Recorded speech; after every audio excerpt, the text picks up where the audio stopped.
Dreamscape presents The Silent Sister by C.L. Jennison. Narrated by Siobhan Waring. Sunday, 26th of October, 1997. Chapter 1. Ruby. Ruby flicks her glossy black mane over her bare, sun-kissed shoulders as Scarlet creeps awkwardly up the long gravel driveway. Ruby tuts and huffs impatiently, rotating her arm exaggeratedly in a hurry-up gesture as the many bangles on her wrists jangle. Her sister finally joins her at the entrance to the farmhouse, clutching 2 pairs of red strappy sandals. She stands like a flamingo, pressing the sole of her left foot against her right calf, and wincing. "You took your time," Ruby stage whispers, clamping her hands on her hips. "Did either of them see you?" Scarlet shakes her head and straightens up, grinning now. "Come on, then. The party started ages ago and we've got a 20-minute walk yet." Scarlet's smile slips as she looks back at their home, backlit by the full moon already visible in the darkening sky. The farmhouse itself, a sturdy albeit tired residence, its 2 mismatched extensions tacked onto the back and side in a Frankenstein-inspired design, seems as though it's asleep. No lights on, no movement from its occupants within. "What if Rosalie tells on us?" she asks.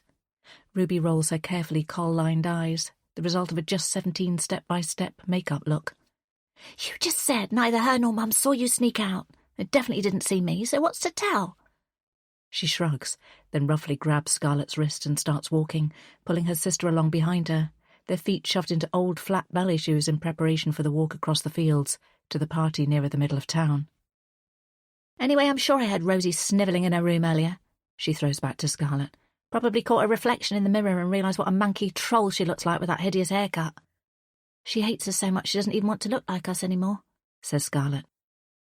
Ruby thinks she detects a rare sympathetic tone in her sister's voice and stops walking. She drops Scarlet's wrist and turns to her. "We might be sisters, Scar, but she doesn't look like us anyway. Not really. Not up close, and especially not now with that hack job hairdo. We were given Mum and Dad's superior genes in the womb. And tonight, we look hotter than ever." She pouts her shiny red lips to emphasise the point. Scarlet's smile returns easily. "Belton's eyes are going to pop out of his head when he sees you, Rube."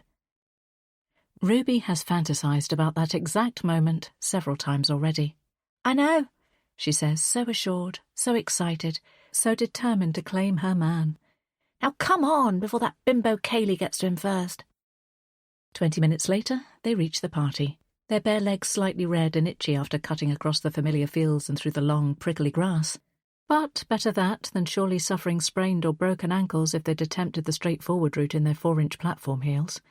Plus, they'd no doubt have been spotted by one or more of the gossipy town fishwives.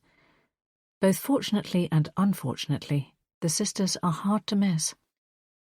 After changing into their strappy sandals and stashing their flats under the hedge bordering the paved, curved driveway, they begin sashaying, albeit steadily, towards Kaylee's parents' grand house. Although it's Kaylee's end-of-summer party, Ruby and Scarlet have decided to treat it as their birthday bash too, to celebrate turning 17 in a few days. 1 year away from getting out of Stonethorpe-on-Sea for good. They've already made a pact, a sacred sisterly blood pact that on their 18th birthdays, they're leaving the virtually comatose town behind. As well as Rosalie, who's always been odd, not just the odd one out. They sneered about her while they got ready, smearing gloopy gloss on each other's lips, brushing their long black hair until it shone, and selecting matching off-the-shoulder tops to wear with their choker necklaces and black miniskirts.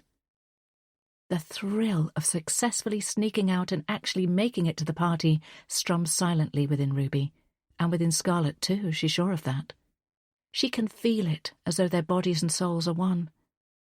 Their ailing mother's gentle disappointment is only a distant possible consequence right now, to be dealt with as and when. Whatever happens, they'll stick together, as they always do and always have done. Maybe they'll even find a way to blame their daring disobedience on Rosie. Scarlet reaches for Ruby's hand as they approach the Dallas Ranch, as their mum always calls it, and they interlink their fingers. It's the poshest house in town, double-fronted and symmetrical, like a child's drawing depiction of a perfect home. The palatial residence lures them inside, the chorus of Meredith Brooks's bitch aptly blasting from its belly.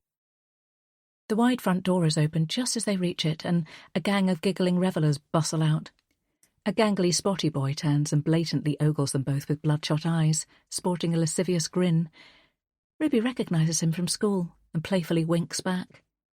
He laughs freely, throwing his head back, his prominent Adam's apple bobbing before one of his mates reaches out and drags him away, shouting about heading to Sandy Crest, the local caravan park. Moving onwards, Ruby and Scarlet slip into the hallway of the impressive house. The music is so loud it feels as though the walls are vibrating, and Ruby stops for a few seconds to take in the atmosphere. Straight ahead, a staircase littered with can and bottle-carrying partygoers arcs gently towards the first floor, and an archway to the left frames a view of an open-plan living area, also teeming with fellow teenagers, either chatting, laughing, drinking, or snogging. The double doors to her right are closed. Ruby wonders if Kaylee's parents are squirreled away behind them, or upstairs somewhere, or whether they've trusted their popular 17-year-old daughter with hostess duties alone. Either way, the party's in full swing, and there are no adults in sight. Ruby feels Scarlet squeeze her hand, and she squeezes back her reassurance as they move through the throng, deeper into the house, slinking and swaying their bodies in time with the music, ignoring loaded stares and insincere smiles from judgmental ex-schoolmates. Teenage hostility and judgment at its finest. But Ruby doesn't care. She's used to it now.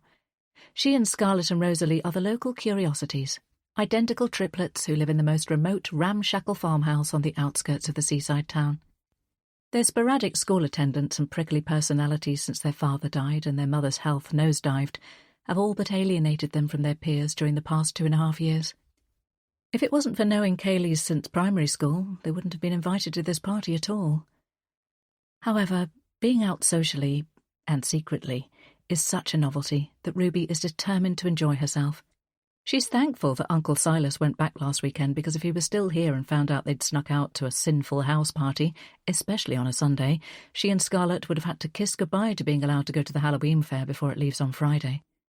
As long as they get back home and into their bedroom without disturbing their mum or alerting Rosie to their return, they'll be as free as birds.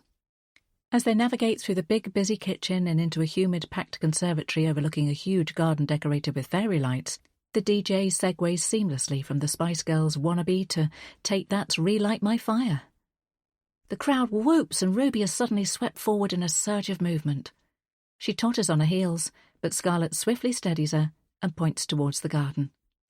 The atmosphere crackles with a heady mix of tension and excitement as a group of older boys suddenly appear at the sliding doors separating the conservatory from the wraparound patio. Jaws drop collectively as they step inside, all brooding expressions, confident gaits and short-sleeved T-shirts despite the now cool October night. Ruby thinks they look like a cool boy band and half expects them to whip out microphones and start singing along with the track while running their hands through their hair and grabbing their crotches. The gall of them is intoxicating to her. It seems to be for the majority of the rammed room, too. Scarlet squeezes the top of her arm. "It's the Cliftons and the other hot boys from the fair," she screams into Ruby's ear, unnecessarily. Ruby nods, not taking her eyes from the ringleaders and brothers, Felton and Colton Clifton. Red-haired Felton is the tallest, sporting the earring and the floppy fringe. He's running the pad of his thumb across his bottom lip and surveying the scene while the rest, all dark-haired except for dirty blonde Colton, slap each other playfully and eyeball the crowd appreciatively. Ruby vividly recalls setting hungry eyes on Felton last Friday afternoon after she and Scarlet took a detour on the way home from town to have a neb at the fair workers setting up before opening night on Saturday, as was their tradition. Both Ruby and Scarlet love watching the rangy, muscled man-boys erecting the rides, laying the electric cables and moving and carrying equipment. They both loved hearing their strange verbal shorthand, imagining their tongues wrapped around words spoken exclusively to them, ideally before their tongues wrapped around something else entirely. They were ready for it, for proper first kisses, for lean but toned arms slung around their skinny shoulders, for finding out what working man's hands and fingers on their virgin skin felt like. Kaylee appears like magic at Ruby's side, eyes wide and cheeks rosy at the sight of the gate crashers. Despite her apparent shock, Ruby detects a flutter of excitement within her old friend. The Cliftons deigning to descend on her party is going to elevate her status even further in the teenage Stonethorpe-on-Sea community. Since their arrival a few months ago, the enigmatic Clifton boys have been a source of great interest to most of the girls in the small town, despite, or probably because of, the adults' disapproval of the fair and the chaos it always brings. Every October they descend, boosting tourism in the off-season, but boosting the crime rate too. There's been talk of a petition banning them for years, which is yet to be realised, something Ruby is extremely grateful for. The crowd parts and Felton sidles up to Kaylee. He gives her an appreciative once-over, generating an even deeper blush. "This your birch?" he asks. Kaylee nods and smiles her belated invitation in return. He leans down to briefly kiss her cheek and the whole room erupts, cheering and hollering over the music, elated that they're now at the coolest party of their lives so far. Ruby's stomach flips as Felton steps back from Kaylee and throws a glance her way. It's as magical as she imagined. He raises one eyebrow, and she makes a pact with herself. Before this party ends, she's going to have her first proper kiss, and maybe more, and it's going to be with him. Tonight is going to be the start of the rest of her life. Friday, 27th of October, 2017. Chapter 2. Ali. Ebony's name flashes up on my phone as I'm driving, and I sigh heavily. I detest first names that are colours.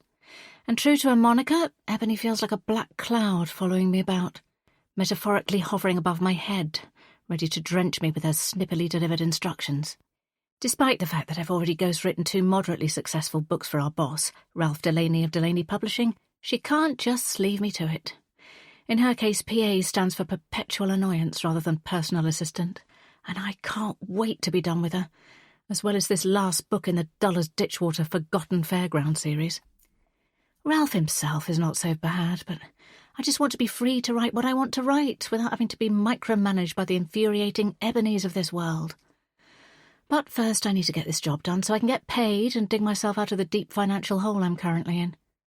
It's fucking expensive being me, especially now I'm about to be homeless, due to Claudia breaking up with me. It's an effort, but I manage to keep my tone civil as I answer Ebony's call. It's the second time she's rung during the 2.5-hour car journey. "Are you nearly there yet, Ali? I'm about to jump on a call with Ralph and I need to update him on your ETA," she says. I cringe at her use of jargon. Jump on a call and ETA. She uses phrases like these all the time as though she's swallowed a corporate wanker phrasebook. I suspect she loves pestering people unnecessarily. My annoyance flares yet again, but I check the sat-nav dutifully. "I'm about 30 minutes away now," I confirm. "And did you get a chance to read through all those articles and documents I forwarded to you?" She sent them through about an hour ago, whilst I was driving. "I had a quick look at 1 or 2 when I pulled into a service station. I'll go through them all thoroughly tonight after I check into the B&B, I reply. She actually tuts, but what am I supposed to do? Read and drive at the same time? I'd be able to if Ralph's location budget had stretched to a driver too, but it hadn't. Besides, I like the solitude of driving alone. So much so I volunteered to make my own way here instead of navigating multiple trains, as Ebony would have had me do. Being stuck inside a contained space with the general public is definitely not my idea of pleasant. Okay, she says, drawing out the word. I can picture her inspecting her perfect manicure. Her signature colour is black, of course. Remember that they're just a jumping-off point, and Ralph is expecting plenty more research, especially horse's mouth accounts from relevant parties. Yes, I know, I reply through gritted teeth. I don't need to remind you he's trusting you with this. No, you don't, Ebony. I roll my eyes in exasperation. We've already been through this, in the meeting we had in London a couple of weeks ago, in which I found out I was being dispatched to Stonethorpe-on-Sea on an extra all-expenses-paid fact-finding mission for the 3rd and final book in Ralph's riveting series. Riveting being Ebony's arse-licking adjective and far from accurate. And that's not me being overly critical either. I'm a great ghost writer, but there's only so much I can do with unriveting content.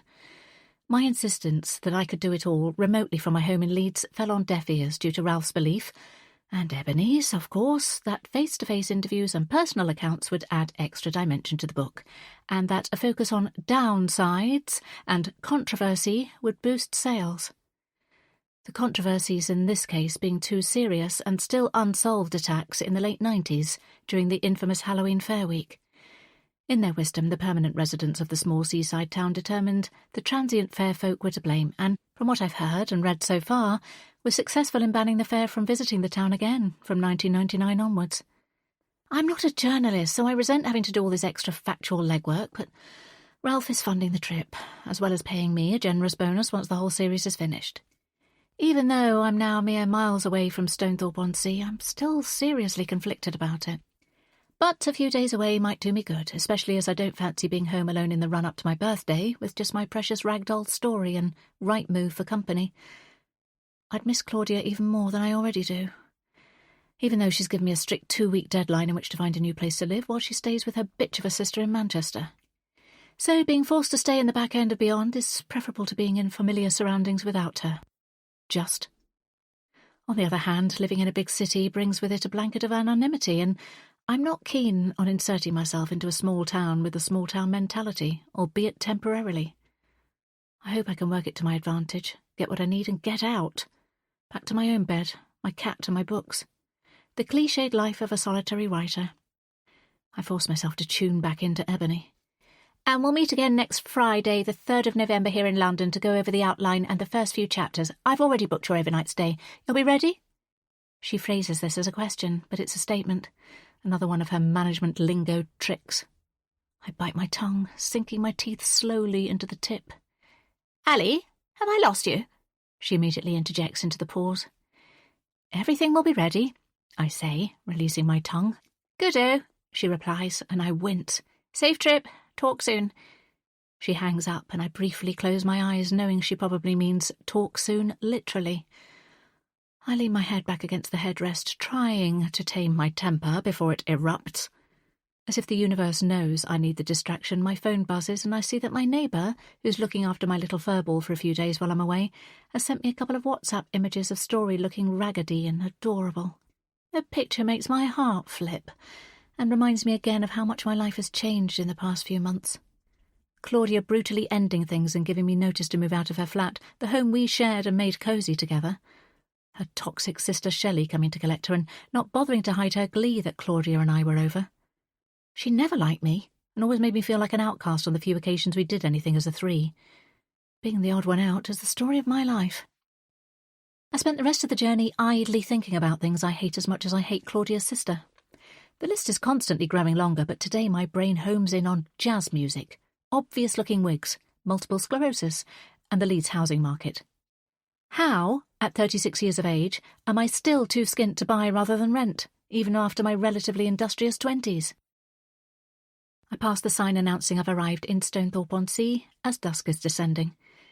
The streetlights blink on as I drive past the prom and through the main street, passing a tattoo parlour, a bookies and a chippy, which are all open and brightly lit amongst the other dark blanks in the parade of shops. I spy the B&B Ebony has booked me into a couple of minutes later. A 3-story property on the end of a row of drab-looking terraces, its old-fashioned vacancy sign illuminated and swaying in the coastal breeze. There are no parking spaces directly outside, so I turn left at the mini roundabout and swing back on myself, finding a spot on the prom facing the sea. The tide is in, and the murky grey water is choppy, reflecting my feelings about being here. Over to the right, a few miles down the road, is the patch of land where the fair I'm researching and writing about was always erected, next to Sandy Crest Caravan Park. Apparently that closed down years ago. Surprisingly, Ebony hasn't called or messaged again yet, so I gather my bag from the passenger seat, retrieve my wheelie case from the boot of the car, and walk across the road to the B&B. It looked better in the pictures online, which clearly haven't been updated for a while. I make my way through the waist-height wrought-iron gate and along the cracked concrete path, noticing that the black paint on the huge bay window frame is peeling.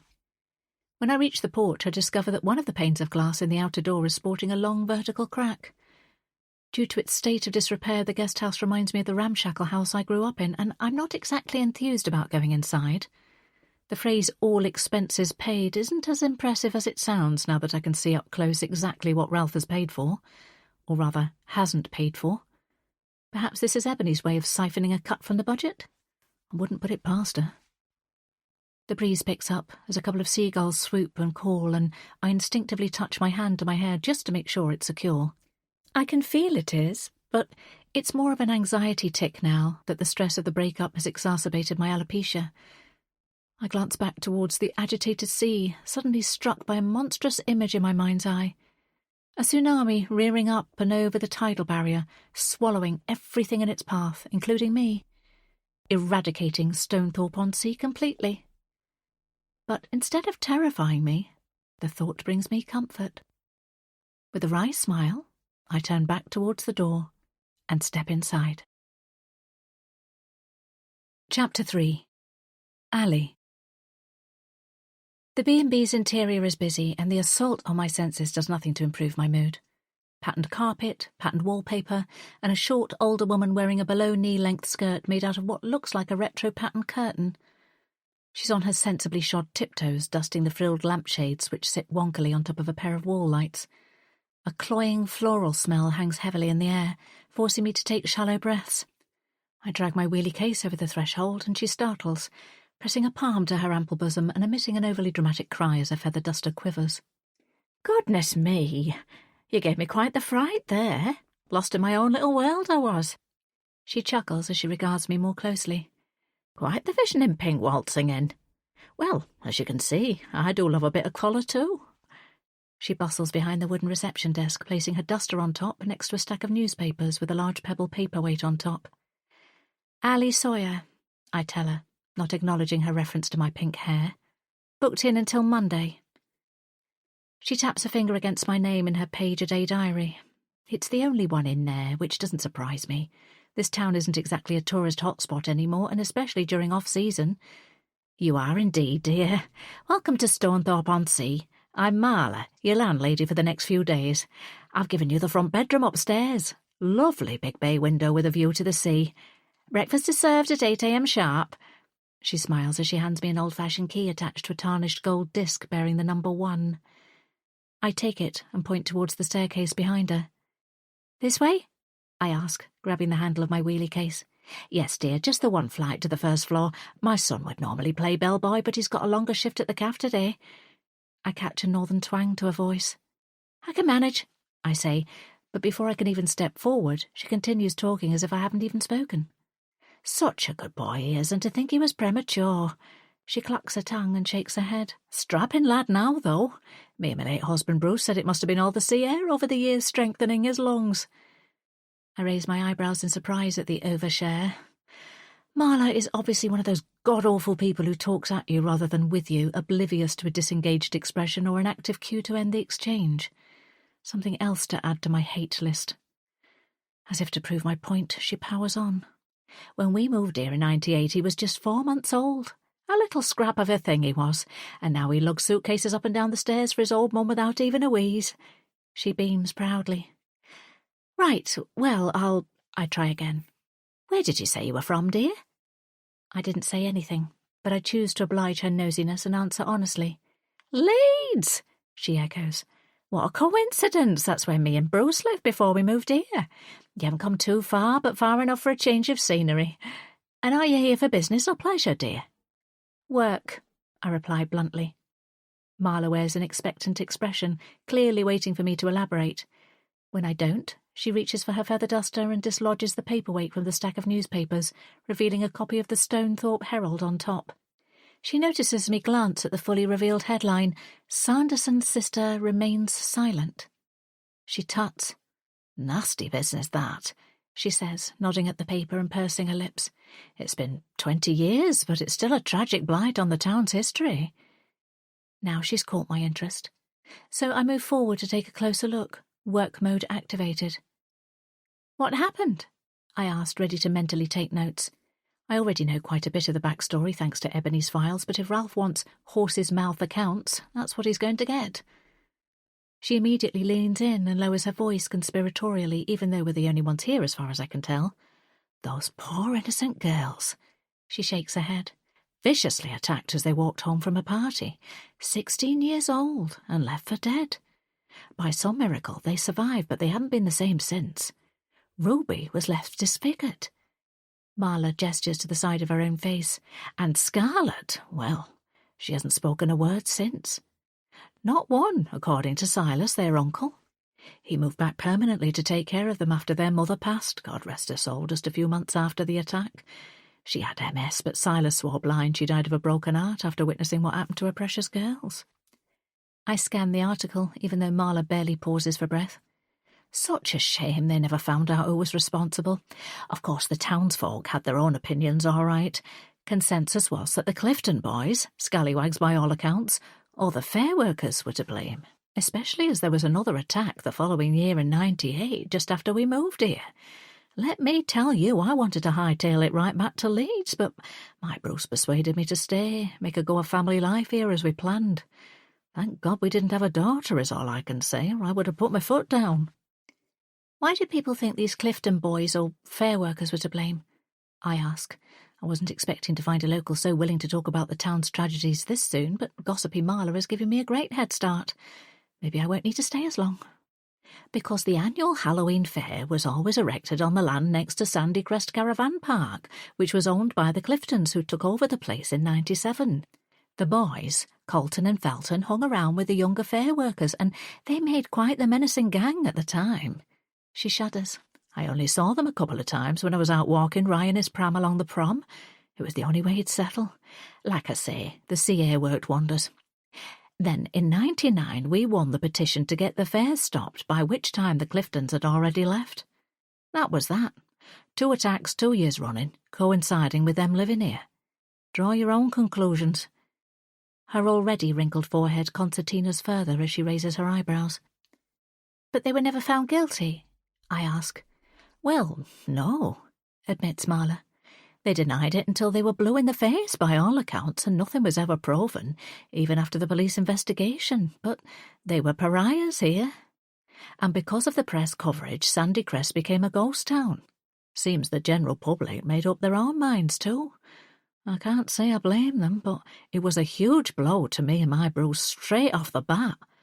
Moving here to run a seaside B&B for holidaymakers that didn't want to come near the place, and after all the travelling back and forth my Bruce did between here and Leeds to view potential properties in the first place. He did end up doing a few cash-in-hand jobs for the Cliftons too, which I won't apologise for. We had a new baby and this place to furnish, and every penny counted. Anyway, all that effort was scuppered just 2 weeks after we moved in. I mean, one attack is tragic enough, but 2, and 2 years running too. We limped on regardless, helped by the fact this was a knockdown price to begin with, but it certainly wasn't the success we hoped it would be. She sighs wearily. And the sisters? I ask. They still don't know who attacked them? Unfortunately not, no. She pauses, hooks me with her beady gaze. I'm surprised you didn't read about it back then if you lived in Leeds.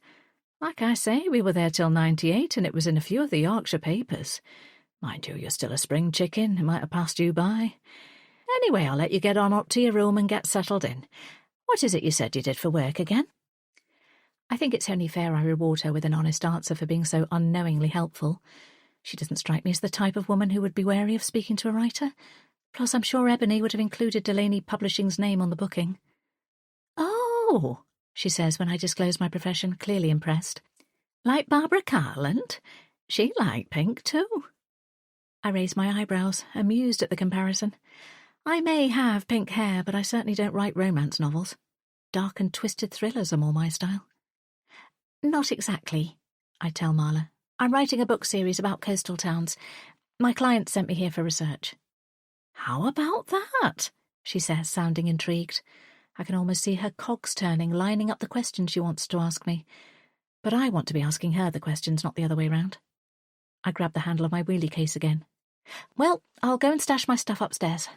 Yes, right you are, dear, she says, a flash of disappointment crossing her face, before she turns down the narrow hallway towards the back of the B&B and a door marked private, dusting the dado rail as she goes. I slide the copy of the newspaper into my bag and finally head for the stairs, thinking that motormouth landlady Marla might well make my job in this deadbeat town a hell of a lot easier. And the third and final instalment of the Forgotten Fairground series might just turn out to be the most interesting of them all. Chapter 4. Ruby. Ruby smacks the side of the ancient printer as it whirs and clicks ominously. For God's sake, please don't jam, please don't jam, she repeats through gritted teeth, praying to the printer gods. Uncle Silas wouldn't be happy to hear her using God's name in vain, even though he's not exactly devout himself these days. He disappeared earlier, and he's still not back. Probably worshipping pints of ale in the smugglers, as usual, thinks Ruby sourly. For fuck's sake, she swears, as the printer does jam, its red error light flashing. She sighs and bends forward, resting her forehead on the edge of the old wooden desk and squeezing her eyes shut. The printer's been on its last legs for ages now, but the thought of having to ask Uncle Silas for money for a new one is too much for her to bear today.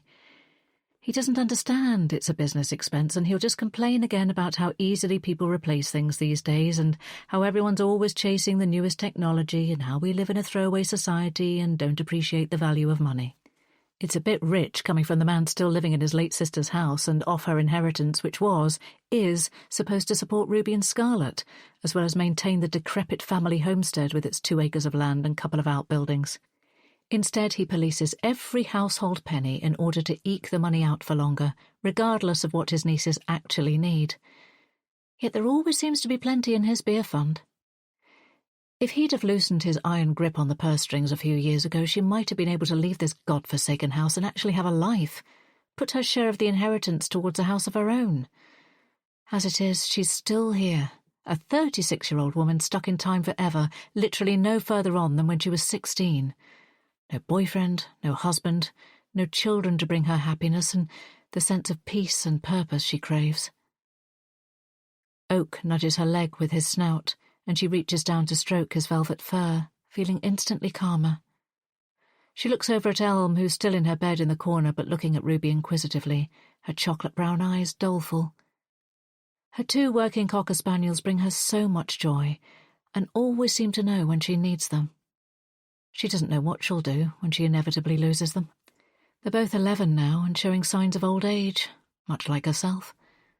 They were the reason she started her online business selling organic pet treats and accessories, and she still prefers them to people, even her small and loyal customer base. The business only brings in a trickle of income, but it keeps her busy enough. Reduces the ruminating. That'll teach me for trying to get ahead for tomorrow, Ruby says to Oak, smoothing down his long ears. I'll have to write the orders by hand in the morning before I go to the post office. Uncle Silas can't be relied on for any household duties in Ruby's brief absences, so Saturday mornings are her only respite, thanks to Dot, their housekeeper, being here to cook, clean, and look after Scarlet and the dogs, cats, and chickens. They used to have a horse and rabbits when they were younger, but they're long gone now. She kisses Oak's forehead and stands up, immediately grabbing the edge of the desk as the dizziness causes her to wobble. Even all these years later, she still hates that it's better to move slowly and smoothly. Or maybe just once she wants to outsmart the dizziness, beat it before it happens, stop it happening altogether, somehow. But the doctors made it clear that was unlikely to happen. She closes her eyes and breathes deeply, waiting for it to pass, concentrating on the sound of Oak's tail swishing against the wooden floorboards, of the ticking of the grandfather clock in the hallway, of the beating of her heart in her chest. After a few minutes, the dizziness passes, as it always does, and Ruby abandons the problem printer and heads upstairs. Evening's already setting in, so she flicks the light on as she goes, Oak and Elm bounding up the steps beside her. Dusty frames still adorn the peeling and faded pattern wallpaper alongside lighter patches that show where photographs, now long removed, once used to hang. Some people don't deserve to be remembered in a family portrait gallery. Ruby rounds the landing and makes her way to the front bedroom. The dogs are already nosing at the door, impatient to get inside. "Wait," she tells them, as she turns the handle and peeks through the crack. The room is gloomy, but she can make out her sister's sleeping form. "Go on, then." At their mistress's command, Oak and Elm bustle to the bed, nuzzling Scarlet's arm and hand. She stirs, a smile starting to stretch the corners of her mouth, while her eyes remain closed. "Wakey, wakey, sleepyhead," sing-songs Ruby, sitting on the edge of her bed and stroking her sister's long dark hair. The dogs, used to the routine, lay at Ruby's feet between the 2 single beds. The large room is symmetrical. Each bed is positioned underneath one of 2 narrow windows and separated by a dressing table with a small cheval mirror on top. Bedside tables sit on the other sides of the beds, and double wardrobes are positioned at the opposite ends of the room, A Take That poster is blue-tacked to one of the wardrobe doors, and holographic stickers are stuck haphazardly around the handles. Scarlett snaps open her eyes and sits up suddenly like a jack-in-the-box. Ruby reaches for the small notebook and pencil from the windowsill behind the curtain and passes them to her sister. Scarlett takes them and writes on a fresh page of the notebook before showing it to Ruby, "Has he been?" Ruby smiles sadly at her sister's small but scruffy script. No, Father Christmas only comes on Christmas Eve, silly. It's still October. At the sight of Scarlett's crestfallen expression, Ruby adds, But it's our birthday in a few days, so you'll have a present to open then. Scarlett claps her hands with glee before posing another question. How old will we be this year? Ruby swallows the lump in her throat, as she does whenever Scarlett asks this. 17, of course. Scarlett's face lights up. 1 year closer to 18 and leaving this dump for good, she hurriedly writes next before flinging her arms around Ruby's neck. Ruby's eyes instantly mist with tears. Sometimes through Scarlett's scribbled words, she swears she can almost hear her voice, and for a split second she feels like she's got her sister back. Pre-attack Scarlett. Pre-irrevocably damaged Scarlett. Pre-trapped in time Scarlett. A tiny flicker of her old self appears briefly through a teeny-tiny crack in her psyche, but then she always disappears into her internal abyss again, sucked back inside herself. Ruby wishes she had an internal abyss, a safe bubble of alternate reality rather than the memory of that night playing on a loop in her head. It starts up again. Ruby hears Scarlett scream her name as she stalks out into the misty, drizzly night, walking as fast as she can on her heels, her hair streaming behind her like a thick, glossy ribbon. "We're going home," shouts Ruby over her shoulder. She's fizzing with humiliation. "Wait!" Scarlett manages to catch up to her and grabs her arm. Ruby shakes her off and continues stomping up Kaylee's driveway. "Rube!" Scarlett cries.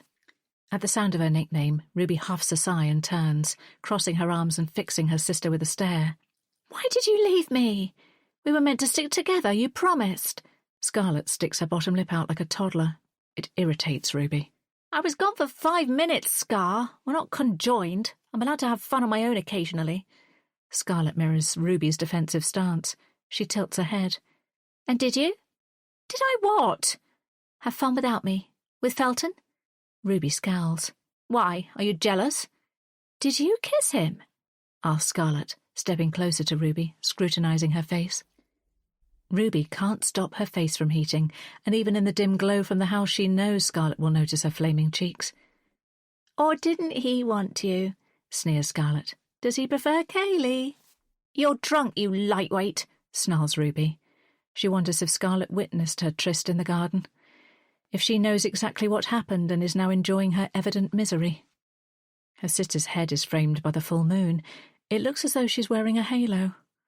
Even in her angry state, Ruby can appreciate the irony. Scarlett laughs and continues her taunts. "I bet he'd even prefer Rosalie if she was here." Ruby's temper erupts. "Shut up!" she screams in her sister's face. She's had enough. Tonight has been a disaster, and she doesn't need her sister rubbing her face in her failure. "If anyone's going to die a virgin, it's you." Scarlett's eyes flash. Instinctively she lashes out, but Ruby catches her wrist before her palm can make contact with her already flushed cheek. She shoves her sister hard, and Scarlett lands on the paved driveway with a squeal. "Say sorry, you little bitch," demands Ruby, hands on hips, staring down at Scarlett. Scarlett glares back, teeth gritted, nostrils flaring. Ruby waits. "Sorry," she says eventually, looking away first to inspect her grazed palms.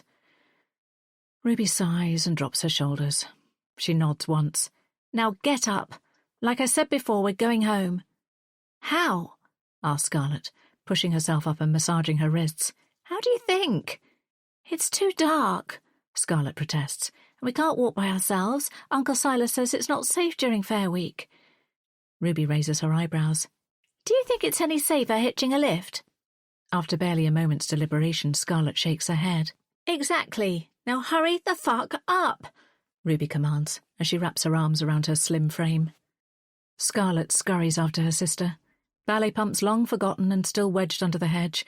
They link arms and wobble down the long driveway on their heels and out onto the dark, deserted road. Ruby can never escape the ever-present memory, but returns Scarlett's embrace, hugging her skinny body tightly. How about we bake ourselves a cake this year? I'll go and get the ingredients tomorrow after I've been to the post office. Scarlett pulls back, eyes wide and excited. Chocolate cake, she writes. Chocolate cake, confirms Ruby as Scarlett claps her hands, causing the dogs to rise. Come on, let's go downstairs and get something to eat. There's plenty of Dot's batch cooking left in the freezer. As she stands ready to help Scarlett up after her afternoon nap, Ruby catches sight of her reflection in the dressing table mirror and instantly averts her eyes from the grotesqueness she perceives. Even now, 20 years later, she still desperately misses the dewy-skinned, pouty-lipped, naturally beautiful teenager she once was.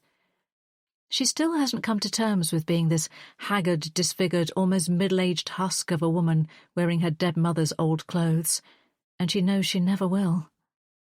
She's not sure if she can actually remember being bludgeoned that night, or whether her nightmares have cruelly filled in the big black blank of the attack with her own realistic Technicolor reenactment, forcing her to relive it again and again.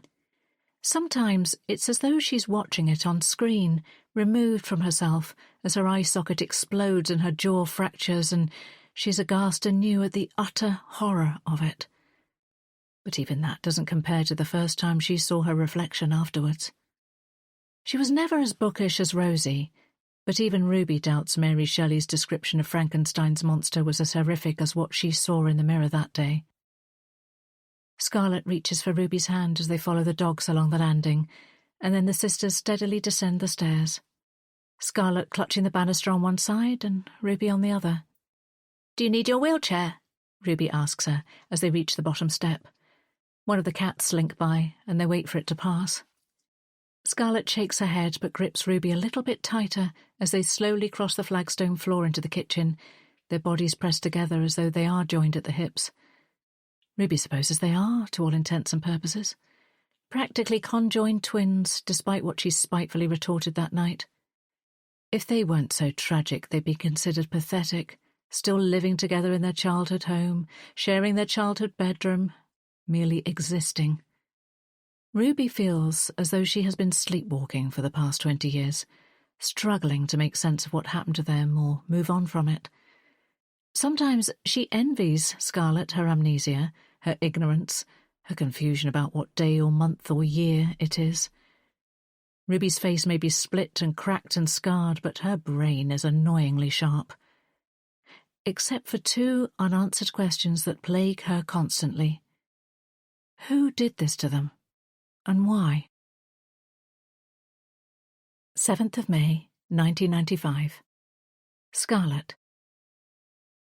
Dad's dead. I can't believe I'm even writing this. It feels like a bad dream. He died on Friday 2 days ago, but it already feels like he's been gone forever. He was riding Maple on the bridle path near the beach. Uncle Silas found him and said she either threw him off or he fell off. We don't know for sure. Something must have scared her because she's not a skittish horse. Uncle Silas said Dad was already dead before the ambulance even got there. The paramedic said he had severe head and neck injuries and was bleeding inside himself. I keep thinking of him just lying there on his own, waiting for someone to help him, and I can't make the thought go away. If Uncle Silas hadn't been visiting and gone looking for him, how long would it have been before he was found? Why couldn't someone have saved him in time? Maple's back in the barn now. I tried to go out there yesterday, but I couldn't bring myself to. None of us can even look at her. I know it's not really her fault, but why is she still alive and Dad's not? Uncle Silas says he'll take care of her if that's what Mum wants, but it didn't sound like he meant he'd look after her. I don't know what's going to happen to us all now, especially as Mum's been so poorly lately. She always needs to lie down and hates our music being on loud and gets really upset when the three of us argue. She doesn't even like watching TV because her eyes hurt. I snuck down for a drink last night and I heard her crying. It was so awful. She was asking Uncle Silas to promise to help take care of us if she gets worse, and then they pray together, like that ever works. I haven't told Ruby or Rosalie yet because that will make it more real. None of us want him here, even now, and I don't want anything to happen to Mum either. Everything is awful. Friday, 27th of October, 2017. Chapter 5. Alley. I passed 2 closed doors on the first floor landing before I reached the door leading to the room at the front of the property. It's ajar and bears a screwed-on number 1. I push it open fully and yank my wheelie case in behind me. The decor in here very much mirrors downstairs. A thick candlewick bedspread and heavy texture curtains framing the large bay window. But it's clean and cosy and fine for a few days. Being in a place like this reminds me of impromptu summer weekends away with Claudia. We'd just take off after she finished work on a Friday evening and follow the bonnet, as she'd say, to wherever took our fancy. Usually Filey or Saltburn or Caton Bay. We'd ask the neighbour to feed Story and off we'd go, giddy and giggling, feeling frivolous and so in love. The scenes swirl around my brain before steadily settling, solid and suffocating.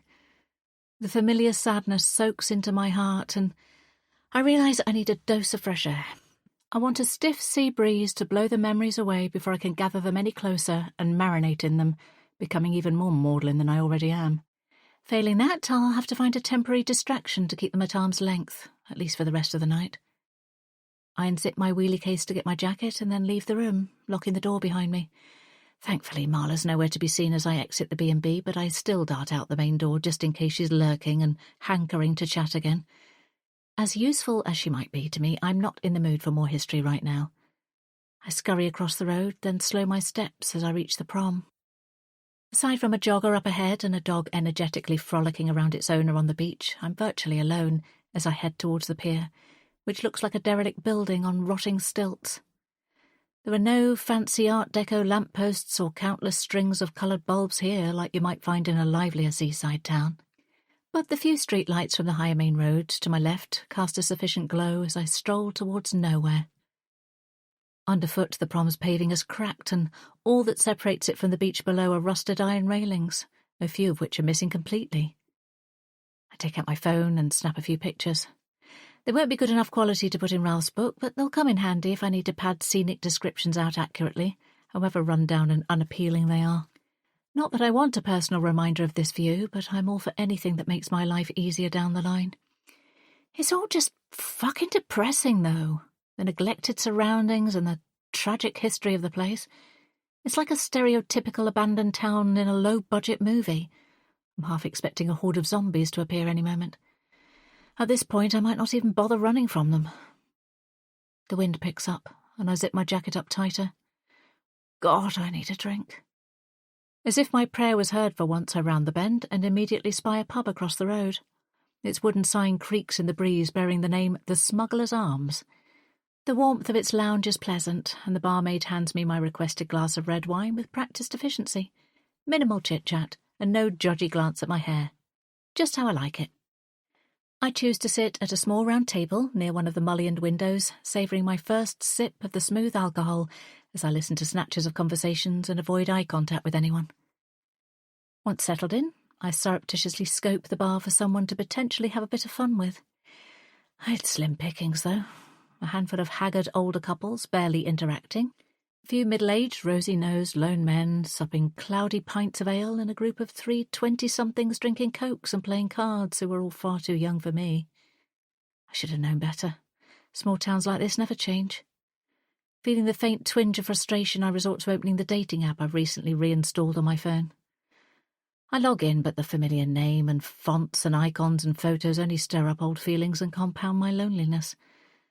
Nonetheless, I change the search criteria to men only for fear of seeing Claudia's profile back online, or her sister Shelley's, God forbid, and begin to swipe half-heartedly. None of them spark my interest. A short while later, as I'm about to drain my glass and leave, a young ginger-haired kid holding an almost full pint approaches my table. He's probably a third of the age of most of the other men in here, but most definitely not my type. Where men are concerned, I like mine more mature, in every sense. Women, too. Claudia had a few years on me, but unfortunately her biological clock reminded her of that often, and in turn she reminded me time and time again. Gentle persuasion morphed into tearful ultimatums and then into silent resentment. She wanted us to have a child together, and I didn't want to have a child, full stop. Stalemate. Heartbreak. "Anyone sitting here?" the kid asks me, gesturing to the stool opposite. "The invisible man," I reply sardonically. I don't want to waste my evening on an unsuitable prospect. He laughs and reaches for the stool, tipping it up. "Oops, sorry, mate," he says before sitting down on it. "Seems the invisible man has disappeared." He laughs again at his own joke, and I try my best to disguise my amusement, but it tickled me. Still, he's too young. "Not seen you around here before," he states. "Wow, what an original observation," I say. He smiles widely, showing off even teeth, the front two ever so slightly crossed. He's got a smattering of freckles across his nose and cheeks, which complement his hair. He's not a bad-looking boy, but he has a vague look of someone I once knew, someone I don't want to be reminded of. Another strike against him. "Practically everyone in Stonethorpe is my mum's age or older. It's rare to see someone else with barely any wrinkles." His cheeky comment surprises me and makes me laugh despite myself, not least because the fact I barely have any wrinkles is down to my regular Botox and filler injections and not just my age or genetics. It's amazing what regular liquid-filled needles wielded by an expert can do. Still, I appreciate the compliment, so I close the dating app and set my phone down on the table, willing to interact with him after all. "Have you lived here your whole life?" I ask, thawing my tone slightly. Folding my jacket over my lap, I take another small sip of my drink. Even chatting with a kid is better than being alone at the B&B, torturing myself about what or who Claudia might be doing now, I suppose. He nods. "Since I was a baby. I can't wait to leave, though. Move to London and join the police. Nothing happens here. Nothing since the attacks, anyway. It's so boring." I raise my eyebrows. "Get off on violent crimes, do you?" He raises his hands, palms facing me, a panicked look in his eyes like a suspect caught red-handed. "No, nothing like that. I just mean, living here is like repeating the same mundane Groundhog Day over and over and over." I study him for a few seconds, remembering the intoxicating feeling all too well. The longing for change, for adventure. But life often has a cruel way of misinterpreting that yearning. "Be careful what you wish for," I warn him. "Excitement can be overrated." "Not if you've never had any," he counters after swallowing a mouthful of his drink. "My dad died last year, and my mum needs help, but I just can't stay here forever working in a cafe, seeing the same old faces day in and day out.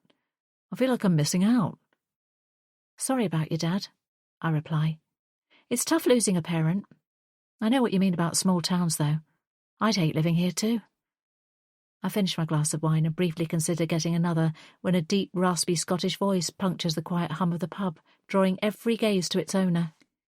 The kid swivels towards the noise too, and we both watch an old, tall, grey-bearded man leaning sloppily against the bar, repeating his slurred request for a pint.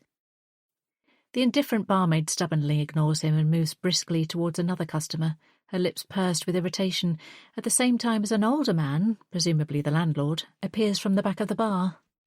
His broad shoulders are stooped and rounded, no doubt due to the weight of dealing with inebriated characters like this one. "Go back home, Silas," he says with a predictably weary tone. "You've already had enough by the looks of it." "I've not had nearly enough, man," the bearded man states loudly. The landlord crosses his arms and shakes his head to reinforce his refusal to serve another drink. The kid turns back to me and thumbs at the scene behind him. "That's Silas Sanderson," he whispers, "resident drunk and loudmouth." Before I can respond, Silas slaps his large hand down on the top of the bar and the barmaid jumps. "Come on, Keith. You know what week it is." The landlord sighs before rounding the front of the bar. He reaches Silas, holding one hand out and gesturing with his other, presumably in an attempt to prevent a bigger scene, and shepherd them outside. Already I doubt he'll succeed. I've seen men like Silas before. "Come on, man," Silas shouts again, stepping back, proving me right. He wobbles and leans back against the bar. "I just want a drink at my local bizzer. I've every right to drown my sorrows, you know." He points around the pub at nobody in particular. Some avert their eyes, some roll their eyes, some openly stare and nudge each other, clearly enjoying the spectacle. 20 years! Silas roars, spittle visibly flying from his mouth. 20 years this week. And look at us all. As pathetic now as we were then. If it hadn't happened, I wouldn't even be here in this godforsaken town, and neither would my wee nieces. We'd all be thriving, and so would you. He sweeps an arm wide, and Keith the landlord swerves back to avoid being caught in its loose arc. That fucking fear. Those evil Cliftons. And all you lot did was shut the gate after the horses had already bolted and trampled over. He stops abruptly as his wild, bloodshot gaze falls upon me. And look! Look! Silas slams his hand down again for emphasis, then lurches forwards as though about to make a beeline for me. Keith immediately forms a barrier with his arm and speaks quietly to him. Whatever warning words he's uttering clearly fall on deaf ears as Silas jabs a dirty, long-nailed finger in my direction. I'm surprised he can even focus in his state. I clock the kid shifting subtly to shield me from the old man's direct view, and I'm grateful for the gesture. You're still letting outsiders walk freely among us, says Silas, before turning up the volume even more to address the whole pub. And with fucking pink hair, he snorts, a disgusting phlegmy sound, before continuing his tirade. Beware of false prophets who come to you in sheep's clothing, but inwardly are ravenous wolves. Have you learnt nothing? Want to get out of here? The kid whispers across the table as Silas continues to rant, throwing up his arms whenever Keith again attempts to steer him towards the door. There's another exit out the back. He points to a narrow corridor to the side of the bar. We can only trust our own, booms Silas, his words laced with vitriol. Behind him, the barmaid wears a bored expression while the other patrons keep their heads and eyes down, unwilling to get involved. I'll find it myself, I say to the kid, slipping my phone in my pocket and clutching my coat and bag before hurrying out without even saying goodbye. I exit out of an external door onto a small brick-walled yard and weave my way between 3 sets of wooden tables and chairs to get back onto the street. Pausing for a moment to catch my breath and get my bearings, I pull my coat on, turn left, and head back to the B&B alone. The entrance hall is again Marla-free, and I hurry straight upstairs to my room. I'm not in the habit of letting crazy old codgers spook me, but the whole scene in the pub definitely dampened my need for company of any kind, and I'd rather just get an early night now. After changing into one of Claudia's old T-shirts to sleep in, which I stole before Shelley descended, I open my laptop to review and add to my notes on the shared Google Docs file with all the information I found out from Marla and the kids so far. The last thing I want is another phone call from Ebony chasing me for an update. I then double-check what time I'm meeting with Mason Mackenzie in the morning. Ralph has obviously pulled some strings by lining up the award-winning retired journalist to provide accurate historical context for the book. Or maybe Ebony arranged it directly. She's a terrier and doesn't let up until she gets a yes. I take another look at the front-page news story that she sent over earlier, written by the man himself. Seaside town shut down annual fair after repeated violent crimes. May 1999 by Mason Mackenzie. Stonethorpe-on-Sea residents are rejoicing this week after winning an injunction preventing the travelling community from bringing the annual Halloween fair to town. Maeve Hodgson, the town's postmistress, instigated a petition against the travelling Fun Fair and its workers after the brutal attack on Ruby and Scarlett Sanderson in October 1997 and a sexual assault on a young woman who wishes to remain anonymous in October 1998. Both serious crimes occurred during Fair Week. The Sanderson sisters were callously left for dead whilst walking home from a local house party just days before their 17th birthday. Scarlett, now dubbed the Silent Sister, as she has not spoken a word since, not only sustained serious wounds from the attack itself, but was further injured when she was knocked down in a hit-and-run when bravely trying to flag down help for herself and Ruby. The young women have remained dependents of their uncle, Silas Sanderson, in their erstwhile family home, since returning from hospital several weeks after the violent incident. Sadly, prior to their return, their chronically ill mother passed away. A Stonethorpe native, Mr. Sanderson moved back to town from Scotland permanently to take care of his nieces following the death of his sister. He declared the attacks pure evil. Despite extensive local police investigations, no attacker has yet been brought to justice for any of the assaults on the 3 women, although the police still believe the attacks are related. North East Lincolnshire Council finally awarded the injunction after months of deliberation. Miss Hodgson stated, "Community safety takes priority over the additional tourism the fair brought to our town.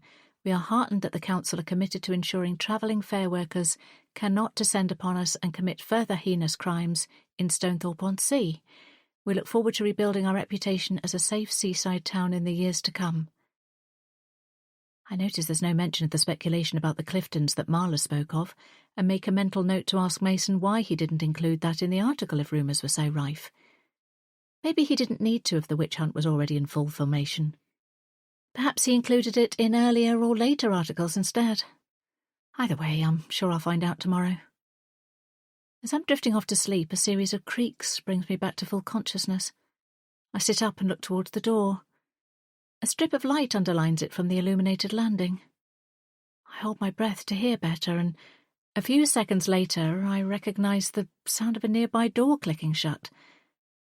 My heartbeat quickens. I thought I was the only guest staying here. Throwing back the duvet and the candlewick bedspread, I slip out of bed to retrieve the can of rape spray from my bag.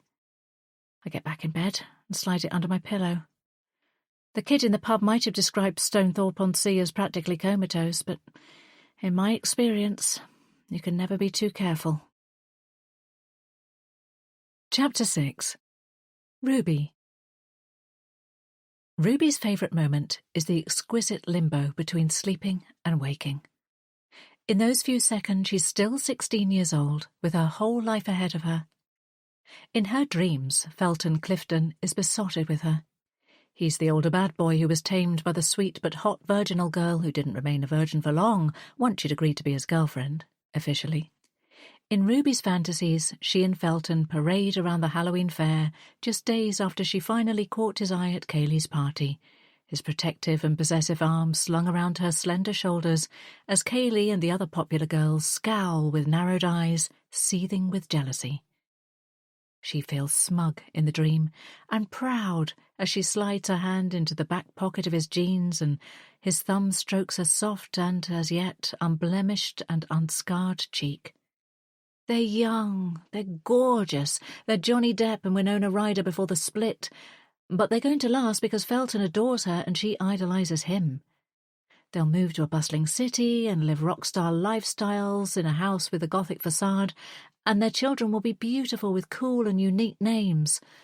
Or they'll live a slower-paced existence in a quaint countryside cottage with a stream at the bottom of the mature garden, the soothing trickle a pleasant accompaniment to the lawn games and family picnics every summer. Ruby wakes with a jolt, one palm flat against her scar, as it often is, as though concealing it even from her unconscious self. She runs her fingertips along its seams and over the tighter, thinner skin that was grafted on from her forehead. The texture of it repulses her. She checks the time and sees it's just before midnight. She's only been asleep for an hour. She screws her eyes back shut, desperate to free-fall back to the vividness of the delicious dream, to sink into the pretense again, but she can already sense something is not as it should be. Opening her eyes reluctantly, she turns to face her sister in their shared room. She's lost count of the number of times she's found Scarlett staring back at her, a wide-eyed, haunted look on her face, or huddled in her duvet on the floor, sucking strands of her hair in her sleep. But tonight, by the glow of Scarlett's nightlight, Ruby only sees an empty single bed. She can hear the gentle purr of one of the cats and suspects it has made a cosy nest within Scarlett's discarded bedding. Easing herself up and shrugging on her dressing gown, Ruby tiptoes downstairs, careful not to make any sounds that might disturb her uncle. She didn't hear him come home, but it's not unusual for him to be crashed out on the living room sofa in a drunken slumber, his deep guttural snores often reverberating around the house. She can't hear him tonight, but if he is asleep, the last thing Ruby wants is to wake him up.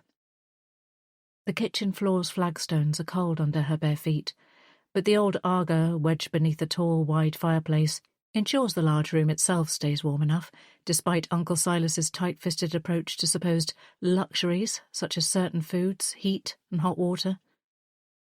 As Ruby creeps past the central pine table, Oak raises his head, and Elm follows suit, but they don't move from their beds beside the Aga.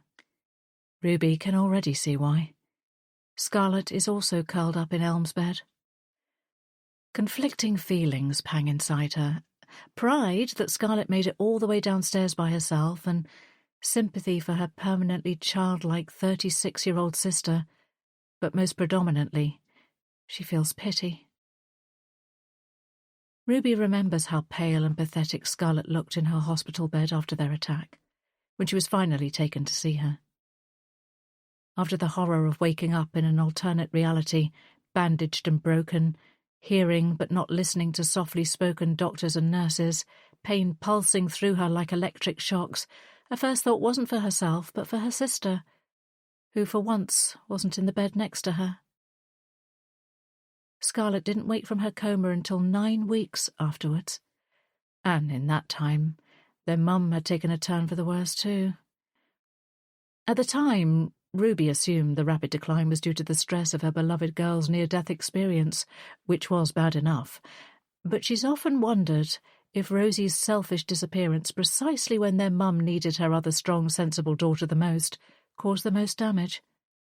Especially as she then had no choice but to ask Silas to come to Stonethorpe-on-Sea, which only made things harder for them all.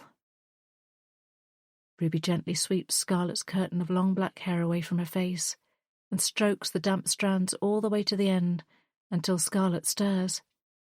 "Hello, sleepyhead," she smiles as Scarlet opens her eyes. "Shall we go back to our own beds?" Ruby manages to tug Scarlet to her feet, and taking steady steps as usual, they navigate their way to the staircase, Scarlet's head resting on Ruby's shoulder. As they begin their ascent, Elm bunny hops ahead of them, but the sound of Oak's nails tip-tapping on the floor stops and is replaced by a low growl. "Oak, what is—" Before Ruby can even finish asking the question, the pounding on the front door makes them both jump, and Oak's growl becomes a protective bark. "Girls!" Silas shouts in his deep Scottish burr. "I forgot my key. Come on now and let your old uncle in."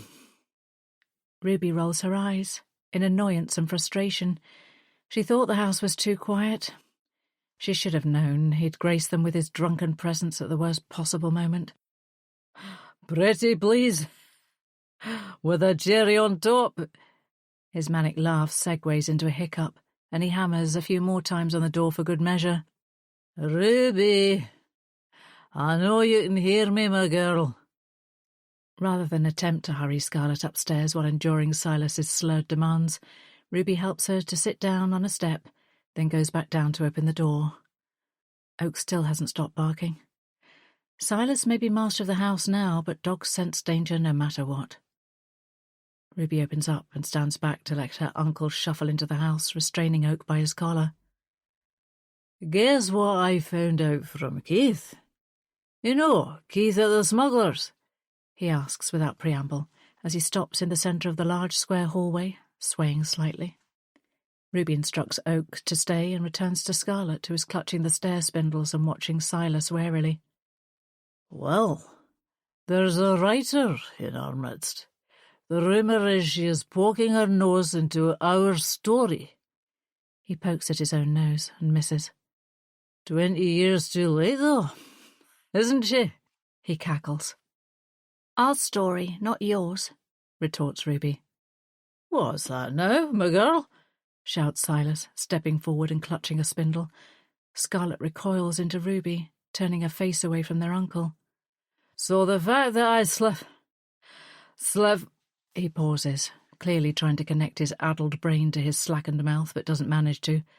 Selflessly returned to my childhood home to take care of you two orphan Annies doesn't feature in the story.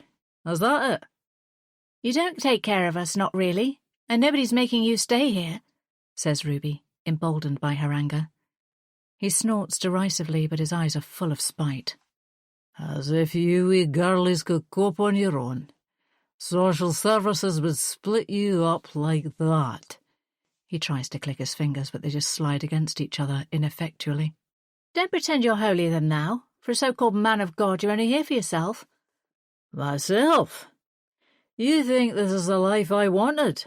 Raising my dead sister's brats in Shitthorpe-on-Sea? He holds out his hands and shrugs, an exaggerated gesture combined with an exaggerated expression, wet mouth downturned, beady eyes widened. Raising? Ruby asks, the word loaded with contempt. Apart from occasional visits when we were kids, you weren't interested in us. The only reason you stayed after Mum died was because you wanted the respect and adoration that came with being the town's hero. But nobody respects or adores the local drunk. And who drove me to drink, girl? Silas snarls. Don't you dare try and blame us. We needed help, we needed you, but you let us down. You should be ashamed of yourself. What would Reverend Keeley say if I told him what you're really like? Silas bares his discoloured teeth at Ruby, and Oak stands to attention again. If I find out you've said a word to the vicar, I'll make sure you pay, lassie. And I'll know it was you, because it's not as if this one is going to say anything, is it? He nods at Scarlett and sneers, seeming more sober now. All this came about because two randy harlots snuck out to a party and ran into trouble. God knew you two girls were wicked, so he taught you a lesson. Spittle dots his lips as he speaks, and Ruby feels the usual hatred swell within her. She despises this disgusting man with every fibre of her being. No matter how many times they have a version of this argument, he always manages to find a way to inject even more poison. She stares him dead in the eyes, while willing herself not to cry. Well, he must have punished you for your sins too, because now we're all in hell, she says through gritted teeth. She drags Scarlett up, and they make it up the rest of the stairs and back to their bedroom, all the while accompanied by the background track of Silas's shouted stream of religious passages as he lurches into the kitchen, no doubt in search of a nightcap to tip him over into oblivion. As Ruby tucks Scarlett back into bed, she finally lets her tears spill over. After kissing her sister's forehead, she crosses the room to lock the door, swerving around the dogs now settled on the rug. Guilt thrums within her. She knows that, given half the chance, she'd leave here too. She hates acknowledging it to herself, but she and Silas have one thing in common. They're both martyrs, staying because it's the right thing to do. She loves Scarlett, she really does, but she's resentful too. She's trapped here in this tiny town as her sister's carer with a drunken uncle who detests them, and there's absolutely nothing she can do about it. Is there? Saturday, 28th of October, 2017. Chapter 7. Phoenix. The old staircase creaks under Phoenix's careful steps as he descends to the main hallway. He can detect the faint aroma of fried bacon and hear the hum of a radio playing softly. Rather than making him feel hungry, the food smell churns his stomach. Good morning, dear. I thought I heard someone coming down. Sleep well? Marla asks, appearing as if by magic through the dining room doorway as he reaches the bottom of the stairs. She's wearing a faded floral pinny over her skirt, blouse and cardigan and drying her hands on a check tea towel. Her manner emits warmth, even for a guest she only met hours ago. Phoenix smiles at her with practised ease, hoping it's enough to draw attention away from the dark bags under his eyes. His insomnia is getting worse. Morning. Yes, thanks. Sorry again for turning up so late last night, he says. It's good of you to accommodate me, a night earlier than originally planned. She flicks his apology away with a tea towel before tucking it into her waistband. No bother at all. Occasional late nights are one of the very few drawbacks of being a landlady. I've just made a start on breakfast, and you're welcome to wait in the dining room until it's served at 8 a.m. Thank you, he replies, hooking his crossbody bag over his head and pulling his jacket collar up. But I'm feeling a bit under the weather, so I thought I'd go for a bracing walk along the seafront. I find fresh air often works wonders first thing. Oh, says Marla, her sparse but dark eyebrows knitting together above kind eyes. I'm sorry to hear you're not feeling well, but I'll take your word for it about the fresh air, dear. It's looking a bit grim out there today. Not sure it'll lift anyone's spirits. Phoenix glances towards the large wooden front door as the brisk wind rattles its stained-glass panes. "You'd be surprised," he says. "Can I offer you a piece of fruit or a slice of toast before you go if you don't fancy something cooked?" she asks. Phoenix presses his palms together in a gesture of gratitude and points them towards Marla. "You're very thoughtful, but no, thank you. I'll just have to wait for the queasiness to subside." She eyes him closely, a maternal concern radiating from her. "Well, if you're sure. I don't like the thought of a strapping young man going about his day on an empty stomach." Phoenix laughs. "I appreciate both compliments, even though I'm neither strapping nor young these days," he says, gesturing to himself, knowing that underneath his layered clothes his once strong, lean body is withering away at an alarming speed. "And as much as false perceptions can sustain us temporarily, I prefer to face reality these days." "Well, good for you," says Marla, although her gaze remains sympathetic. "I must admit I'm often away with the fairies myself. My Bruce used to say I lived in a fantasy land, always hoping for the best and seeing the good in people and situations." "If that's your outlook, you'd make a good counsellor," Phoenix remarks with a smile. "Is that what you do, dear? Counselling?" she asks, sharp on the uptake, her curiosity genuine. His smile evaporates. "I used to, yes." She squints slightly, as though reading between the lines of his answer and deliberating whether or not to dig deeper. He is relieved when she doesn't. "Good on you for helping people. I've never given a thought to doing anything besides running this place and raising my son for the past 20 years. That's plenty to be getting on with for me. Best job in the world, being a parent. Have you got any little ones?" This is a question he welcomes. He nods, the usual warmth flickering in his chest whenever he thinks of her. "Just the one, a little girl." "How precious," says Marla, her voice faintly edged with longing. "Such a shame you didn't bring her with you, dear. Children always benefit from a bit of sea air. It's one of the reasons me and my Bruce chose to raise our boy here." Phoenix smiles again, a visual platitude. He's had enough of small talk now. "Maybe next time. Anyway, I must let you get on." Marla snaps her gaze to the grandfather clock nearby and flaps her tea towel again as a show of her industriousness. "Yes, indeed. Would you look at the time? Breakfast won't cook itself if I'm standing here gabbing. Are you sure I can't even tempt you with a bacon sandwich?" "I'm sure," he says firmly but politely. "Well, enjoy your walk. Do you need directions anywhere?"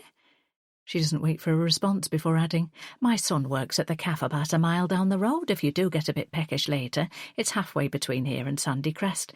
She tuts and shakes her head. "Ignore me, dear.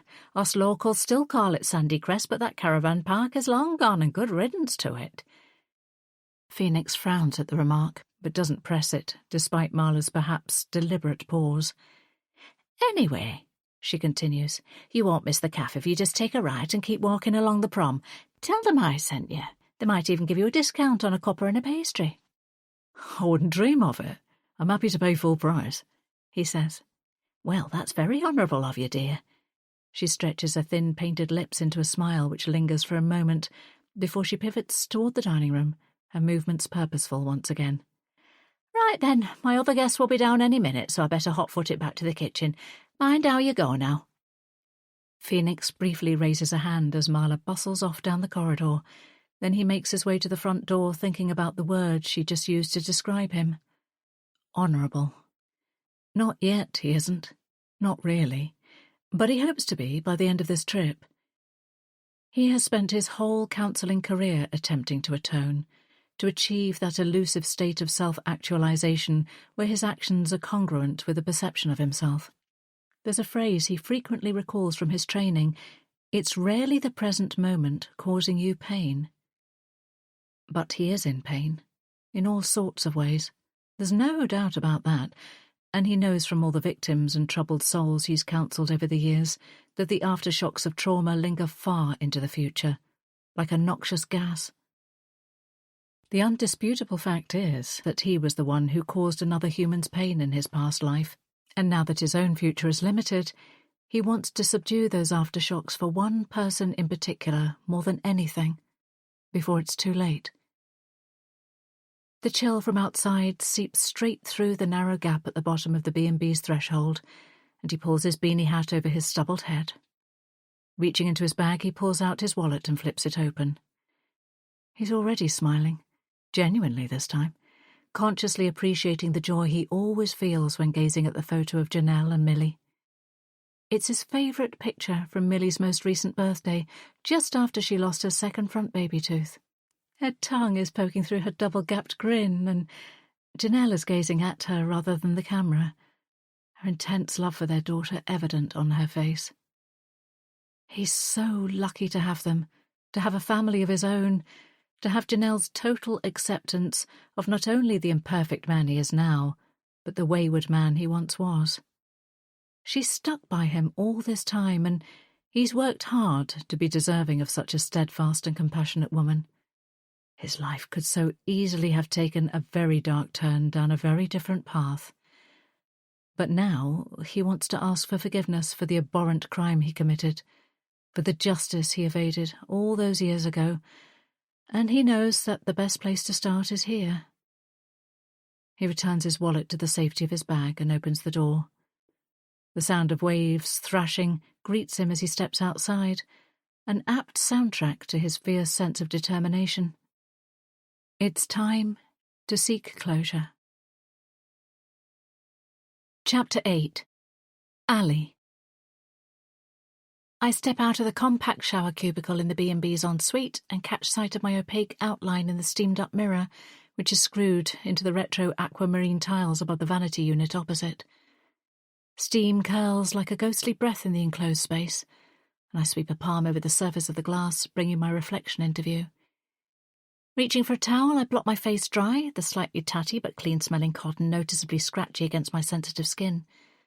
The lighting here is much harsher than at home, due to there being no window, and the bald patches in my thin, chin-length wet hair are even more prominent than I thought. I've got so used to seeing myself in carefully positioned mirrors or wigs that I'm both surprised and revolted.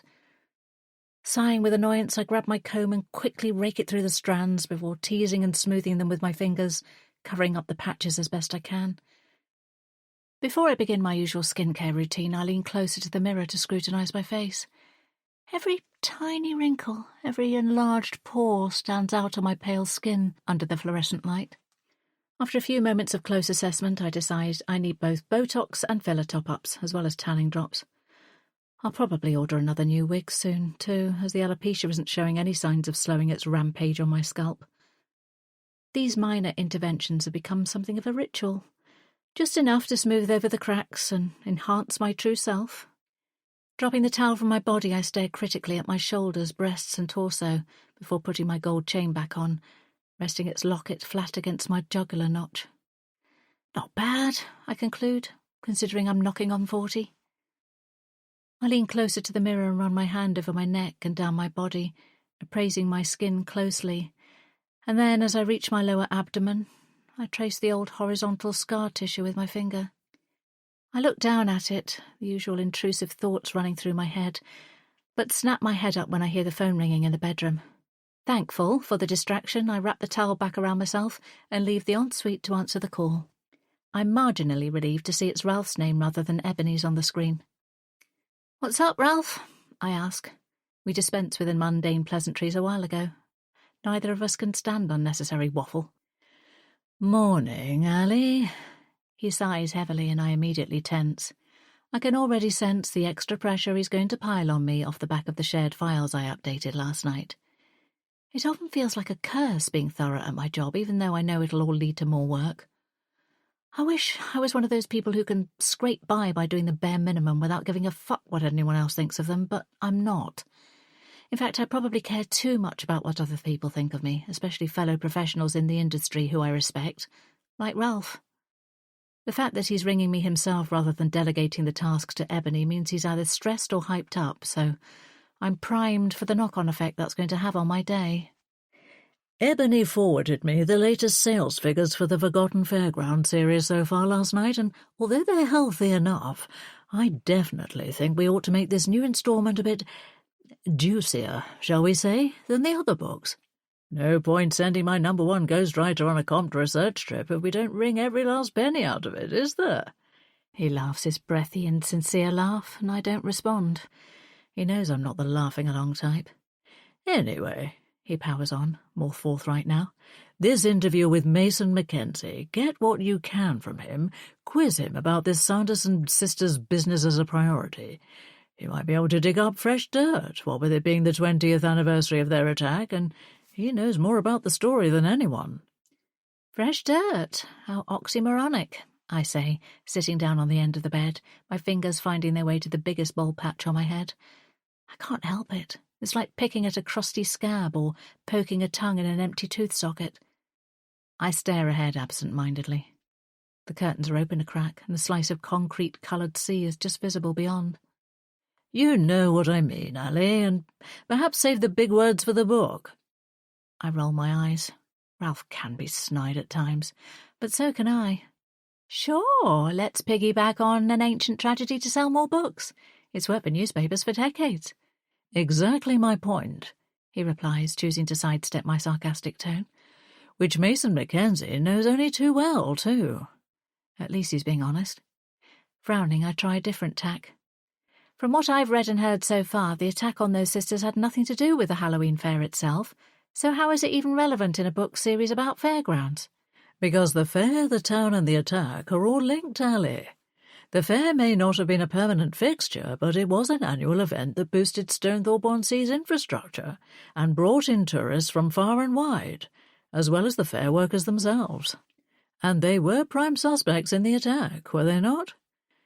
I shrug, even though he can't see me. Apparently so, but according to the landlady here, nothing was ever proven, and no arrests were ever made.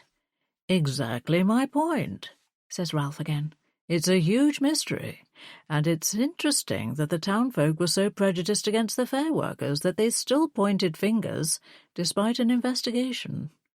They petitioned to prevent the good-for-local business fair returning, again, despite no proof of criminality. There must be residents who know more than they're letting on. What's your theory? I ask, although I suspect I know where he's going with it. Reading between the lines, I think the townsfolk know exactly who's to blame for the attacks, whether in 97 or 98 or both. But they've let the fair workers take the fall all this time. Talk about small-town bias against so-called outsiders.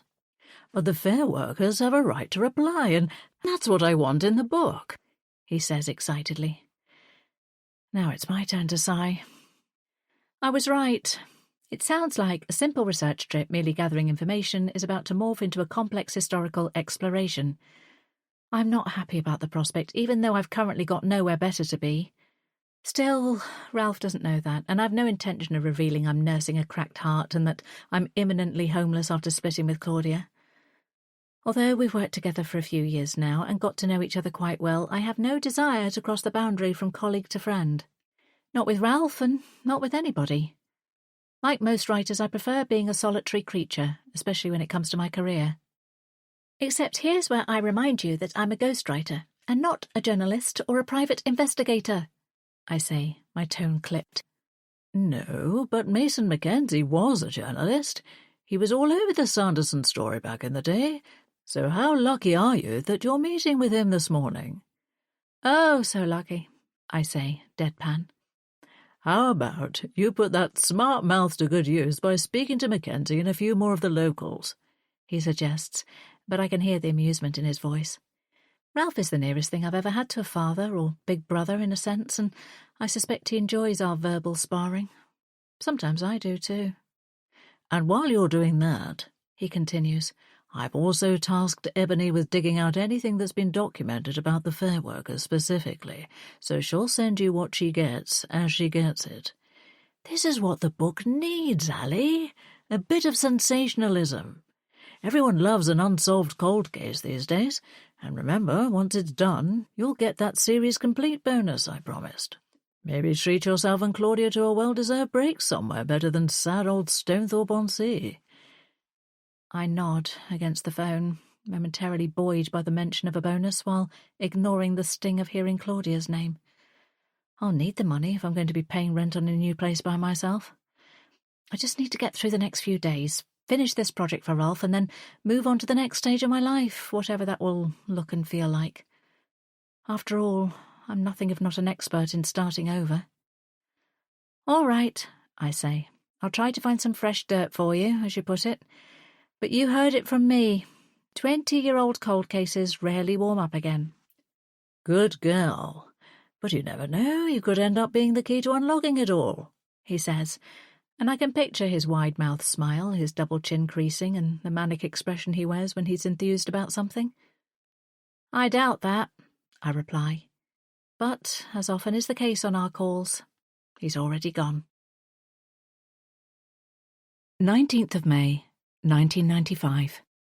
Scarlett. It was Dad's funeral today. It was so sad. Mum told me, Ruby and Rosalie that we had to be strong, but then she clung to Uncle Silas like a limpet through the whole service, like her legs were too weak to stand on. How is she meant to look after us if she can't even hold herself up? A few people came back to the house afterwards for cups of tea that Rosalie and Mrs. Roberts made for everyone, but they all just sat around whispering and acting sorry for us. I went and sat on the wall outside to get away from them, but then Uncle Silas and creepy Mr. Roberts came outside too. I didn't mean to listen, but Uncle Silas's voice isn't exactly quiet, and I could hear him talking about an insurance policy or something. He kept looking back at the house and pointing at the barn and fields, and Mr. Roberts was smiling and nodding. But before I could creep closer to hear more, Ruby found me and dragged me back inside and up to our bedroom. She locked the door behind us, then started giggling and brought out a handful of money from inside her pillowcase. She said she had found a wallet in one of the coats downstairs and had taken it because anything in our home means it's finders keepers for us. I was brave enough to tell her she should put it back, but she rolled her eyes and said that we needed all the money we could get because now Dad's dead, Mum's probably going to have to sell the house, and if that happens then all three of us will end up having to share a bedroom because there's no way Mum could afford to stay here. She said she didn't mind sharing a room with me, but she'd rather die than share with Rosalie too. I didn't want to tell her what I heard Uncle Silas saying because I don't know what it means, so I just started crying. She called me a fucking crybaby and told me to get a grip. I hate her. She makes everything even worse than it already is. I'm really scared. What's going to happen to all of us now? Saturday, 28th of October, 2017. Chapter 9. Ali. It's nice to see a young woman enjoying her food, comments Marla, as I tuck into the scrambled eggs on toast that she served me soon after I arrived downstairs for breakfast. The dining room contains 3 small sets of tables and chairs, but I'm the only one here. I don't care what I read or hear about carbs, you'd never stop me eating potatoes or bread. She chuckles as she fusses at the sideboard, moving the teapots, plates, cups, cutlery, jugs of milk and orange juice, and those small individual boxes of cereal fractionally so they're just so. She seems a busy pottering type of woman, and judging by the cleanliness of the B&B, she does a decent job of looking after it, especially if it's just her with a bit of help from her son. There's a large framed print on the wall above the sideboard. A vista of Stonethorpe-on-Sea's promenade from back in the day, dated 1975. The vibrant-looking scene is a far cry from the depressing derelict remains I saw last night. Nor me, I lie in response to her statement. No need to mention that I often restrict my intake when the scales show that I'm carrying an extra pound or 2 above my preferred weight. Luckily, genetics plays a welcome part in enabling me to maintain my figure. Mum was always petite and slim. "More coffee, dear?" asks Marla. I shake my head and check the time on my phone. "No thanks, I need to get going," I say, draining my cup. "Can I give you directions anywhere? We don't have tourist attractions as such these days, but there are some nice walking spots with lovely views." I stand and unhook my jacket and bag from the back of the chair before sliding my phone into the back pocket of my jeans. "No thanks," I say again. "I'm not a tourist, remember?" Recalling my conversation with Ralph and his insistence that I speak to more of the locals, and Marla's helpful gossiping yesterday, I offer her another snippet of information. "I've actually got a meeting with Mason Mackenzie this morning, so I'm heading straight there." Marla puts down the coffee pot and raises her eyebrows. "Mason Mackenzie, the journalist?" I nod. "Well, former journalist." The landlady tenses, eyeing me warily. "Are you really a journalist too?" she asks. Her reaction implies a dislike of Mason, which only makes me more interested in what he's got to say. If I'm being forced to meet with him, better that the conversation's not a boring one. "No, I'm not. As I said, I'm currently writing books about seaside towns. The one I'm working on now focuses on the decline of tourism." I smile. It's not technically a lie. She softens slightly. Well, you've come to the right place here, dear, and I'm sure Mr. Mackenzie will happily enlighten you on the reasons why the tourists dropped off like lemmings off a cliff. I mean, he's made a career out of it ever since the Sanderson incident. Talk about milking it. Case in point, that newspaper article about the anniversary. She purses her lips and gestures to the reception desk in the hallway where a stack of papers still sits. I do still worry about those girls never being able to move on, what with it being dragged up and gossiped about year on year. She tuts, seemingly oblivious to the fact that she's doing her fair share of the dragging. They still live in the same house, you know. How are they ever supposed to escape the past if they're constantly surrounded by it and reminded of it? Personally, I think they'd have been better off leaving Stonethorpe altogether, but the way they are now, it's just not that easy for them by all accounts. There's some that believe the attack may have been sexually motivated too. She shakes her head. Those poor girls. Rapists deserve castration, if you ask me. Although I don't comment on her bold opinion, I silently agree with her. However, innocent babies are sometimes born as a consequence of rape, and I believe they deserve love and a chance of a good life. Right then, Mum, calls a disembodied voice from the hallway. I'm off to the cafe. A young man pops his head around the doorframe. I'm surprised to see he's the ginger-haired kid from the pub. See you later, he says to Marla. Then he notices me and grins. Oh, this is my son Rye, she says proudly as he steps into the room. I wonder if it was him causing the creaks I heard on the landing last night. Hello again. He shoves his hands in his pockets and nods towards me, as though doing a little bow. Again? Asks Marla, turning back to me with a mild look of horror, as though I'd purposely sought her son out on arrival. I know I might not look conventional, but mother hens don't need to worry about me corrupting their boys. Only men on the more mature side interest me. We met briefly in the Smuggler's Arms, explains Rye. Glad you got back okay, he says to me, referencing my hasty exit last night. Silas can be a pain in the arse when he's on one. You shouldn't take any notice of him. Oh, is he ranting again? Asks Marla with another tut and shake of her head as she begins clearing away my plate and cup, panic seemingly allayed. I'm sorry about that, dear. And Rye's right. Take no notice whatsoever of that cantankerous old fool. I force a tight smile to offset the memory of the discomfort of Silas Sanderson's sinister stare. Well, I'd better get going, I say, knowing it's a 15-minute drive to Mason's house across town. I'll walk you out, offers the kid, moving to Marla and giving her a peck on the cheek. She beams at him. It's so sweet, it's nauseating. In the hallway, he bounds ahead to open the door for me, and I have to suppress the urge to laugh. He's like an eager puppy. Outside, I ask, so what's Rye short for? Ryan? No, actually, it's Ryerson, my surname, but everyone's called me Rye since I was a teenager, and it just stuck. He opens the gate for me too, and we come to a standstill on the footpath. You're still a teenager now, aren't you? I tease. I glance back at the B&B and spy Marla peering out of the front bay window. She raises a hand and waves, and I signal to Rye that she's there. Oi, I'll have you know I'm 20 this year, he says, mock-offended, while waving back at his mum.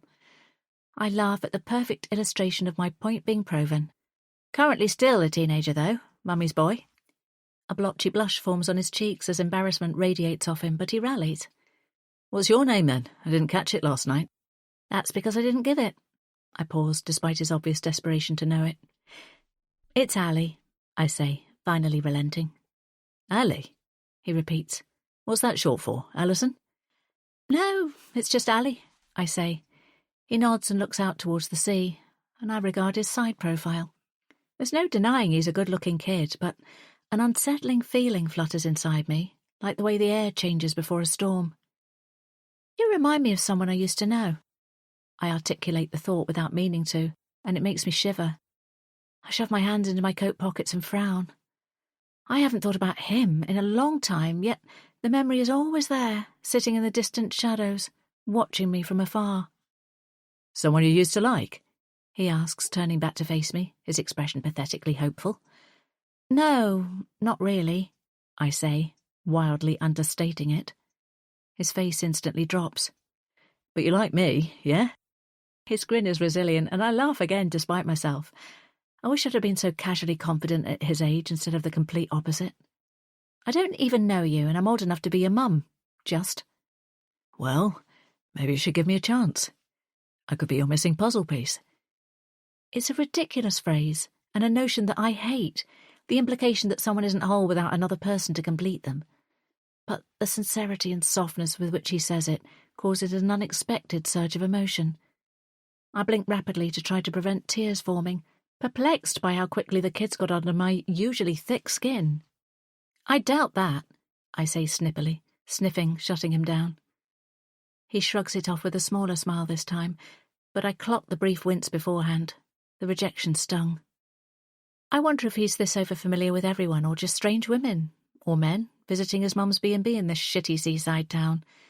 Maybe he's just bored and looking for a way to entertain himself. Maybe he's lonely.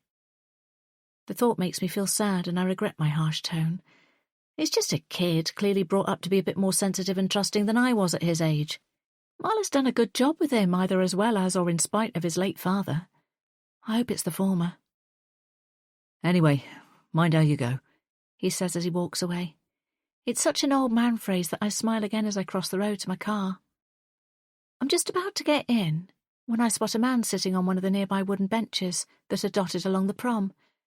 He's wearing a beanie hat and just staring out to sea, looking like he's got the weight of the world on his shoulders. Or else he's depressed to simply be here. I can relate. I start the car and head towards Mason Mackenzie's house. The sooner this meeting is over, the better. One completed task closer to going back to Leeds. Because as Dorothy famously said, there's no place like home. Chapter 10. Ruby. Ruby drops her customer's orders into her old, worn tote bag and hooks it over her shoulder, making sure her hair isn't caught up in the straps. She smooths the long black strands down over her chest, leaving the front to hang over half of her face to conceal her scar. She has trimmed her own hair for nearly 2 decades, as well as Scarlett's, and is surprised neither of them have started to go grey yet. Ruby remembers what thick, glossy manes they both used to have, how much they used to enjoy braiding and curling each other's hair, primping and preening each other as though looking at their own reflections. They were shocked when Rosalie cut all her hair off, presumably determined to be different. Now their hair is lank and thin, but still jet black. At least something of the past versions of themselves remain. There are only 7 parcels to post this week, and 5 of them are for items bought for less than £10. It's hardly worth the trek to the post office, but Ruby relishes this time, her Saturday morning freedom slot. She always goes early in the day to avoid people. She still doesn't know which is worse, the sneaky glances or the outright stares like she's some sort of circus curiosity. Still, the trip reminds her that she is actually part of the human race, even if it doesn't often feel that way anymore. I'll be back soon, she says to Dot. Of course she will. Where else would she go? Their housekeeper nods, her still nimble hands deftly kneading the bread she bakes every week as she gazes out of the window towards the chicken coop in the back garden. A shabby picket fence pointlessly borders the lawn from the fields beside and behind it. There's no need for the border at all, as the land belongs to the farmhouse, as well as the barn and the small outbuildings to the right. Dot described the view as pleasant enough once, but Ruby's sick of the sight of it, day in, day out, year in, year out. So far, Dot's the only one to make it past 6 months in the job, and Ruby hopes she'll stick it out. She's generally a stern woman of few words, which isn't a bad thing, and it'd be good for Scarlett to finally have some long-term consistency. Plus, Dot doesn't seem to be intimidated by Silas in the slightest, which makes a change. They've had a high turnover of housekeepers due to their gnarly, prone-to-ranting, fierce uncle. One timid woman didn't even last a full day before slipping out without a word to any of them. And they've fallen foul of others who only came to glean inside gossip for the townsfolk, fueling the rumours and prejudice. Dot, thankfully, seems sincere, solid and dependable. Ruby takes the long way round to the post office, avoiding the fateful shortcut across the field, as always. She's never walked that way again since it happened. The taxi driver drove them past it on the way home from the hospital, and there were bunches of flowers and printed pictures and laminated signs tied to the fence with string or tie wraps. She often wondered what the messages said, but by the time she was well enough to leave the house again, that spot was the last place she wanted to go. She preferred to fantasize about the note, or perhaps love poem she was sure Felton had left her, the only genuine one amongst the no doubt cliched and insincere missives from the townspeople. Now Ruby thinks about Felton again, about how differently her life could have turned out if fate hadn't stepped in and ruined her face and her future. She should have a husband by now, a family of her own. Sleepless nights, sticky little palms reaching out for her, tooth fairy visits, Sunday lunches around the kitchen table, teenage tantrums, GCSE revision sessions, Christmas mornings eagerly ripping shiny paper off carefully wrapped gifts. She wanted it all, and she'll never have any of it. She aches with the bitter loss of it.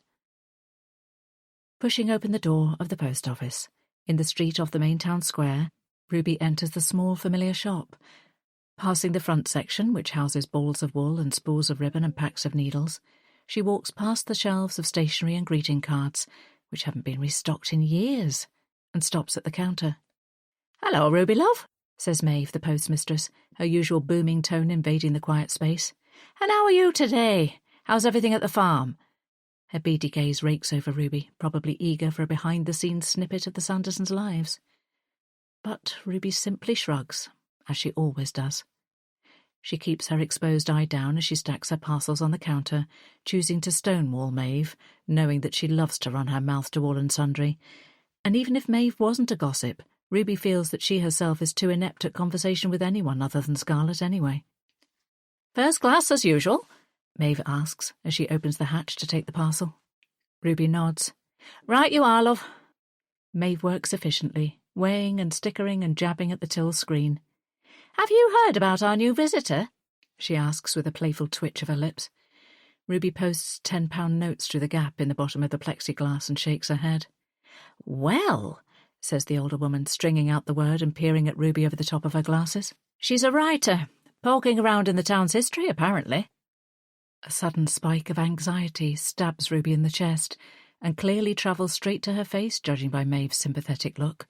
"Don't you worry, love. I'm sure she's not here to rake over what happened to you and that poor sister of yours. And if she does, well, she'll get short shrift from us locals." Ruby forces a polite smile as she collects her change and turns to leave, the conversation serving as a reminder of the scrutiny that still constantly follows her and Scarlett. "We're never going to escape it, are we?" she thinks. As she leaves the post office, empty-handed now after folding and pocketing her tote bag, a gust of wind blows back her curtain of hair, exposing her right eye and cheek. Her inner programming makes her want to immediately smooth it back down to cover her face, but she stops herself. For a moment she just stands there, with her eyes closed, facing the sea, feeling the most normal she's felt in years, with the salty breeze stroking her skin and whipping long strands of hair behind her. The sensation takes her breath away, and she could cry at the incongruity between fantasy and reality. In her peripheral vision, Ruby notices a car approaching the mini roundabout to her right and instantly turns inwards to conceal her face and readjust her hair. Her moment of bliss is over. Shoving one hand in the empty pocket of her thin coat and holding the ends of her hair in her other fist to keep it secure, she sets off down the path before abruptly stopping again just seconds later, a familiar sight arresting her. She watches as Silas approaches the smugglers, his gait already wonky, his hacking cough clearly audible above the car's engine, the restless waves and swooping gulls. It's barely 11 a.m. A cold shiver runs down Ruby's spine. The earlier he starts drinking, the more unpredictable he becomes, and she can never be sure what mood or state he'll be in when he returns home. Always wanting to be where her uncle is not, Ruby waits until he disappears through the pub's double doors, then picks up her pace, eager to get back to Scarlett and the temporary solace of the farmhouse. Dot nods her greeting as Ruby walks back into the kitchen. "How's Scarlett?" she asks first, as always. Trying her hands on a tea towel, the housekeeper jerks her head towards the window. Beyond, Scarlett is just visible in the chicken run in the back corner of the garden, sitting cross-legged with the Silkies in front of their coop. Dot collects her coat from one of the hooks near the back stable door. "I'll be off. See you Monday," she says, keeping her words to a minimum, as usual. Ruby nods, returning her gaze to the scene outside. "Thank you, Dot." A minute later, the sisters are home alone again. The silence of the farmhouse feels heavy, but it is a familiar weight, as are the complex feelings Ruby has carried all these years. Her tangled thoughts wander back to Maeve's comments about the writer. The possibility that a stranger is digging into Stonethorpe's history, and by definition their own history, stirs up even more anxieties. It's bad enough being faced, literally, with a perpetual reminder of the past, and she doesn't want it dredged up and presented to the wider public again now. News of the writer has only intensified Ruby's sense of being watched and judged. Even if she's not here for her and Scarlett specifically, there are plenty of secrets to unearth, even more events that could come to light, if the rabid gossip-mongers are to be believed. And they are secrets that could break the fragile force field Ruby's built around herself in one sharp, shattering blow. Chapter 11. Ally. Mason Mackenzie's sleek, white-rendered and grey-cladded dormer bungalow sits beyond fancy electric gates and contrasts starkly against the dreary Stonethorpe sky. As I pull up next to the intercom, I cast my eye over its neat modern facade, a huge picture window taking pride of place below an apex roof, a handsome porch housing double front doors to its left. If this is the kind of place a former journalist and now lecturer can afford, it might be time to consider changing careers, I mused to myself. Then I remembered this is Stonethorpe-on-Sea, and its negative history has ensured house prices have plummeted. The equivalent in Leeds would be a 2-bed terrace near the city centre, which still costs a lot more than I can currently afford.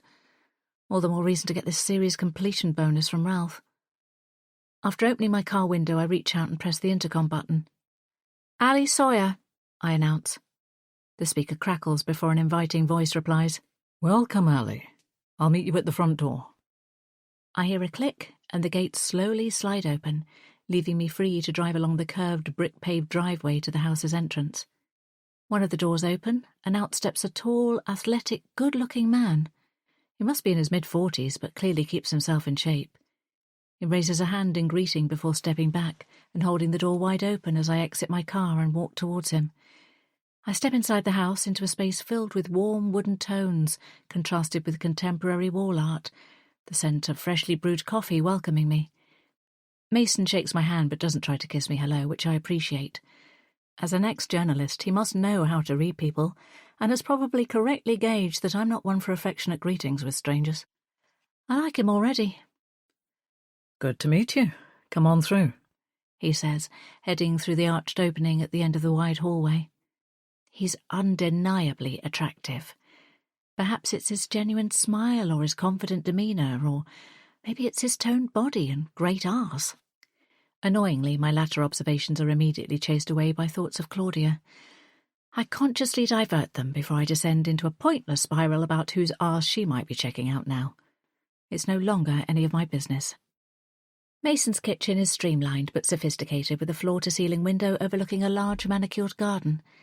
It looks like it could be a centre spread in a glossy interior design magazine, but its clean lines and sharp edges with very few soft touches screams single man.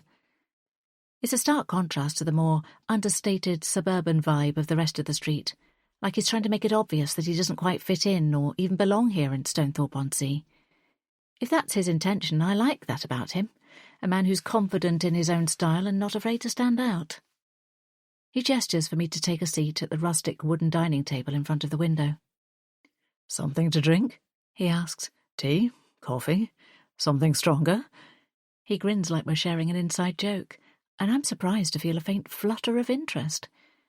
It's been a while since I felt attracted to a man. "Coffee, thanks," I reply as I set my phone down and open the recording app. He sits down too and pours us both coffee from the carafe already on the table, adding milk from the jug when I nod. His movements are relaxed, unhurried, adding to his air of confidence. "Do you mind?" I ask, my finger hovering over my phone.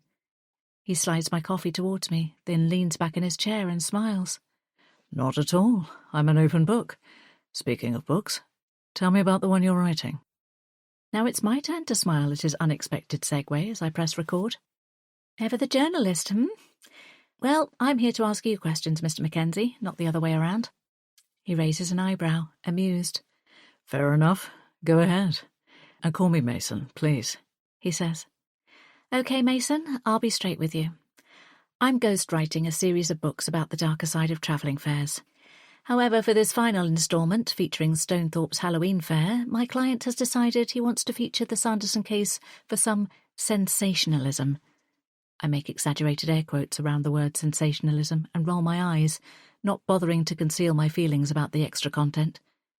For some reason, I want him to know I'm my own person, too. Mason tilts his head, his interest clearly piqued. You don't think the case is relevant? I shrug. It's just not what tickles my fancy. I'd rather write fiction, novels, create my own stories, not regurgitate a tired 20-year-old cold case. That tired 20-year-old cold case kick-started my entire career, he says, a note of pride in his voice. But okay, I hear you.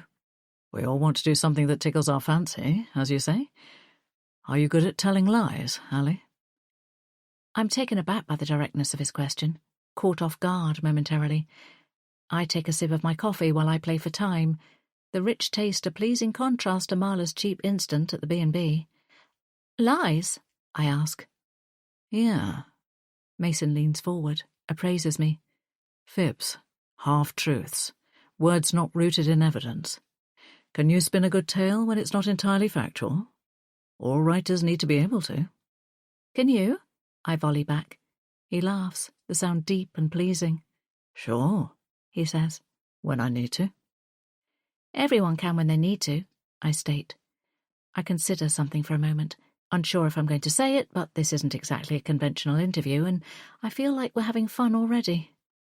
I decide to just blurt it out. In fact, I've got 3 statements for you. 2 of them are true and 1 is a lie. Want to guess which is which? Sure, he repeats after a beat, tapping his index finger on the table. His eyes light up with curiosity, then with something else as I pause the recording. Okay, I say, settling back into my chair, secretly delighted I've diverted his attention so easily. 1. I had a long-term sugar daddy when I was in my 20s. 2. I'm bisexual. 3. I have a deep, dark secret in my past. Mason listens intently, his gaze fixed on me as he processes each of my shocking statements. He's clearly not easily ruffled, a trait I relate to. He muses thoughtfully, and I want to lift open the top of his head to see his inner workings. I'm enjoying his apparent fascination in me, the undeniable charge between us, this unexpected turn to the dull day I anticipated. The sugar daddy is the lie? He says eventually. I shake my head. Nope, the dark secret is the lie. Like the non-fiction I currently write, I'm an open book too. He nods, studying me intently. Interesting. Most people will probably find your forthrightness intimidating, Allie. How do you find it? I ask abruptly. Refreshing, he states, holding my gaze as he takes a sip of his coffee. I smile at the compliment. I guess it's a quality people either love or hate. It's certainly intriguing, says Mason, setting down his cup. Personally, I think it can only serve to make you a better writer. Gives you the ability to see things exactly how they are, without distortion or unnecessary embellishment. Much like a journalist. He grins again. The comment feels insightful, and it pleases me that he thinks we share common ground in that way, after only just meeting. He's wrong, but I do like that he sees me this way. I wonder if he's always been like this, able to foster such a comfortable atmosphere with whoever he speaks to, or whether I'm bringing out a different side of him. In his old line of work, it was probably the former, but I'm enjoying the way he's making me feel. So, what are you going to do once this book is written? He asks, segueing back to the original conversation. I'm slightly disappointed to return to it after our brief flirty detour. Well, despite my client's prediction that this final instalment is going to rocket up the bestseller charts thanks to the Sanderson sisters' connection, I definitely don't want to write non-fiction anymore. My finishing bonus will go towards funding writing a novel full-time, even if only for a few months. Sounds like a plan, he says. The best way out is often through. A motto I live by, I smile, feeling a strong sense of camaraderie with this man. I shift in my seat and take another gulp of coffee, pressing record on my phone again. So, what brought you to Stonethorpe in the first place? Your journalism work? I actually lived here when I was a boy, he reveals. We moved to London when my dad got a new job, and we stayed. I went to uni there, King's College. The Sanderson case brought me back here often just after I started working on my first paper. I asked to cover it. So you were the reason the story spread far and wide? He nods, a proud expression on his face. I guess I was. It intrigued me anyway, but the fact that it happened in my old hometown even more so. Yet despite the nationwide coverage, this high-profile case remains unsolved, I state, surprising myself by sounding like a proper interviewer. Why is that, do you think? Before he can answer, a phone rings. He crosses over to the kitchen island and picks up his mobile.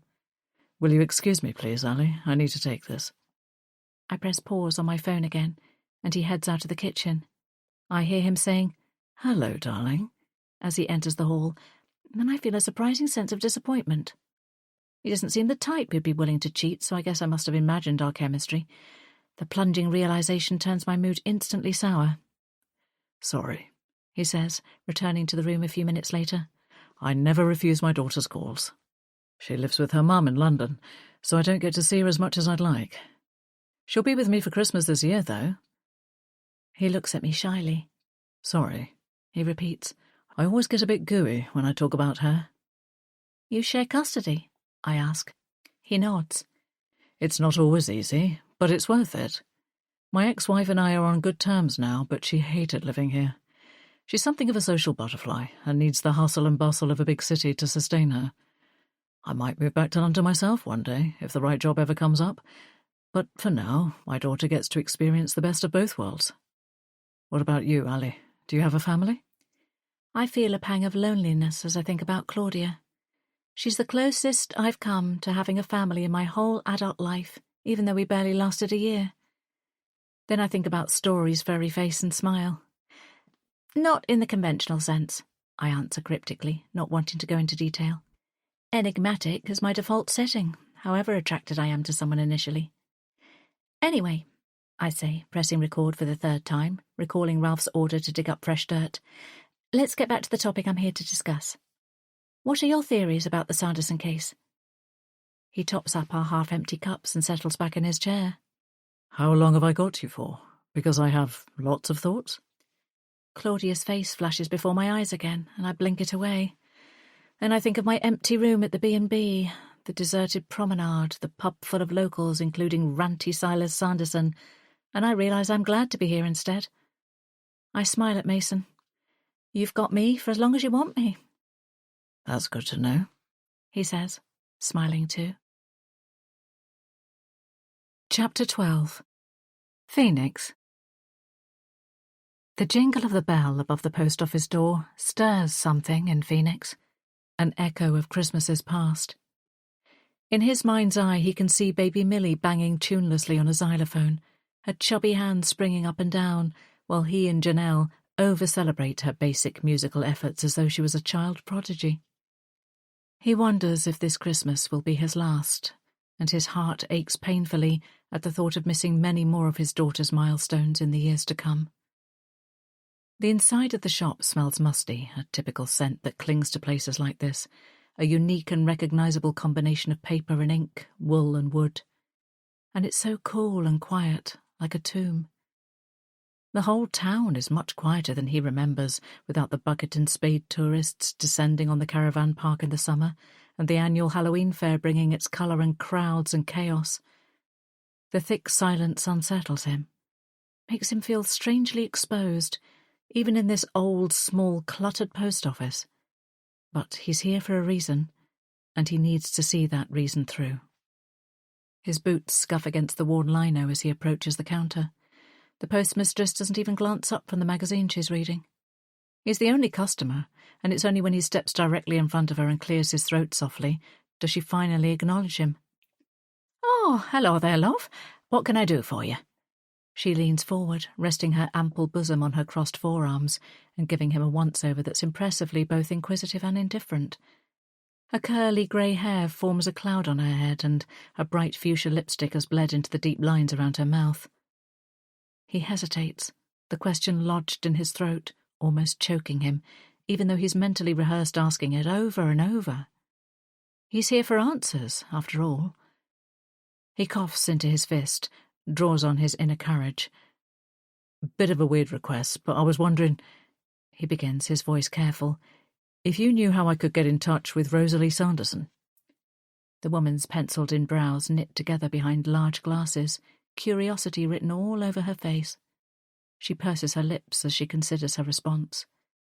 The Sanderson sisters are practically an urban legend in this town, but he doubts there are many who mention Rosalie's name alongside Ruby's and Scarlet's. The woman's reaction confirms this. "Rosalie?" she repeats, turning the corners of her mouth down. "Well, she ran off, didn't she? Not long after you know what." She bobs her head several times, assuming Phoenix knows exactly what she's talking about. He nods back. "Yeah, she just stopped and left with a secret beau, by all accounts. Never came back. Put that poor ailing mother of hers through even more heartache." The woman gives a sniff of disapproval. "Her boyfriend?" asks Phoenix, frowning. "I don't suppose you know of anyone who might know where she is now? Or him, even?" The postmistress shrugs. "Some say she's up north somewhere. Some claim she's abroad. Nobody actually knows anything for sure about her or who she went off with. It can't have been local, or we'd have known who else was missing, wouldn't we? Put two and two together. Or one and one." She barks an amused sound at her own joke. "But I can tell you that the one place she isn't living is in that old farmhouse with her sisters and uncle." Phoenix processes the information. Ran off. He assumed she'd have left town, but he can't find any trace of her online.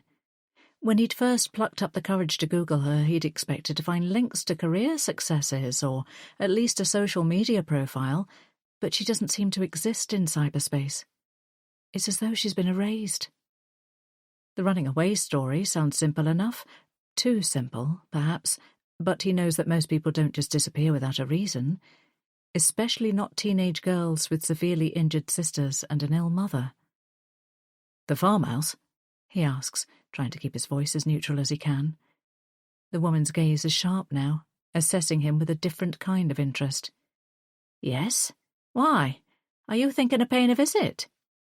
Phoenix shrugs like it's neither here nor there. "Maybe. Might someone there have a contact address for her?" The postmistress regards him for a moment longer. Then she sighs and scribbles something down on the back of an envelope. "There," she says, sliding it under the partition. "But don't expect too much. Ruby and Silas aren't exactly personable, and Scarlet, well, nobody's heard a peep out of her for 2 decades. "Thanks," says Phoenix, pocketing the already familiar address. He'd hoped not to have to return to it, but realizes now it was inevitable all along. He spots a card on the narrow rack next to the counter and instinctively grabs it. The bouquet of red roses on the front feels apt. After paying for the card, he turns to leave and hears the bell jingle again. Marla, the landlady from the B&B, walks in, bundled up in a woolen coat and knitted scarf. Her cheeks are rosy from the cold and her expression is as cheerful as her voice. "Phoenix," she claims, clearly delighted to see him again. "Fancy bumping into you here." He smiles politely. "Hello, Marla." Marla turns her attention to the other woman. "Maeve, you've got to meet this lovely young man. He's one of my guests at the B&B. "Phoenix? What an odd name," says Maeve rudely. "If you think that's strange, I've got a writer staying with me too, and she's got pink hair. Can you believe it?" Marla laughs. My Bruce would have had a twinkle in his eye at the sight of her. Writers, though, you know what they say. Be careful what you say around them, or they'll put you in their book. Mind you, she's writing one about this town, so we'd better be in it." Maeve and Marla cackle like witches, while Phoenix wonders about the mysterious writer. A woman with pink hair in a small town like this? Surely she'll be hard to miss. You'll no doubt cross paths with her soon enough. Maybe she's here for a reason related to the Sanderson sisters too. Maybe she'll be able to help him locate Rosalie? "Catch you later, ladies," he says, exiting the shop as quickly and smoothly as he can. Outside, the cold sea air nips his face, but he pulls out his phone and stares at his screensaver for a moment. It's a blurry photo Millie took of herself when he took his eyes off her for just a minute. She's such a mischievous, beautiful girl, he can barely believe he's responsible for half of her DNA. He makes a call and Janelle answers after a few rings, her familiar lilt so warm but so distant. "Hey, you, everything okay?" she asks. "Everything's fine," he confirms. "I just wanted to hear your voice." There's a pause, a slight tension. She's the only one who knows why he's here, why he felt he had to return to this now sleepy seaside town that possesses the defining story of his past. How much he needs to lay his ever-present ghosts to rest now that he's managed to wrestle his demons into submission. You can just come home, you know, she says softly after a few seconds, interpreting his tone so perfectly like she always does, always has. She's a better woman than he deserves, and he still marvels that they found each other 6 years ago. Two lost souls uniting. You've paid your penance. You're a good man now. Phoenix places one hand on his head, his fingers splayed on top of his beanie hat, as if to help keep her kind words contained in his brain. She's always believed in the power of redemption, that people can change, that second chances can be earned, yet he's never quite managed to convince himself of that. "Oh, no," he replies, like he does whenever she says that, so grateful for her. "But I've got a lead now, and you know how much I want to make amends." Just don't get lost following your lead, okay? You're already far enough away from us, and Millie misses you. I do too. "I miss you both so much. I'll be home soon." She sighs gently on the other end of the line. We love you, Phoenix. "I love you too, my gorgeous girls. More than anything," he says, meaning every word. They say goodbye, and conscious that Marla could emerge from the post office at any moment and delay him further, he ends the call. For a few moments he stares out at the choppy sea and the hazy grey horizon, thinking about the blank greeting card stowed in his bag. Taking a deep, fortifying breath, he sets off in the direction of the Sanderson house. It's time to face whoever, or whatever, comes next.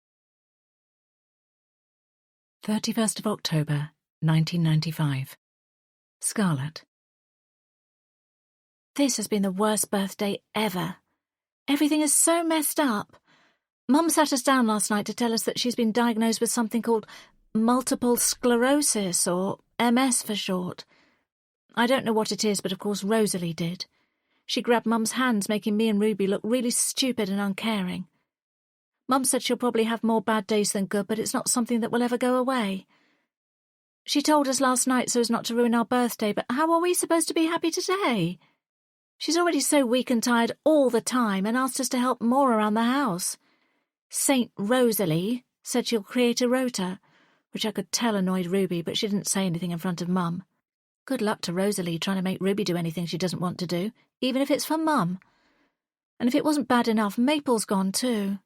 Uncle Silas arrived last night, and when I woke up this morning the barn was empty, except for the stacks of hay and the rabbit hutches.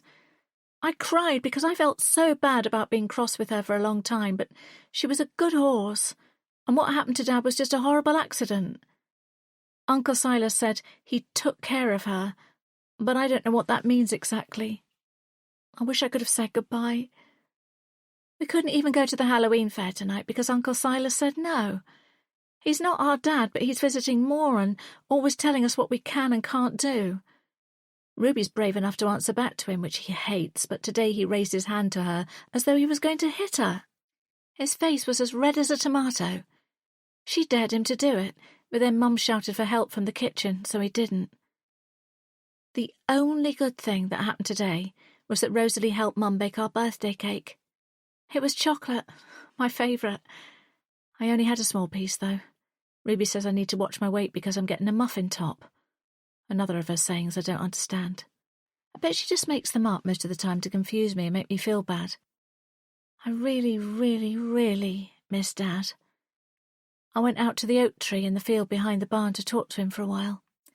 I like to think that his ashes have mingled into the roots and the trunk, and he's now part of the tree and watching over us, just as big and strong as he was when he was alive. Today would have been fun if he was still here. He would have taken us to the fair and won us a cuddly toy each, just like last year. Saturday, 28th of October, 2017. Chapter 13. Ali. As Mason begins talking about the Sanderson case and his investigation into it, I watch him with a slight smirk. He projects such an easy confidence with a hint of brooding intensity. He still talks about it so passionately, even after all these years. His famous watershed story. So what in particular got you so obsessed? I ask. He shrugs, but not because he doesn't know. Well, it's a hell of a conundrum, isn't it? A small seaside town where everyone knows everyone, an annual fair that passes without event for decades, then 2 teenage sisters are suddenly struck down and left for dead during Fair Week. No apparent motive, no witnesses. I mean, that's a mystery in itself, right? I nod. Especially as nothing really changed on the face of it. Yet everything did. The rumours, the suspicions, the outright finger-pointing at the fair workers who hot-footed it out of here. They were the prime suspects. A dome of fear seemed to descend upon the town, and the Clifton boys got lumped into the suspect pool because they were close mates with so many of the fair workers. Sandy Crest, their parents' caravan park, struggled massively in the aftermath, causing even more consternation among the locals, especially the other business owners who also relied on the out-of-towners that the fair brought in. But rightly so that they were all lumped together if these Cliftons did have anything to do with the attack on the sisters, I state. Yet there was no evidence to suggest they did, he says. No hard evidence, but also no alibis, except them vouching for each other. A double negative in the police's eyes, but still not enough to warrant an arrest. And then there was another one. Another one what? I ask, leaning forward, although I already know from what Marla told me. Still, I want his version for the recording, for the reference. Mason hooks his gaze onto mine. After Ruby and Scarlett were attacked in 97, and nobody was brought to justice for the crime, the locals got spooked. They petitioned to ban the fair ever coming back, despite the further detrimental effect it would have on the town's economy. But it didn't work. The council pushed back, and the fair rolled into town again in 98 like nothing had happened. And then, in 98, another girl was attacked. This time in one of the caravans on the Sandy Crest site itself. That's when things really blew up. The town turned against the fair for good after that, and their second, bigger petition, including many impassioned speeches at council meetings, got the ban secured, he says. What happened to the girl in the caravan? I ask. She survived, like Ruby and Scarlett did. But it was bad, and a diversion from the original attacks as the second one appeared to be sexually motivated. I let out a low whistle to lighten the atmosphere more than anything else. The air in the room feels heavier somehow. We sit in silence, our imaginations painting appalling pictures neither of us wants to see. That's pretty dark. And what about the Sanderson sisters? I ask. You said they survived, but what actually happened to them? Mason sighs, running a hand through his hair. Tragedy after tragedy. Their mother died not long after the attack. Brain hemorrhage, if I remember correctly, although she had been battling MS for years. Her brother, Silas, came back to look after the girls, but the guy's a piece of work, a religious nutter and a drunk. For the past 20 years, Ruby has barely left the house, and the only people who have set eyes on Scarlett are the numerous housekeepers that Silas regularly sees off. Tragic indeed, I say. There was another sister, too. Rosalie. Mason tugs at his lips, his gaze drifting out the window. She's who's intrigued me the most. But she disappeared while Ruby and Scarlett were still in the hospital. Silas claims she had a secret boyfriend and ran off with him, that she bolted selfishly while her mother was too busy worrying about her sisters. She wrote home a few months later not knowing her mother had died, and Silas showed the letter to the police. But nothing ever came of it. I tried to track her down, but had no luck either. She's a ghost. He shrugs again. I'm a damn good journalist, but I don't have access to the same manpower and resources that the police do. Plus, back then, the power of the internet wasn't what it is now. So nobody actually dug that deeply into the case? I ask, raising an eyebrow. Sounds suspicious to me. Me too. I wondered if a copper was in on it for a while, but again, I only hit dead ends on that score. The town didn't want anyone to dig deeper. It just wanted to close ranks and close down. I reflect on that for a moment. It makes sense. Small towns bury ugly stuff from outsiders. The Sanderson sisters and the other poor girl are definitely ugly stuff. This is gold for Ralph's book, even if it's not what I signed up for. It still feels a bit icky to me, but he's going to love these gritty embellishments. Still, something about it gives me the chills. Teenage girls don't seem to fare too well in Stonethorpe-on-Sea. Mason seems to sense my mood shift because he stands up and walks to a drawer across the kitchen. He retrieves a folder and drops a handful of neatly cut-out newspaper articles from inside it onto the table. I look at his collection. All his bylines, his curated evidence of the grisly content Ralph thinks he needs to boost sales of the book series. Ebony is probably gathering copies of all these together too, but I like the idea of referring to Mason's originals. Perhaps I can borrow them, give myself a reason to come back. As they're reading my mind, he says, I can make copies of these for you. He flashes me a smile, one that feels warm and personal. If you want to collect them, I can have them ready tomorrow evening, he suggests. I smile back, certain I've interpreted his invitation correctly. Sure, I say coolly. That'd be helpful. Mason sits back down. You know, while you're here, there are a few other people you might want to talk to, for wider context. Such as? I ask. I'll cross-reference his recommendations with a list Ebony's already emailed. Well, for starters, old Maeve at the post office. She's got her finger on the pulse of this town. Massive gossip, though, so don't treat everything she says as gospel. But if you sift carefully through the silo of shit she spouts, there'll be a few gold nuggets. Caroline and Philip Roberts, too. They own the land the fairground used to be built on and live in a house next to it. The family has been here for generations, and they were tight with the Cliftons who owned Sandy Crest back in the day. All the Cliftons are long gone now, though, including the boys Felton and Colton. I nod, mentally filing the names away even though I'm still recording our conversation. Anyone else? Mason's expression turned sly. Possibly the vicar, Reverend Keeley. He's only been here about 10 years or so, but he might know how to contact the previous vicar, who arrived in 1997, just before everything went to hell. Some say he knew more than he let on about what happened back then, but of course he always hid behind the cloak of confidentiality. I raise an eyebrow. The vicar? Seriously? He shrugs. This is a small town, Ally. Everyone has secrets. There's a brief silence before Mason clears his throat. His Adam's apple bobs, and I imagine pressing my lips gently against it, feeling the warmth of his skin. I shake my head, reminding myself there's a time and a place. Maybe that time and place will be here tomorrow night. You could also try speaking to the local police. See if they'll let you look at the old case files, or maybe talk you through the investigation. I'm not sure how helpful they'll be, but... I cut him off. I told you, I'm not here to investigate the full cold case, Mason. I'm here to ghostwrite a book about the downsides of travelling fairs. What happened here 20 years ago is terrible, but it'll fill 1 or 2 chapters, tops. This book as a whole needs to fit in with the rest of the series. Mason holds his hands up, palms towards me, and I realise that came out a little sharper than I intended.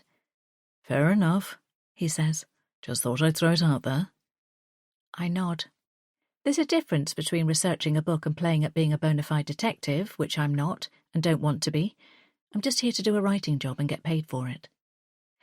Thanks anyway, but I'll stick to what I'm good at, I say, leaning back in my chair and crossing my arms.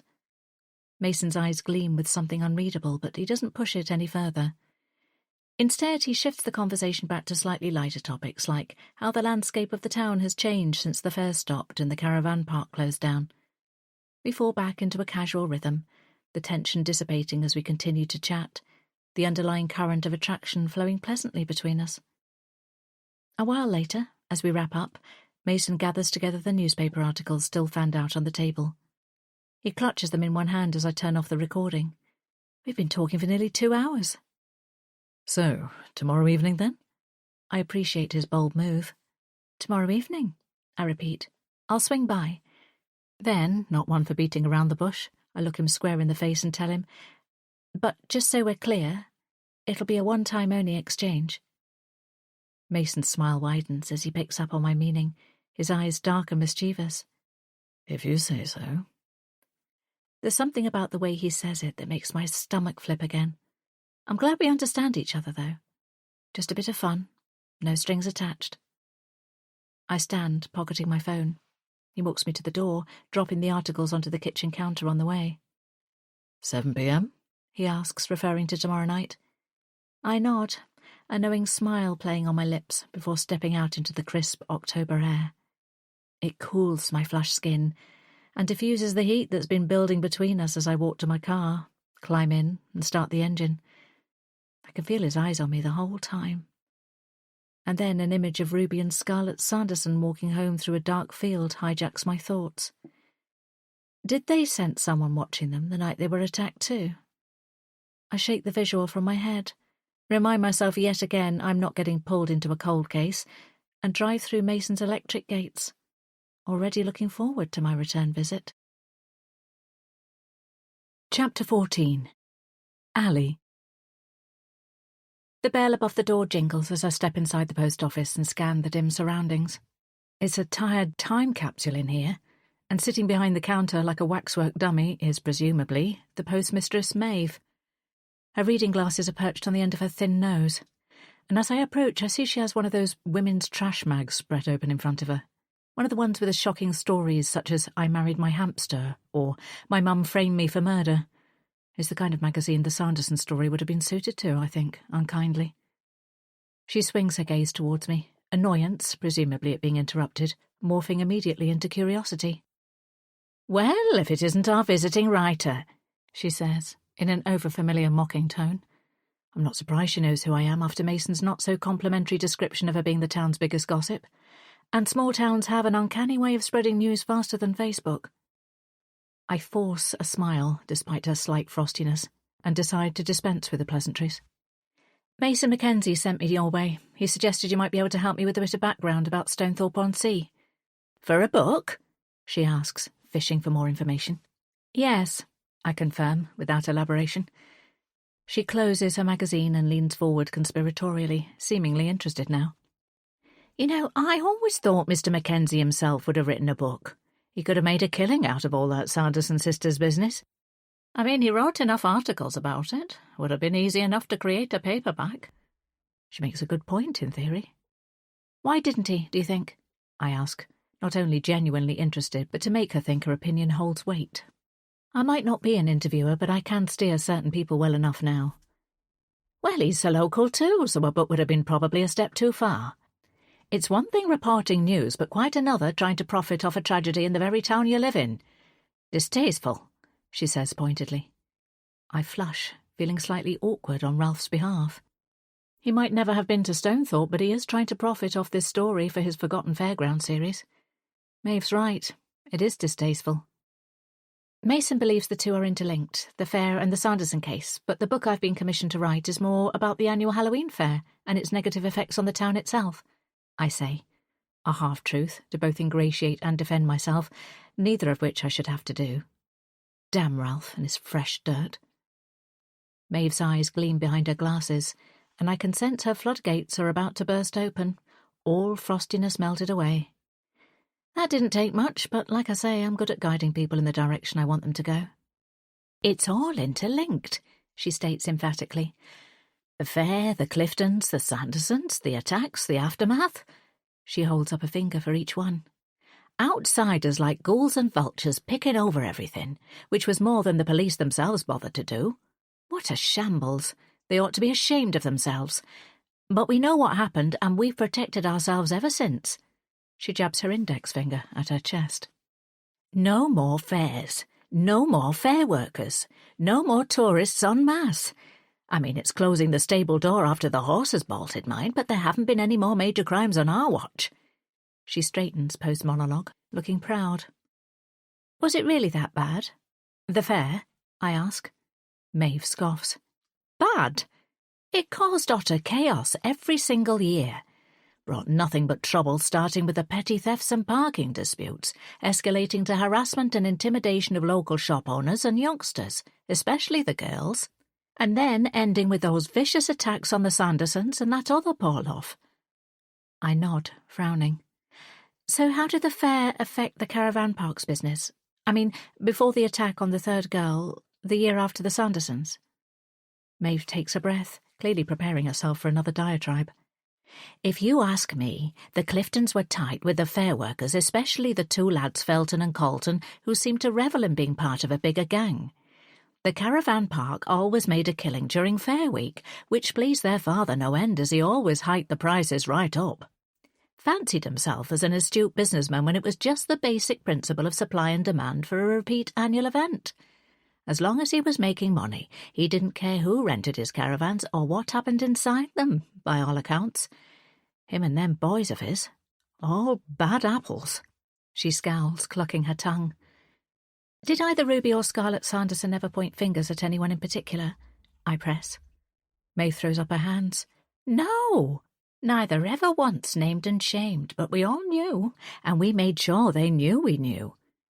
The satisfaction in her voice makes my skin prickle. Mason's account of events was diluted compared to Maeve's venom-filled version, and she hasn't finished yet. It took a year, and another attack on another innocent victim, but we got rid of all of them.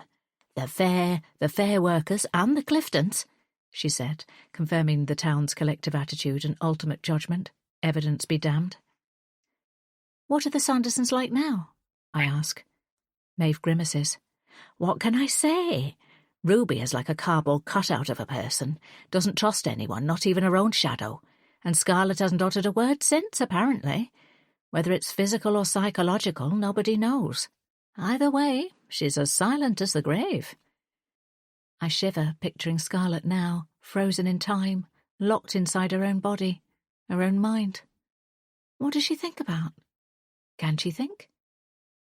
There was another one, you know, she says after a pause. Another victim? I ask, surprised. Mason didn't mention this. No, another sister. Quiet, bookish thing. Complete opposite to Ruby and Scarlett, despite them being triplets. Triplets? I repeat, eyebrows raised. Mason didn't disclose that the Sanderson sisters were triplets either, despite all the research he claimed he did. Maeve nods. But Rosalie was always the odd one out, both in looks and personality. She never fit in with them, poor girl. In the end, she stopped trying to.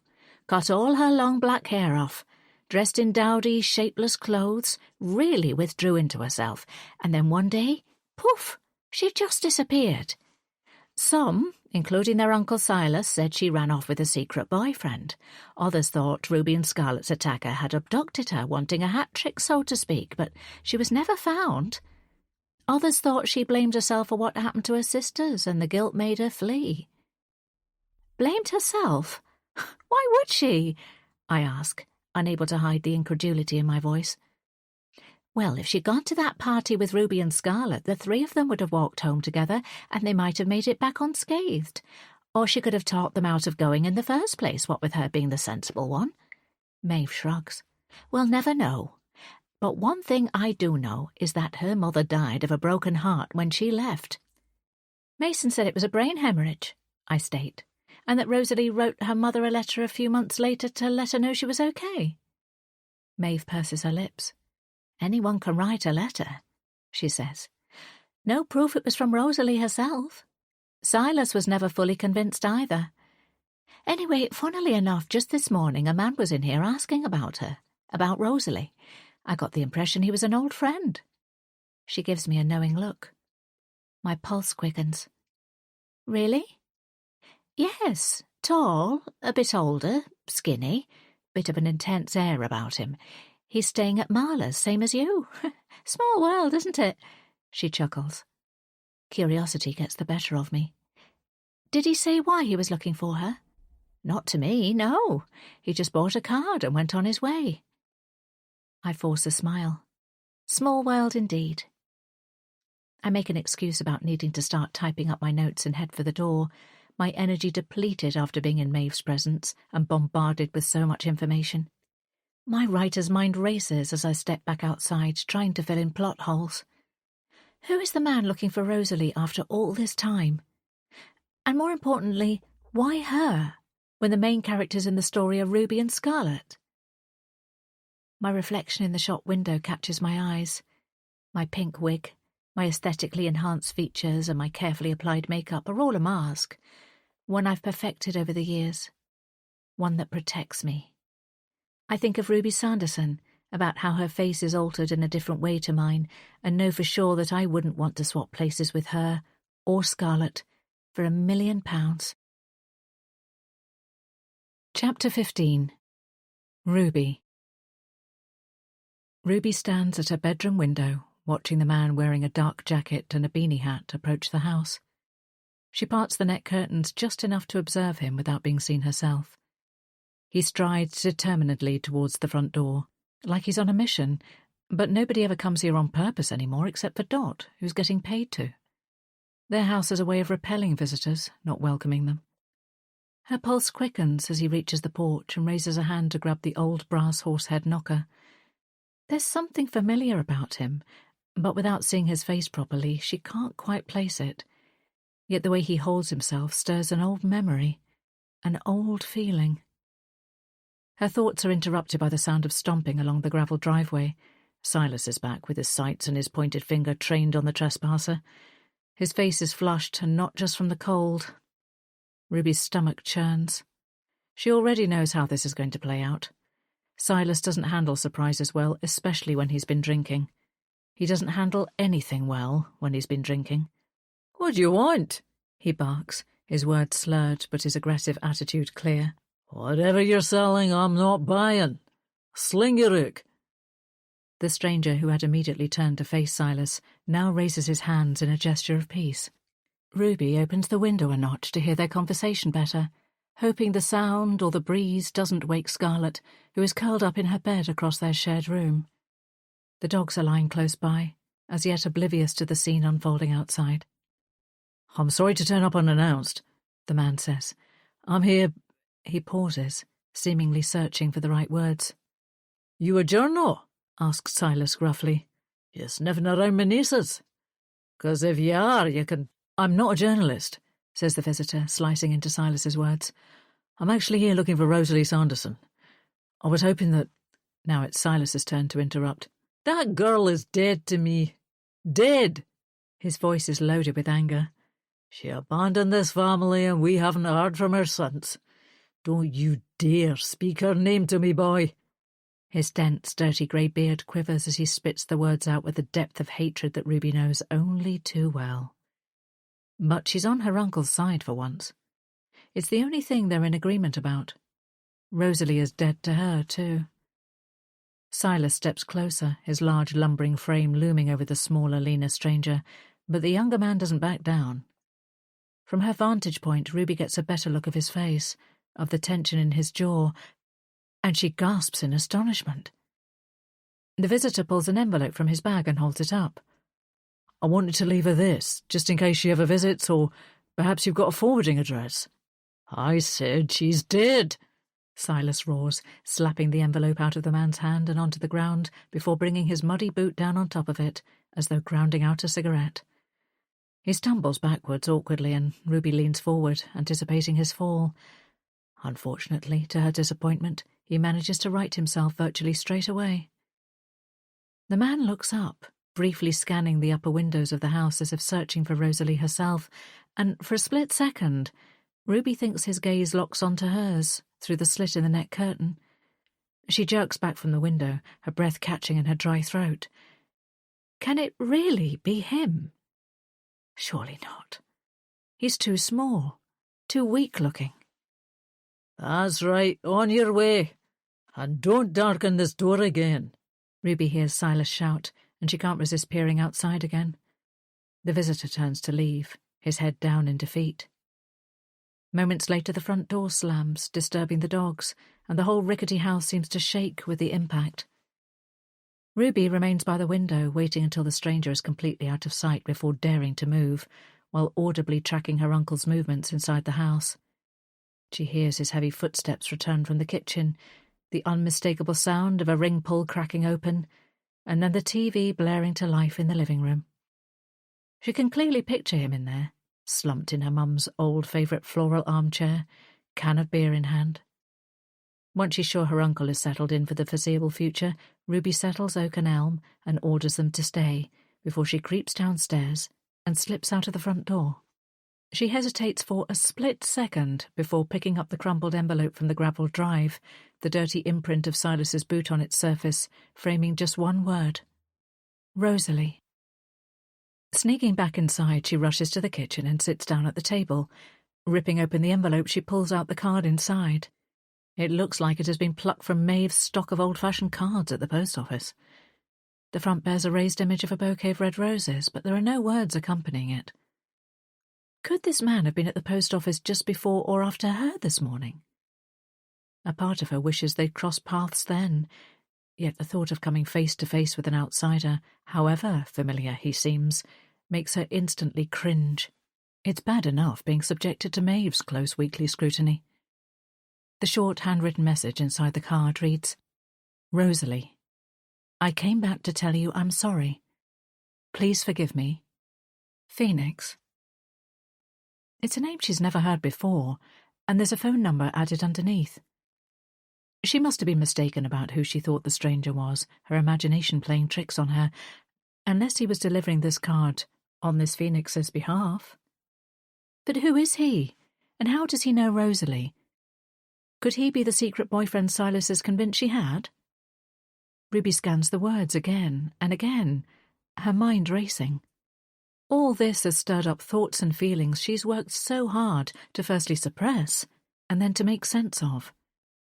It's been challenging, a different kind of struggle to the one she faced after initially seeing her disfigured reflection in the hospital. Her hands tremble as she folds the card and stows it in her cardigan pocket. Then she rips the envelope into many tiny pieces before throwing them in the bin, in between Silas's empty cans that Dot frequently and dutifully collects from around the house during her shifts. The house feels stifling and oppressive. Needing to get out, Ruby grabs her coat from the hook by the back door and heads outside. She begins walking, unsure of her direction, welcoming the cold October chill. A while later, she finds herself at the beach, which is deserted except for a few seagulls squawking overhead. Ruby walks slowly along the shore, the wet sand soft and shifting beneath her shoes, and listens to the splash and crash of the waves, as restless as her mind. For a moment she imagines wading into the water, just putting one foot in front of the other, letting it steadily overwhelm her, then consume her. A smooth, silent escape. But no matter how far she walks, she can't escape the memories that are flooding back. Memories of being 16 again, of Kaylee's party, of Felton Clifton's mouth on hers, his hands on her body, and then... No, she can't bear to think about it.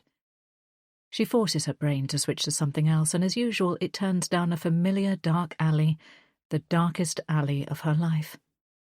The terror, the blood, the pain of the attack, the helplessness, the horrifying abyss that followed. She often wishes she had died that night, for several reasons, and she has considered ending her life many times since. But she can never seem to do it. Scarlet needs her. As damaged and restrained as Ruby feels, her sister is truly broken, a fragile little caged bird who will never fly free. The wind picks up again, whipping Ruby's hair across her face, and she wraps her arms around her body for warmth. Through her thin coat she feels the outline of the card in her cardigan pocket. Phoenix. The name feels strange yet recognisable at the same time. Who is he, and why does he care about Rosalie after all these years? And why had he looked so familiar? So much like Felton Clifton. The thought hits her like a slap. Could this Phoenix be related to him in some way? Is he here with a message from Felton?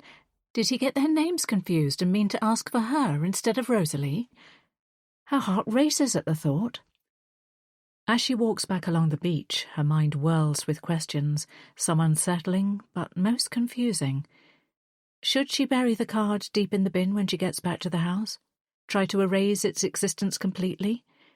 Or can she harness the courage to contact this Phoenix and demand to know why he's here? Sunday, 29th of October, 2017. Chapter 16. Alley. I wake with a jolt, disorientated for a second as I blearily scan the gloomy room. I roll over, trying to dislodge the grogginess. The unfamiliar weight of the duvet and bedspread keeps me moulded to the mattress, but I know I won't be able to fall back to sleep now, not after such a restless night. For some reason I kept hearing a baby crying. It must have been the B&B's neighbour, or perhaps an exhausted mother up at dawn to walk her child in its pram along the prom. Like Marla said, the sea air can work wonders. But still, the sound haunted me, scraping my nerves and disturbing my sleep. A thin slice of morning light squeezes through the gap in the middle of the heavy curtains, dust motes floating in the air. I sit up and run my hands through my thin, natural hair. My pink wig sits on top of the dressing table, and a few of its candy floss-coloured strands catch the light prettily. I reach for my phone and check the time. 8:11 a.m. Too early for a Sunday, but I need to get up, get on with the day. And I'm already counting down the hours until tonight and my second visit to Mason's house. His invitation still lingers in my mind, causing a reaction in me I haven't felt in a while, especially for a man. Although I'm not normally a fan of surprises in life, this instant attraction to Mason is quite a pleasant one. Throwing back the duvet, I get up and stretch, raising my arms high above my head before dropping down to touch my toes. Under the threadbare carpet, the floorboards creak as I cross to the window and pull back the curtains. The view remains unchanged. The desolate prom, the slate-grey sky, and the wide, wide expanse of choppy sea. Stonethorpe looks lifeless, and all I've got to keep me company are shadowy thoughts that are formed from my conversations with locals so far. The Sanderson case, the Cliftons, the fair, Rosalie. It all twists together into one messy knot I'm not sure I'm equipped to untangle in a couple of easy-to-read chapters. I lean my forehead against the cool glass and remind myself yet again that I'm not here to solve a mystery. This isn't an investigation. I'm a ghostwriter, not a detective, and I just need to stick to the facts as they're presented to me and maybe embellish them with some scenic descriptions. Ralph is paying me well, but not enough to chase and catch old ghosts. Yet, the more I learn, the harder it is not to get sucked in, despite not wanting to. There's just something off about Stonethorpe-on-Sea. It's got a weird vibe, and not just because of the Sanderson case. I push myself off the window and make my way to the ensuite. I'm meeting the Roberts family today, the couple who own and still live next to the land where the fair used to pitch, and I need to get ready. The old Sandy Crest caravan park site is even more depressing than I expected. Like a patch of desert, it's mostly barren with tufts of weed and a few dead bushes dotting its surface. A large iron gate, once painted white, still stands pointlessly at its entrance, given there are no other perimeter markers whatsoever. I step out of my car and scan the empty field once more before pulling out my phone and taking a few photos. Then I head towards the bungalow next door. Caroline Roberts greets me cheerfully at the door. I know from Ebony's research that she and her husband Philip are only in their 40s. Her early and him late, but they both look much older. Caroline treats me like I'm a celebrity, super smiley and welcoming, her thick greying hair swept back into a neat bun. Philip, on the other hand, hangs back, his hands shoved deep into his trouser pockets, his blank expression harder to read than his closed-off body language. "Come on through," says Caroline brightly, leading me through to a warm and well-presented, albeit dated, living room. Philip trails silently behind me. There's a strong floral smell, as though air freshener has just been sprayed, and I find it strangely comforting, a throwback to my childhood. My mum loved florals. "Thanks for agreeing to talk to me," I say, as Caroline invites me to sit on the settee. She sits in the armchair opposite and gestures for Philip to pour the drinks from the teapot already placed on the coffee table between us. Mugs, sugar and milk have already been laid out too. He obliges dutifully as Caroline settles back. "No problem at all," she says in response. "We don't get many visitors these days, so it's nice to have some company." I take in the room while Philip distributes our cups of tea. The walls contain many framed family photos and canvases, mostly of two identical girls. Their faces stare down at me eerily. Twins have always freaked me out, as though they're one person split into two. Half the personality, half the brain cells. "Hazel and Olive," Caroline says proudly, noticing me scanning the pictures. "They're 16 now. Time flies." 16 and a handful, Philip adds quietly, finally taking a seat himself. It's the first time he's spoken since I arrived. I smile politely, but his comment makes me shiver, remembering the Sanderson girls were just 16 too. I take out my list of questions and phone and ask their permission to record the interview. "Is that necessary?" asks Philip. I regard him curiously. Why is he so cagey? "No, but it will ensure greater accuracy for the book, and I can anonymise names if you'd prefer." He appears to think about it for a few seconds and then gives a barely imperceptible nod. I press the button and begin. I understand you both grew up here in Stonethorpe, right? You must have seen a lot of changes over the years. Caroline nods. Yes, we've been here for it all. Before the fair and after. We thought about leaving after, but then a couple of years later I fell pregnant with the girls. And with family ties here, we decided to stay on. Didn't we, Philip? Her husband glances at her, his expression still tight. He nods too. Did you ever go to the Halloween fair yourselves? I ask, determined to stay on track, inviting them to talk more about the fair itself, rather than all the scandals and crimes seemingly associated with it. We did. I still remember the first year it was ever here. Oh, the excitement. Caroline claps her hands together. I've never been one for the big scary rides, but I loved all the prize stalls. And as for the atmosphere, it was electric back in the day. Nothing but fun. We'd go 2 or 3 times during Fair Week in the beginning, before prices got sky high. £1 for a spin on the waltzers, can you believe it? Of course that doesn't sound like much now. Philip coughs loudly, interrupting her. Caroline's smile falters. Sorry, she says to me. I forget myself sometimes. It's such a strange expression, and one which seems to come easily after a not-so-subtle signal from her husband. If he doesn't let her speak about something as simple as ride prices, I'm not going to get much out of them. I need to be more direct. I check my list of questions and skip a few of the warm-up ones. When was the last time you went to the fair? I ask. 1997, says Caroline straight away. We were both there that night, the night that everything changed. She doesn't look at her husband, and she doesn't have to specify what night. I know she means the night of the attack on Ruby and Scarlett Sanderson. Philip shifts in his seat. It was a long time ago, he mutters, and those sisters weren't even there. They were at that party. I'm grateful that for once someone is severing the Sandersons from the fair. This is more like it, someone willing to consider them separate events rather than lumping them all together like everyone else has. Caroline doesn't respond, just looks down at her hands, twisting her wedding ring around her finger. Philip stares at the teacup in front of him, still untouched. The ongoing tension makes me feel uncomfortable, so I sip my tepid tea, which is too weak for my tastes, mentally considering my next question. Clearly Caroline is more comfortable talking to me than Philip, but I suspect what he's got to say could be much more interesting. Not that he seems willing to share. He's a very guarded man, seemingly here to oversee his rambling wife. Caroline breaks the taut silence. Her voice is soft, sad. There was more going on that night. Things that people don't talk about. Pranks, supposedly. She shrugs and Philip shoots her a warning look. But now I'm intrigued. Maybe she can be interesting after all. Pranks? I ask. A few more moments of silence pass. I can feel myself getting impatient, but the power of not speaking first is potent. Caroline flicks an anxious glance in her husband's direction, a silent communication. He sighs, rolls his eyes to the Artexed ceiling. He plants his hands on his thighs as though fortifying himself and nods once, decision made. Here it comes, whatever he's been keeping contained. Me and the Clifton boys, we messed about a bit back then, especially during Fair Week with the fair workers. Harmless fun, mostly, but that night, well, things got out of hand. At that party, after the fair. Caroline begins wringing her hands, her mouth set in a thin line. I didn't expect anything like this, and Philip's candour has caught me off guard. His voice is raw. My resolve not to dig too deeply is out the window. I want to know what he's going to say. We were just kids, remember? Everyone makes mistakes when they're young.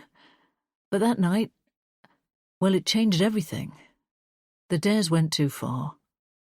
He hangs his head, his bald patch visible. Caroline nods fervently. Philip stopped hanging around with them after that, those Clifton boys. We settled down and got engaged, and he started working full-time for his father. He had absolutely nothing to do with what happened in 1998. The unsaid implication being that he might have had something to do with what happened in 1997, though. I feel a bit sick as I gaze at him, this spindly, balding man. It's clear now there's even more to this story, and while I'm not here to solve a cold case, it's impossible not to make deductions and assumptions. I can see it in the way they avoid each other's eyes, and the way Philip's gruff voice catches when he talks about the past. Anyway, the town hasn't been the same since, says Caroline. Her hand trembles as she puts down her teacup. But it's a lot safer for our girls now. I wonder if that's really true, but don't comment. You said you had family ties here. Would they be open to talking to me about their memories of the fair? I ask Philip. Caroline answers for him. Philip's father passed away a few years ago. She sighs, her expression hardening. But even if he was still around, I doubt he'd have agreed to a chat. Man of very few words, was my father-in-law. If looks could kill, Caroline would be stone dead in her chair, judging by Philip's dark, narrowed eyes. His jaw tightens, and I get the impression she's tactfully glossing over her true feelings. I decide to push it, out of devilment more than anything, to make Philip feel as uncomfortable as I felt while being here. Strong and silent type, was he? Caroline's laugh is sharp. Ha! That's one way to put it. We've nearly split up a few times over the years because of him, haven't we, Phil? Philip deigns to grunt in response before turning his head towards the window, looking out on the sparse expanse of land next to the house. I wonder what old scenes play out for him. Yet he always had some scheme, some plan hatching, Caroline continues. Him and Clifton Senior were two peas in a pod. The way they looked down their noses at people and the way they looked at young girls, including me, well, it gave me the creeps. That's enough, Carol, says Philip. The air feels heavy again, charged with something unspoken. I gulp another mouthful of tea, both drawn to ask more questions yet desperate to leave. So what happened at the party after the fair? I ask boldly. Suddenly, I want to know. Are you really writing a book about the town fair? He asks, pinning me with a suspicious glare. Yes, I reply. It seems to me you're asking an awful lot of unrelated questions. How do we know you're not a journalist here to try to dig up old dirt? Philip, whispers Caroline. No, Carol, I'm not having it. She's trying to drag us back there. I'm really not, I protest. I try not to flinch as I hold his gaze. I'm just trying to gather information for the book I've been commissioned to write, I say, making a point of reminding them that I'm merely the middlewoman here. But their reaction, Philip's in particular, has intrigued me. Why agree to me visiting their home to chat about the fair if it's such a touchy subject for them? Or maybe I'm reading them all wrong and the history I get the distinct impression they're trying to swerve is more personal than public. Infidelity, perhaps? Criminal behaviour disguised as the pranks they mentioned? Either way, I'm glad when Caroline intervenes, sounding firmer this time. I think we'll leave it there now, if you don't mind, Ally. It's ancient history, and we've all moved on. Her obvious lie hangs in the air, but their closed-up expressions speak for themselves. It's time for me to leave. I'll show you out, she says, already halfway to the door. I chance another glance at Philip as I stow my notebook and phone in my bag, but he's already moved to the window, looking out again with his hands shoved in both pockets. As I leave their bungalow and head back to the car, I rake back over the meeting. Philip's caginess, Caroline's bitterness, their connection to the fair through Philip's friendship with the Colton boys and his father's alliance with Mr. Sandy Crest himself. Does Mason know all this too? I make a mental note to ask him tonight if he knows how this disparate parts of the puzzle fit together, acknowledging that despite my best efforts, I've definitely become sucked into Stonethorpe's dark past. And the more I find out, the more complicated it seems. Chapter 17. Phoenix. Phoenix has lain awake for a while. The heaviness in his chest feels suffocating. Disappointment mixed with frustration. Yesterday's visit to the Sanderson house replays in his head on a loop. Silas Sanderson storming towards him, his blotchy, bloated, bearded face twisted in rage. That girl is dead to me. He can still hear the man's depressing declaration about Rosalie ringing in his ears. Phoenix rubs his hands over his head and face, trying to scrub away the helpless feeling, wondering what to do next. This trip is already taking more of a toll on him than he anticipated, and he thinks of what Janelle said. You can just come home, you know. But he knows he can't. Not yet. He goes into himself, imagines being back on the gravel driveway with hope still in his heart. He just wanted to find her, or at least find a way to contact her. With a gasp he sits up, his mind snagging on something. Or rather, someone. A figure up at the window shrouded by the net curtain. Was it Rosalie watching him from above? Or could it have been one of her sisters, Ruby or Scarlet? He vividly recalls Rosalie telling him their mum had given them all red names back when she wanted to willingly share details about herself with him, before he showed himself as a monster. Now his mind is racing. What if Rosalie had been living there all along and the whole runaway story is just a smokescreen? Could she have been hiding in that house for all these years, with Silas performing the role of fierce guard dog in the guise of domineering drunken uncle? Phoenix shakes his head, perplexed by the possibility. Did Rosalie need that much protection after her sister's attack? Either way, whether she stayed or fled, he needs to make amends somehow, to assuage his guilt before it's too late. He gets out of bed and pads to the ensuite bathroom. He begins his morning routine, going through the automatic physical motions of washing and dressing.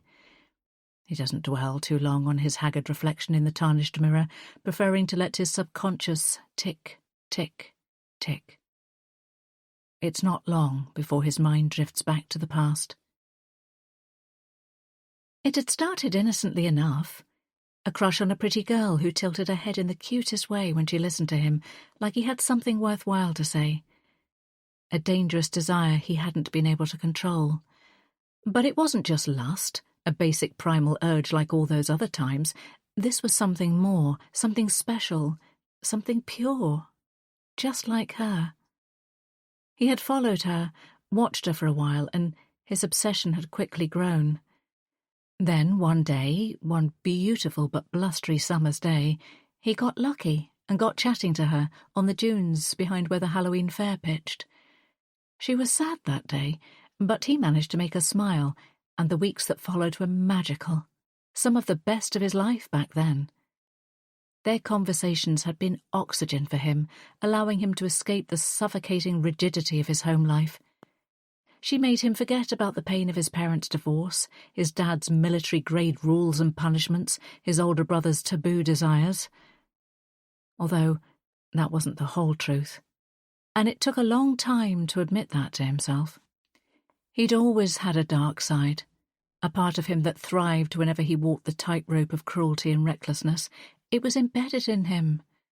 For a while, being around Rosalie made him think he could successfully harness it and lock it away inside himself forever, but it only got worse, demanding to be let out. You can't contain chaos. Dressed now, Phoenix throws back his cocktail of tablets and washes them down with half a glass of water. He pulls on his jacket and beanie hat, then slips out of his room, making his way through the hall and outside, quietly pulling the B&B's door closed behind him, thankful to not have to run into Marla. He's in no mood for idle small talk this morning. He's got too much on his mind. The cold air nips at his skin, but he barely notices as he begins to pound the pavement, his feet taking him onwards, his vision blinkered. When he arrives at his destination, the old site is a desolate wasteland, the dunes just beyond a graveyard of memories. The weeds have overtaken where the fairground used to stand, popping up every year at the end of October, brought to life by the fair workers' hands and nuts and bolts and electric cables as thick as snakes. He enjoyed watching them as they moved as though choreographed. He was fascinated by their accents and envious of their easy, coarse laughter. Then they recruited him, his brother, and their mates, and brought them into their fold. He felt proud and powerful and part of things. He recalls the wicked things they all used to do, first to the tourists when they swarmed in, and then to the locals too. He remembers the cruel jokes they'd played on the kids, minimising them as pranks, the way they terrorised and humiliated anyone they deemed weak or pathetic. They'd thrived on it back then, enjoyed the power they felt, the hollow demonic laughs they shared. Now he's just ashamed. Ashamed of who he was and what he did. To them all. He stands still for a while next to the lone iron gate, occasionally wincing as more memories fling themselves forward, gasping for air after finally being freed from imprisonment. His breath has thinned to shallow gasps, and he places a palm to his chest, trying to regulate himself. The guilt that's been gnawing at him for decades has even sharper teeth and is taking bigger bites of him now he's back here. The full extent of what he did now is playing in his brain like a high-definition psychological thriller movie. He catches movement in his peripheral vision and turns his head to the left. A woman walks briskly to a car parked outside the nearby bungalow. Her hair is pink, the same shade as the candy floss that was sold at the fair. He realises she must be the writer Marla mentioned, the other guest at the B&B. Marla had joked about him being on his best behaviour, or else he might end up in her book. He keeps his head down, but watches her surreptitiously. Old habits die hard, and finds himself assessing her favourably. She's petite, extremely attractive, has a determined air about her, a gold necklace around her neck. He feels drawn to her. What if he told her his story, purged it all, the guilt, the shame, his catalogue of sins, to someone who could articulate his regret, his apologies, much better than he can? Maybe confessing would be like shedding his old skin, cleansing his conscience, leaving an honest account for his daughter to read one day, so she'll understand how sorry he is, how he wishes so desperately he could go back in time and undo it all. Phoenix continues to watch as the woman gets into a car and drives away. He toys with the idea of returning to the B&B, knocking on the door to her room and asking to speak to her, informing her he has some untold background for her book if she wants it. As soon as he thinks it, the doubt creeps in. Would telling her really absolve him of what he's done, or would it cause fresh heartache for those he hurt and those he now loves? Does he really want his legacy to be a chapter of a random book? No, better not tell an outsider anything. And there's only one person whose forgiveness he truly craves anyway. Maybe he'll try again. Maybe he'll go back to the Sanderson house and refuse to leave until he's got answers. Maybe Rosalie herself will open the door next time. Maybe she'll listen to him. Maybe, just maybe, he'll finally find the peace he craves more than anything. 31st of October, 1996. Scarlet. Today I finally turned sweet 16. I'm writing this in bed at 9 o'clock at night as we've just got back from the Halloween fair. I've been waiting for today for so long, and tonight was the best night of my life. The fair was spooky and magical, and loads of people were dressed up, but me and Ruby wore our new Morgan jeans that Mum gave us for our birthday. Rosalie got books. How boring. Ruby mocked her all day, obviously. The very best part of the fair was that the gorgeous boy who operates the waltzers gave me and Ruby a free go. He saw we were wearing our birthday badges and he winked and smiled at me when we were waiting for the ride to start. Ruby had said he was looking at her, but he wasn't. I'm sure of it. Later, another boy who was in charge of the ghost train flirted with us too. He said he liked twins and asked us if we wanted a threesome. I wasn't sure what he meant, but as quick as a flash, Ruby said she didn't like to share, and he laughed. I giggled too, but she told him I didn't even know what a threesome was in that nasty way of hers. Is it like being a triplet? She always tries to make me look stupid, especially in front of boys. Mum said we had to be home by 8 o'clock, so we rode our bikes there and back to save time walking. Even that bit was fun. Mum's friend Mrs. Roberts let us store our bikes in one of the empty Sandy Crest caravans next to her house so they didn't get stolen. I'm glad Mr. Roberts wasn't there when we collected them, because he's well creepy. Ruby said he undressed her with his eyes, which sounds gross and weird, but she was probably trying to make me feel stupid then too. I mean, how can you undress someone with your eyes? Anyway, apart from Ruby being a bit of a bitch at times, it was a totally dreamy night. I even heard my faves, Take That, being played while we were on one of the rides. I'm already excited to go again next year. Maybe by then I'll know what a threesome is, or maybe Ruby might have had a personality transplant and finally be a nice person. Sunday, 29th of October, 2017. Chapter 18. Alley. Right on time, says Mason, sweeping an arm wide to welcome me into his home for the second time in 2 days. I smile as I smooth down a few flyaway strands of my wig. The short walk from the car to the door was blustery, to say the least. It feels like a storm is on its way. Tonight's alter ego is the cool blonde. Why not? I like to mix it up a bit, and Mason's appreciative once-over gives me the tingles. It's a promising start to the night. Mason's house is warm and cosy and again filled with a pleasant masculine scent. I inhale as he takes my coat. He smells good too. So, ready for those articles? He asks, and I'm momentarily stunned. Is he just going to hand them to me and that's it? Send me on my way again? Has he changed his mind about us spending the evening together? My question is answered as we enter the kitchen. 2 full glasses of red wine sit on the table next to copies of all the newspaper stories he showed me yesterday. Soft music curls around me and Mason smiles as he folds my coat over the back of one of the stools at the island. I do like an organised man, I say, as he invites me to sit. I do, and immediately begin scanning all the printed copies. There are more of them today. I thought I'd dig out everything I had. Some of the more recent ones are just filler pieces, but you're welcome to them all. He moves a few of them closer to me, and as I reach out for them, his fingers brush against mine, lingering for a second. There's that stomach flip again. I flick through the clippings briefly, skimming the headlines. The front page stories include photos too, mostly of 16-year-old Ruby and Scarlett, mirror images of each other and smiling for the camera. The photos remind me of another set of twins, Hazel and Olive Roberts, which in turn reminds me about today's interview with their parents. I had an interesting conversation with Caroline and Philip Roberts today, as you suggested, I tell him before taking a sip of wine. It's rich and delicious. Oh, yes? He sits next to me, clearly eager for the update. Well, I say conversation, but it was fairly one-sided. They actually got really cagey at one point, especially the husband. He definitely didn't want me there. Really? What did he say? Asks Mason. I frown. Well, it was what Caroline said that started it off, I think. She told me that Philip used to hang around with the Colton boys and the fair workers.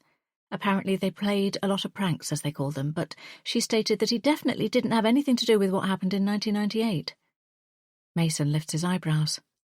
But what about what happened in 1997? Exactly what I thought, I exclaim. It's weird that she specified just one of the years, isn't it? She also claimed that Philip's father and Clifton Sr. were as thick as thieves, and not exactly nice men. Were they interviewed by the police after the attacks? Mason nods, swallowing his mouthful of wine. All the local men were interviewed. They even brought in a few extra officers from a neighbouring force to conduct them. There obviously wasn't enough evidence to formally arrest anyone, let alone charge them. Well, Philip Roberts seems shady to me. Accused me of being a journalist, too. How insulting, says Mason, his tone deadpan. The worst, I retort. He smiles first. I take another sip of wine and relax into my chair. So who do you think attacked Ruby and Scarlett? I ask. Mason tilts his head, considering the question. Judging by his extensive body of work, he must have asked himself the question 1,000 times. I reckon it was Silas Sanderson, he states definitively. The guy's a wreck. Drinks himself into oblivion most nights, yet he remains in that house with those girls. Women, now. He corrects himself. I think that's a sign of guilt, eating him alive. He's either trying to atone somehow by watching over them in his own way, or he gets some sort of sick satisfaction by sitting ringside and revelling in the effects of his handiwork day in, day out. That's really dark, I say. He shrugs. Or else he did it for the money. He inherited the farmhouse and all of his sister's money, which was a sizable sum, so they say. She lived frugally for years after her husband died in order to provide for her girls. Interesting theories, I say. Could he have killed her, too? He shrugs, but his eyes are intense, glistening. This is obviously his mastermind subject. He loves talking about it. Maybe not directly, but an ailing parent is only going to get worse, coping with not only 2 of her daughters being attacked and left for dead, but the 3rd going missing soon after. Yes, what about the runaway sister? What if she holds the key to all of it? I ask. Mason sighs heavily. Well, that's another layer to the mystery, isn't it? The secret boyfriend story never sat right with me, but again, an absence of evidence equals no evidence. Maybe she's still out there somewhere. He leans closer, his breath sweet from the wine. But what about you, Ali? You're the outsider here. No history in Stonethorpe, no biases. From what you've discovered so far, what do you think happened to the Sanderson sisters? What is your gut telling you? My gut is telling me it's time to stop talking. I don't actually want to dig that deeply. I don't actually care what happened to those girls. Not really. Instead of answering, I close the space between us and press my lips to his. He welcomes it, instantly responding, kissing me deeply, urgently. He's rough in a way that excites me, and I lose myself in the moment, pulling him up and wrapping my arms around his neck, raking my fingers through his hair. He pushes me backwards against the edge of the island, lifts me up onto it, and I let him. No more thoughts of cold cases or mysteries or fairgrounds whatsoever. Just this, now. The next morning, I wake up in Mason's bed. He's still asleep beside me, his breathing slow and steady. I must have worn him out. Stealthily, I slip out from under the duvet and gather my underwear up from the floor before creeping downstairs to collect the rest of my clothes. Last night was a lot of fun, but today I need my own space again. Grabbing the pile of copied articles I ostensibly came here for, I headed through the hallway to the front door. On my way, I notice a photo of a little girl. Her 2 front teeth are missing, but her smile is Cheshire Cat-like. She has Mason's eyes. I remember being that young and happy, before my dad died and everything changed. So many sad, separate life events can really change someone irrevocably. A sound from upstairs jolts me out of my maudlin thoughts, but instead of waiting to see if it means Mason's awake and on his way downstairs, I unlock the door and hurry out. I drive back to the B&B with the window down, enjoying the sharp tang of the sea air and the feeling of the breeze through my now dishevelled wig. It's itchy, and I can't wait to take it off and scrub at my scalp with my fingernails. I keep my hood up as I enter the grand terrace property, peering around the door to check the coast is clear, but as I walk through the entrance hallway towards the stairs clutching the folder of Mason's articles, I spot Rye cleaning in the front lounge. I stop in the doorway, pleased to see him. "Helping Mummy with the housekeeping?" I can't help but joke, a smirk on my lips. I expect a quick quip in return, or at least a grin, but he looks away. Yeah, something like that. I detect an awkwardness in the air, but before I can say anything more, Marla bustles in from the back of the house. "Hello there, Ollie, dear." She openly appraises me as she dries her hands on her pinny. "Just coming in or going out?" she asks. I'm about to tell her it's none of her business when Rye squeezes between us and off down the hallway. "All done, son?" she calls after him. Yeah, he replies without even turning back. She pats my arm. "Don't mind him. He's always been a bit of an enigma, ever since we got him," she says, before moving into the dining room. Got him? What a strange way to phrase it. Maybe she's one of those bonkers people who still believes the stork brings babies, the Easter bunny brings chocolate eggs, and Father Christmas brings presents. Regardless, I don't have the energy to give it any extra thought. I need to take my wig off, have a hot shower, and then get on with some work before it's time to leave. I hurry up the stairs, eager to get to my room, but as I unlock the door and step inside, a strange feeling grips me. I sense a glitch in the matrix. I survey my surroundings. My wheelie case is still lying on the floor, zipped up as I left it. My hoodie is still hanging off the back of the dressing table chair, and my laptop is closed on top of the dressing table, unmoved. Fresh towels have been delivered again and placed on my bed. Not that I was expecting any due to leaving today. But that's when I notice it. My photo of the girl and the baby. Instead of it being stuck to the middle of the mirror where I left it, the photo is now face down next to my laptop. Someone's moved it. I close the door behind me, throwing the folder of articles on the bed, and put the picture back. I slide my phone out of my pocket to distract me and divert the disquietness, and as I do, a message flashes up on its screen. I wonder if it might be from Mason, but hope it isn't. Eager men texting too soon is another item for my hate list. However, when I see the short messages from Claudia, I take it back. An eager man is preferable to the bitter reminder that the woman I still love doesn't want me anymore. I roll my eyes and toss the phone onto the bed too. My ex-girlfriend's timing is impeccable, as always. She can wait for a reply. After my shower, I take my time drying my hair, trying to disguise as many scalp patches as possible. I've attempted to train it into that many different directions over the years. It's no wonder it doesn't want to do as it's told anymore. Still, it doesn't really matter, as I never go out in public without wearing a wig. But I live in hope that one day either my hair will grow back fully or that I just won't give a fuck anymore. I suspect the latter is more likely. Talking of not giving a fuck, my phone rings and I'm childishly amused that it's Claudia. I haven't responded to her snippy message yet and she hates being ignored. Well, tough. If she thinks I'm going to move out sooner than planned because Shelley thinks I should, she can think again. Sisters, always causing problems. I decline the call and put my phone on silent and then freeze as something catches my eye. A shadow under the door. I hold my breath, waiting for a knock or Marla's voice, but nothing happens. No movement, no sound. I stare at the gap, waiting, wondering who's there and what they want. Questioning whether they were the one who moved my photo. Maybe it's just Rye cleaning upstairs, I tell myself, but I daren't call his name. After several tense seconds, the shadow moves and I exhale. The relief is palpable, but I know it's only temporary. One of these days, the shadow that's been at my door for 20 years is finally going to break through and snatch me, extract my deepest, darkest secrets from me, and swallow me whole. Monday, 30th of October, 2017. Chapter 19. Ruby. Ruby returns to the farmhouse with the damp chill of the sea air still clinging to her clothes and skin. Entering the small lobby through the back door, she removes her sandy boots and places them beside Scarlett's folded-up wheelchair, then hangs her thin coat on one of the wall hooks. She manages a smile as she hears Oak and Elm scratching and whining at the kitchen door, desperate to see her. She opens it and lets them barrel into her. She envelops them both in her arms, kissing their velvet heads and taking comfort in their relentless loyalty and affection. She remembers, as she often does when fussing them, about how Silas wanted to drown the litter when they discovered their previous family dog was pregnant. The only reason he relented was because puppies meant more beer money, so 4 of them were sold.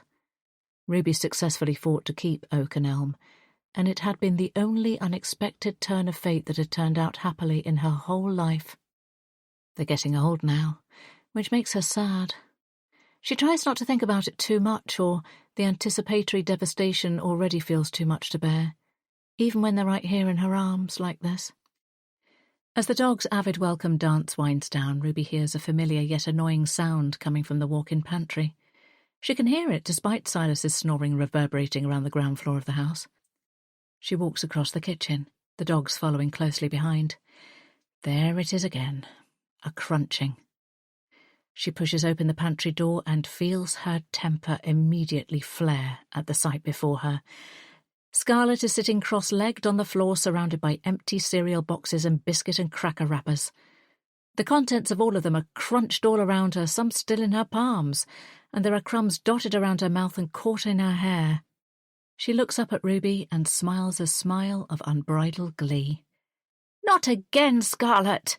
she snaps, clicking her fingers at the dogs to keep them back, to stop them from diving onto the floor buffet, snouts first. She sends them to their beds and instructs them to stay before turning back to her sister, who remains oblivious to the anger and frustration surging through Ruby. "I go out for half an hour and this is what you get up to. Help me clean this up before Uncle Silas sees what you've done." Scarlett's grin doesn't fade, and her eyes are wide and playful, seemingly completely disconnected from reality. She's been like this for years now, broken yet childlike. Ruby knows she should have checked the pantry door was locked before she left the house, but she wishes that for once she didn't have to constantly either safeguard her sister or protect the contents of their home from her. She desperately craves more free time for herself than just the duration of Scarlett's naps and Dot's few shifts. She shakes her head in frustration as her sister resumes squeezing biscuits in each hand. "You're useless, Scarlett," she mutters under her breath, her tone as bitter as her thoughts. A grunt from behind makes Ruby jump and she spins around. Silas stands in the kitchen, a crumpled beer can in his hand. He's always had the knack for creeping up on her. She hadn't even registered that the snoring had stopped. The dogs stay in their beds, choosing to observe from afar. Ruby knows where Oak and Elm's loyalties lie, and it's not with the man who wanted to drown them at birth. Silas flicks his bloodshot eyes between his nieces, assessing the situation.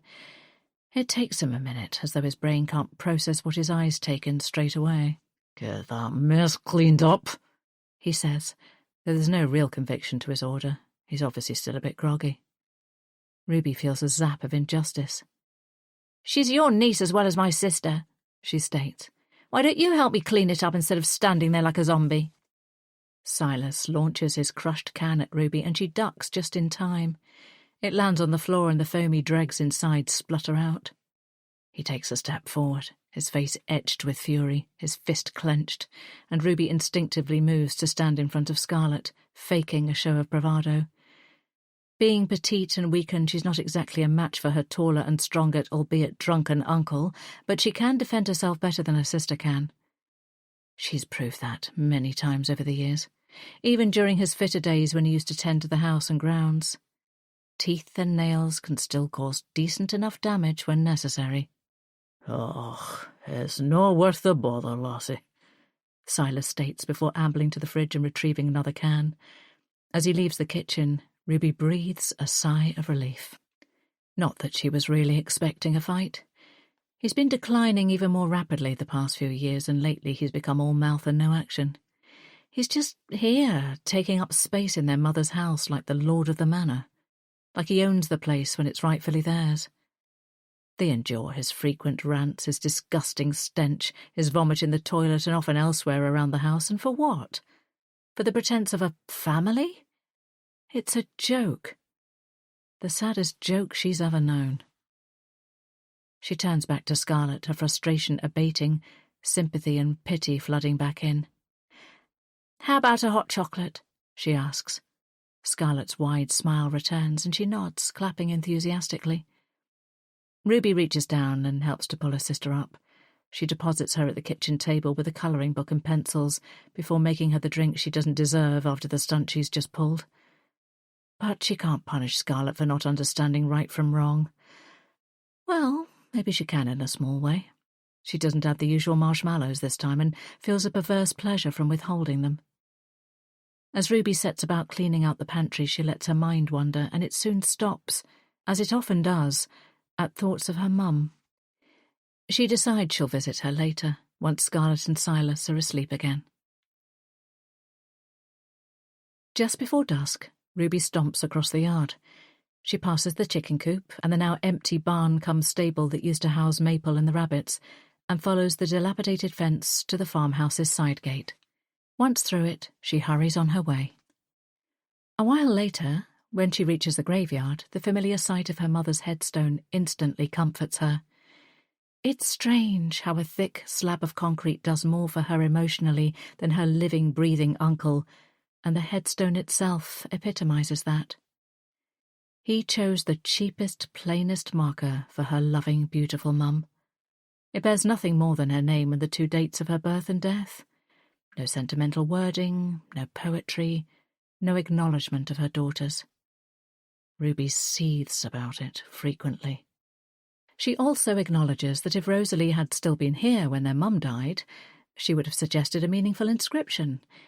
She always had a way with words, being so into her books, and despite them being triplets, Rosalie always seemed like the grown-up, empathetic one. Then again, if she hadn't disappeared, maybe none of this would have happened. She could have organised a home help or a nurse or something for their mum. Perhaps in some parallel universe, Rosalie could have prevented Silas from inserting himself into the family homestead under the pretence of a concerned patriarch, permanently infecting their lives with his greed, selfishness and alcohol addiction. It was easier for them all to manage him when he just visited occasionally to help with the animals and cut the hay. 4 willful females against one of him, and his drinking wasn't anywhere near as bad back then. But ever since Ruby and Scarlet became such diminished versions of themselves, he has become even angrier and nastier, and therefore able to overpower them easily. And if she's thinking about parallel universes, what about the one where their beloved dad hadn't died when they were 14? What if that other fateful night hadn't happened and they hadn't been attacked? What if she wasn't scarred and resentful and just a husk of the woman she should have become? At just 16, she dreamed of a life with Felton Clifton, back when she believed in the happily ever after tales like the ones their mum used to read to her and Scarlet and Rosalie when their dad was still alive. In those days, their current reality would have seemed like a horrific nightmare, an exhaustive list of what they would never ever want to happen in their lives.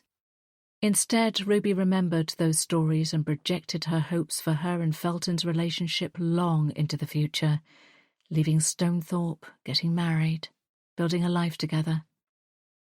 Teenage sweethearts forever. Well, he wasn't a teenager at the time, but she still was, and she romanticised the idea of an enduring first love. But that dream died a long time ago, along with everything else. She clenches her teeth and fists, presses her nails painfully into her palms. It's not fair. She deserves better than this.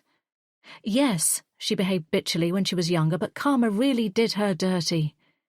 The familiar wave of bitterness flows through her, strong enough that she feels it could drown her. But instead, she stands there as silent as her sister, staring at her mother's grave. Because what else can she do? She can't change the past now. She once again thinks about the stranger who came looking for Rosalie. The memories he stirred up. The suspicions he prompted. No, she can't change the past now, but maybe she can make more sense of the present by plucking up the courage to contact the mystery visitor. Resolved to do so, she says goodbye to her mum and heads back home. Chapter 20. Phoenix. Phoenix sits in the corner of the cafe not far from the B&B, his narrow shoulders hunched and his hands wrapped around his mug of black coffee. The calm space is neutral, its walls painted a soft latte colour, with open shelves bearing potted plants and framed postcards and seaside-themed trinkets. The sounds around him are comforting, a gentle white noise soundtrack while he thinks. The low chatter of the few other customers, the clinking of spoons against cups and saucers, the hiss of the coffee machine. It's warm and cosy, and the pastry and coffee aromas are so comforting. He wishes he could stay here all day, pretend he's in a cafe near to home, waiting for Janelle and Millie to join him later. But he's not there. He's here. He glances back down at the local newspaper on his table. Yet another monotonous story about the Sanderson sisters features on its front page. He wonders if they just reprint the same articles year after year, only adding the word still. The case still remains unsolved. He's grateful for the lazy journalism, though, and the way the case stalled. He's thankful that nobody ever found out about his own adjacent crime, either then or since.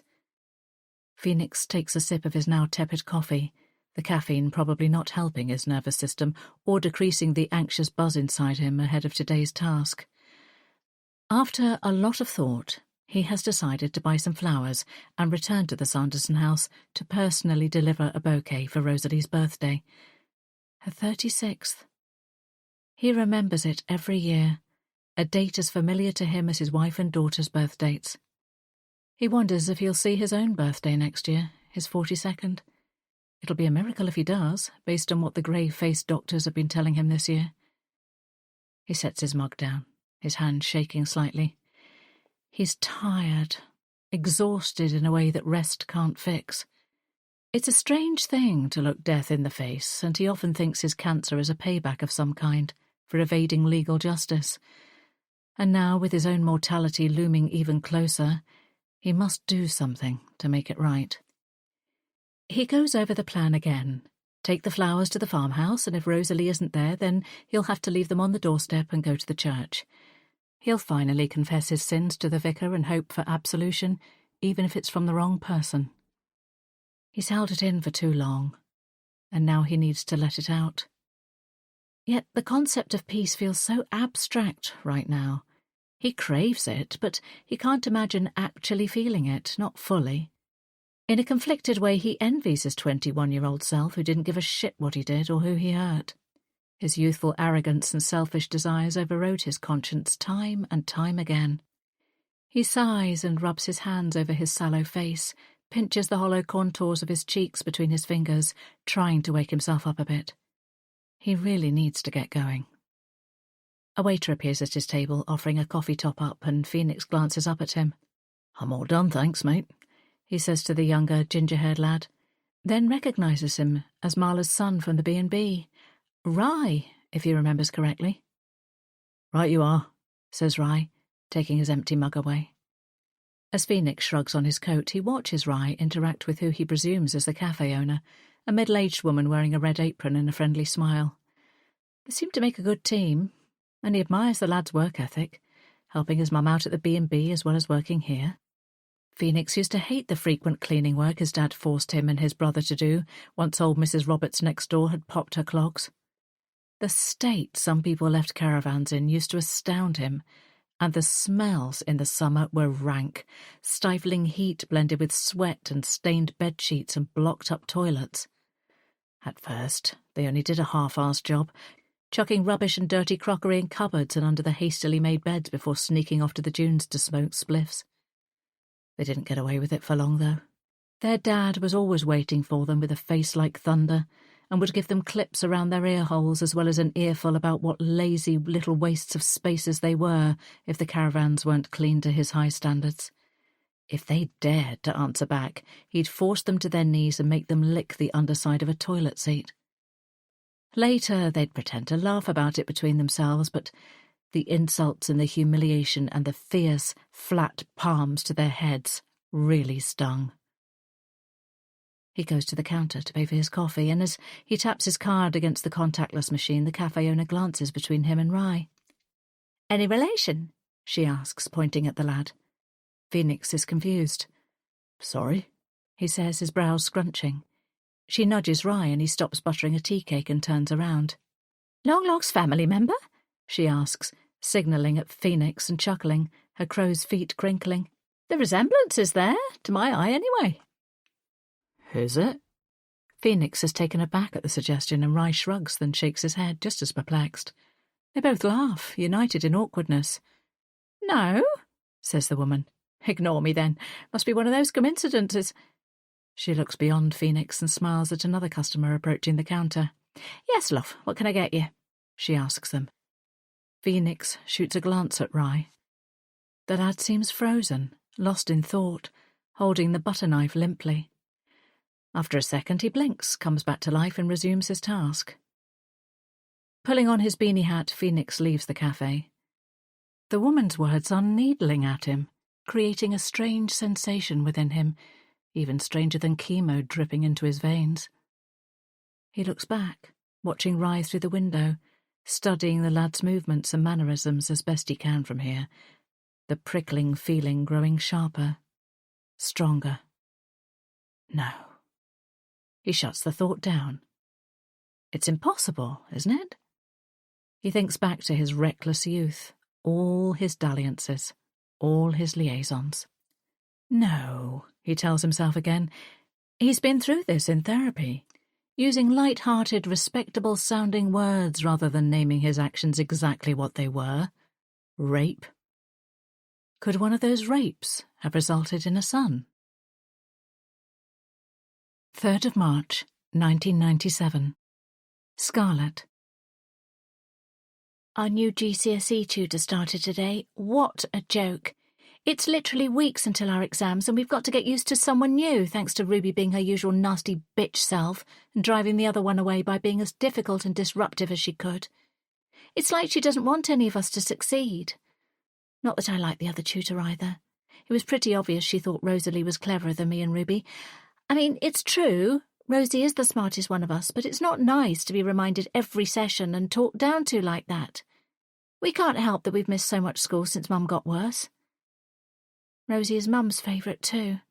She always has been, which makes me sad. Mum always says she loves us all the same, but it must be hard for her to split her heart into 3. She doesn't always act like she loves us equally because she's always stroking Rosie's hair and telling her how proud she is of her. It makes Ruby so angry and jealous too, so she sometimes locks Rosalie in her room so she can have Mum all to herself for a while. Rosie doesn't even bang on the door and shout to be let out anymore, in case it upsets Mum. She just accepts it now. Or maybe she's glad to be on her own for a bit and away from Ruby. I wish I could be on my own sometimes too. Ruby thinks she rules everything, including me, and I hate it. I can't wait until I'm old enough to leave stupid old Stonethorpe-on-Sea. Ruby forced me to make a pact with her that we'll leave together on our 18th birthday and move to a big city and get modelling jobs, but I've decided I'm getting a flat of my own instead. I'm sick of having those two for sisters. Monday, 30th of October, 2017. Chapter 21. Ali. I sit cross-legged on my bed at the B&B, my laptop open in front of me and Mason's articles spread out next to me. I've read them all carefully as well as made additional notes on the conversations I've had with the locals over the past few days. I'm all ready for Ralph's call, which Ebony has informed me, via text message, is scheduled for noon. He rings right on time.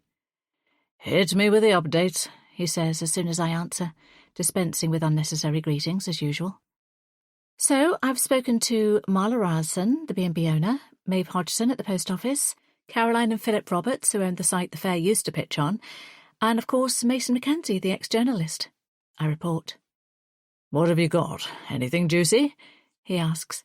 I inwardly cringe at his inappropriate use of the word juicy in relation to an unsolved crime, but choose not to remark on it. Due to the amount of information I need to impart, this phone call is likely to be longer than my preferred 5-minute maximum. Referring to my notes, I briefly outline each conversation and interview in turn, obviously sticking only to the relevant facts and omitting the fact that I spent the night screwing the ex-journalist's brains out. Ralph hums thoughtfully on the other end of the phone as I divulge what I've been told, and the hums progress to excited gasps as I reveal people's theories, including Mason's about Silas being the culprit for the Sanderson attack. Finally, I have to admit that the more I found out, the more different versions of the stories didn't seem to add up, and that most opinions seemed to be rooted in biases. I conclude by telling him that neither the police nor Mason could find any definitive evidence of who did what, so the cold case remains unsolved. "Still, that's a lot to be getting on with. Well done you," he exclaims. "Do you think you've got enough material to start drafting the book now?" I think I can definitely shape the outline and make a start on drafting the first couple of chapters. It'd mean staying another night, though, just to double-check anything I need first-hand. The words are out of my mouth before I'm even aware I'm saying it. "Okay, I think we can stretch the budget to one more night, if that's what you need to hit the ground running with this. As long as you've got the outline and the first few chapters ready for the meeting in London on Friday, then that's good enough for me," he says. "Thanks, Ralph. I appreciate it," I say, not surprised he has agreed so easily. I've Googled the overnight rate for the B&B, and it's a pittance. I've more than earned my comp to stay here so far. My gaze drifts to the photo I've restuck to the dressing table mirror. The photo I take with me everywhere of a young girl cradling a newborn baby, her traumatized expression frozen in time. She looks older than her years, shell-shocked at becoming a mother. But there's also a strength in her eyes and in the protective way she holds the child. "No problem," he says. "You've done good work, Ali. Remember to utilize Ebony for any image gathering or historical fact-checking or whatnot. Just email her a list. She'll extend your booking until tomorrow, too." He hangs up before I can respond, as my attention is now elsewhere anyway. Leaving my phone on the bed, I rise and walk over to the photo, plucking it from the mirror to examine it more closely. The girl's face is so familiar, yet so alien at the same time. "It wasn't your fault," I whisper to her, as I've told her many times before. She doesn't answer me. She never has. But I hope she truly believes me. I press the photo back onto the glass and reach higher to touch the delicate gold locket hanging from the corner of the mirror, rubbing my thumb gently across its shiny surface and the rose motif engraved in the centre. I stare at the photo for a long time, my mind meandering to familiar but miserable places, my heart as unsettled as the choppy sea outside. My phone rings, puncturing my maudlin reverie. I smile when I see Mason's name on my screen, as a respectable, non-needy amount of time has now passed since we last saw each other. "Hey, how's your day going?" he asks when I answer. "Not bad," I reply, sitting back on the bed.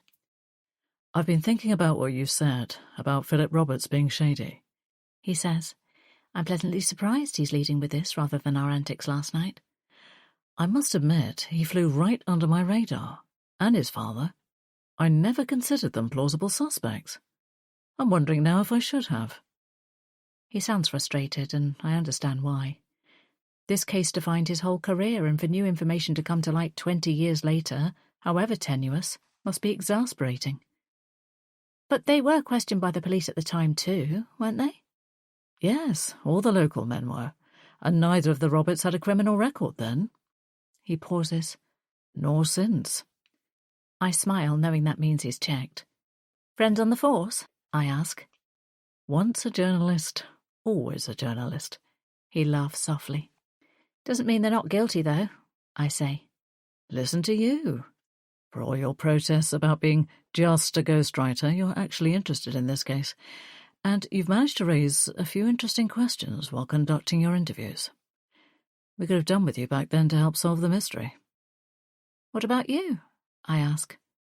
What about me what? Well, you know everything about the Sanderson case inside out, I say, my pulse quickening, unsure of his reaction. You've researched it, pored over it, written scores of articles about it. It's the perfect cover.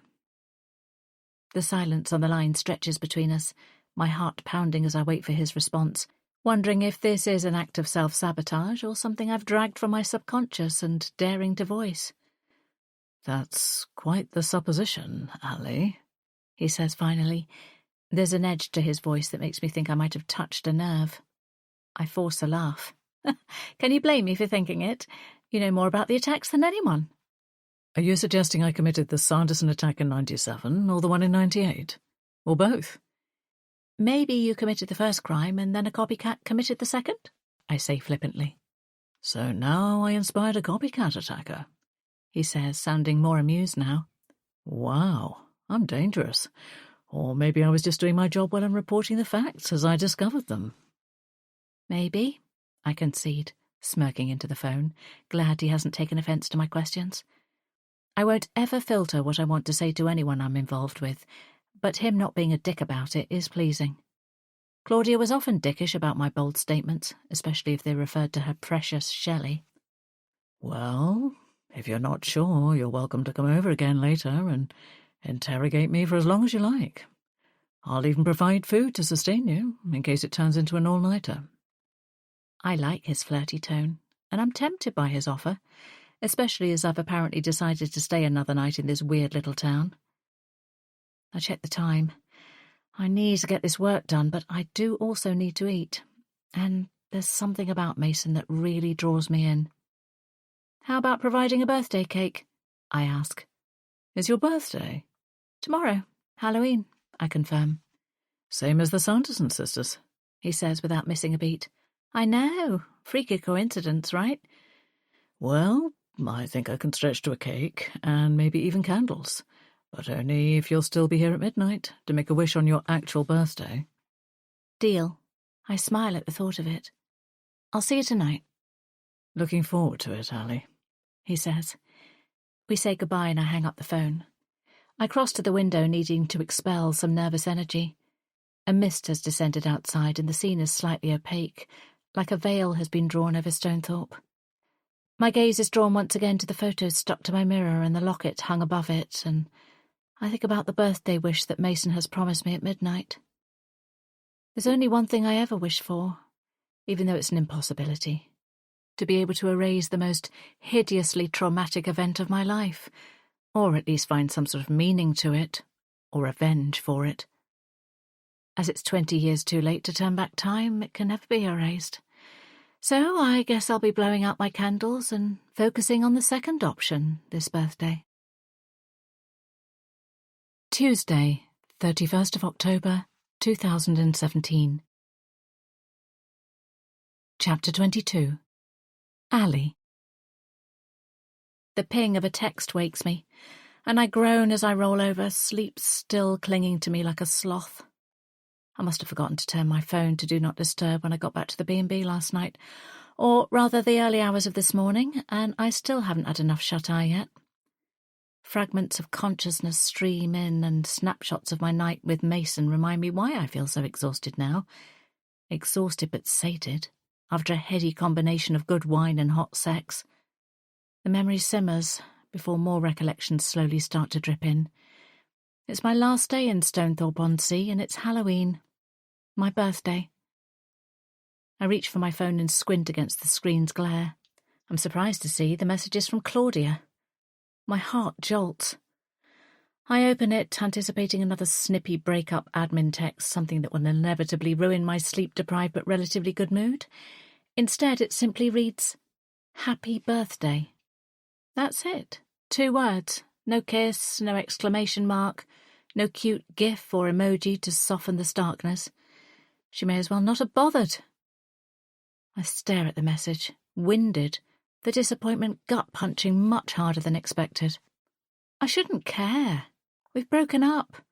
I've spent the last 2 nights with Mason feeling desired and appreciated, which is more than she made me feel towards the end of our relationship. I don't need her to make a special effort for me. I wouldn't even want to revive our dead-in-the-water relationship, even if she begged me to, which she never would. But I can't help my mind drifting back to when we first met and how besotted we were with each other in the beginning. I'd even allowed myself to imagine us as older women, fulfilled and sophisticated and serene, holidaying on luxury cruise ships thousands of miles away from her awful sister, or better yet, inviting Shelley along and anonymously engineering an additional trip overboard for her.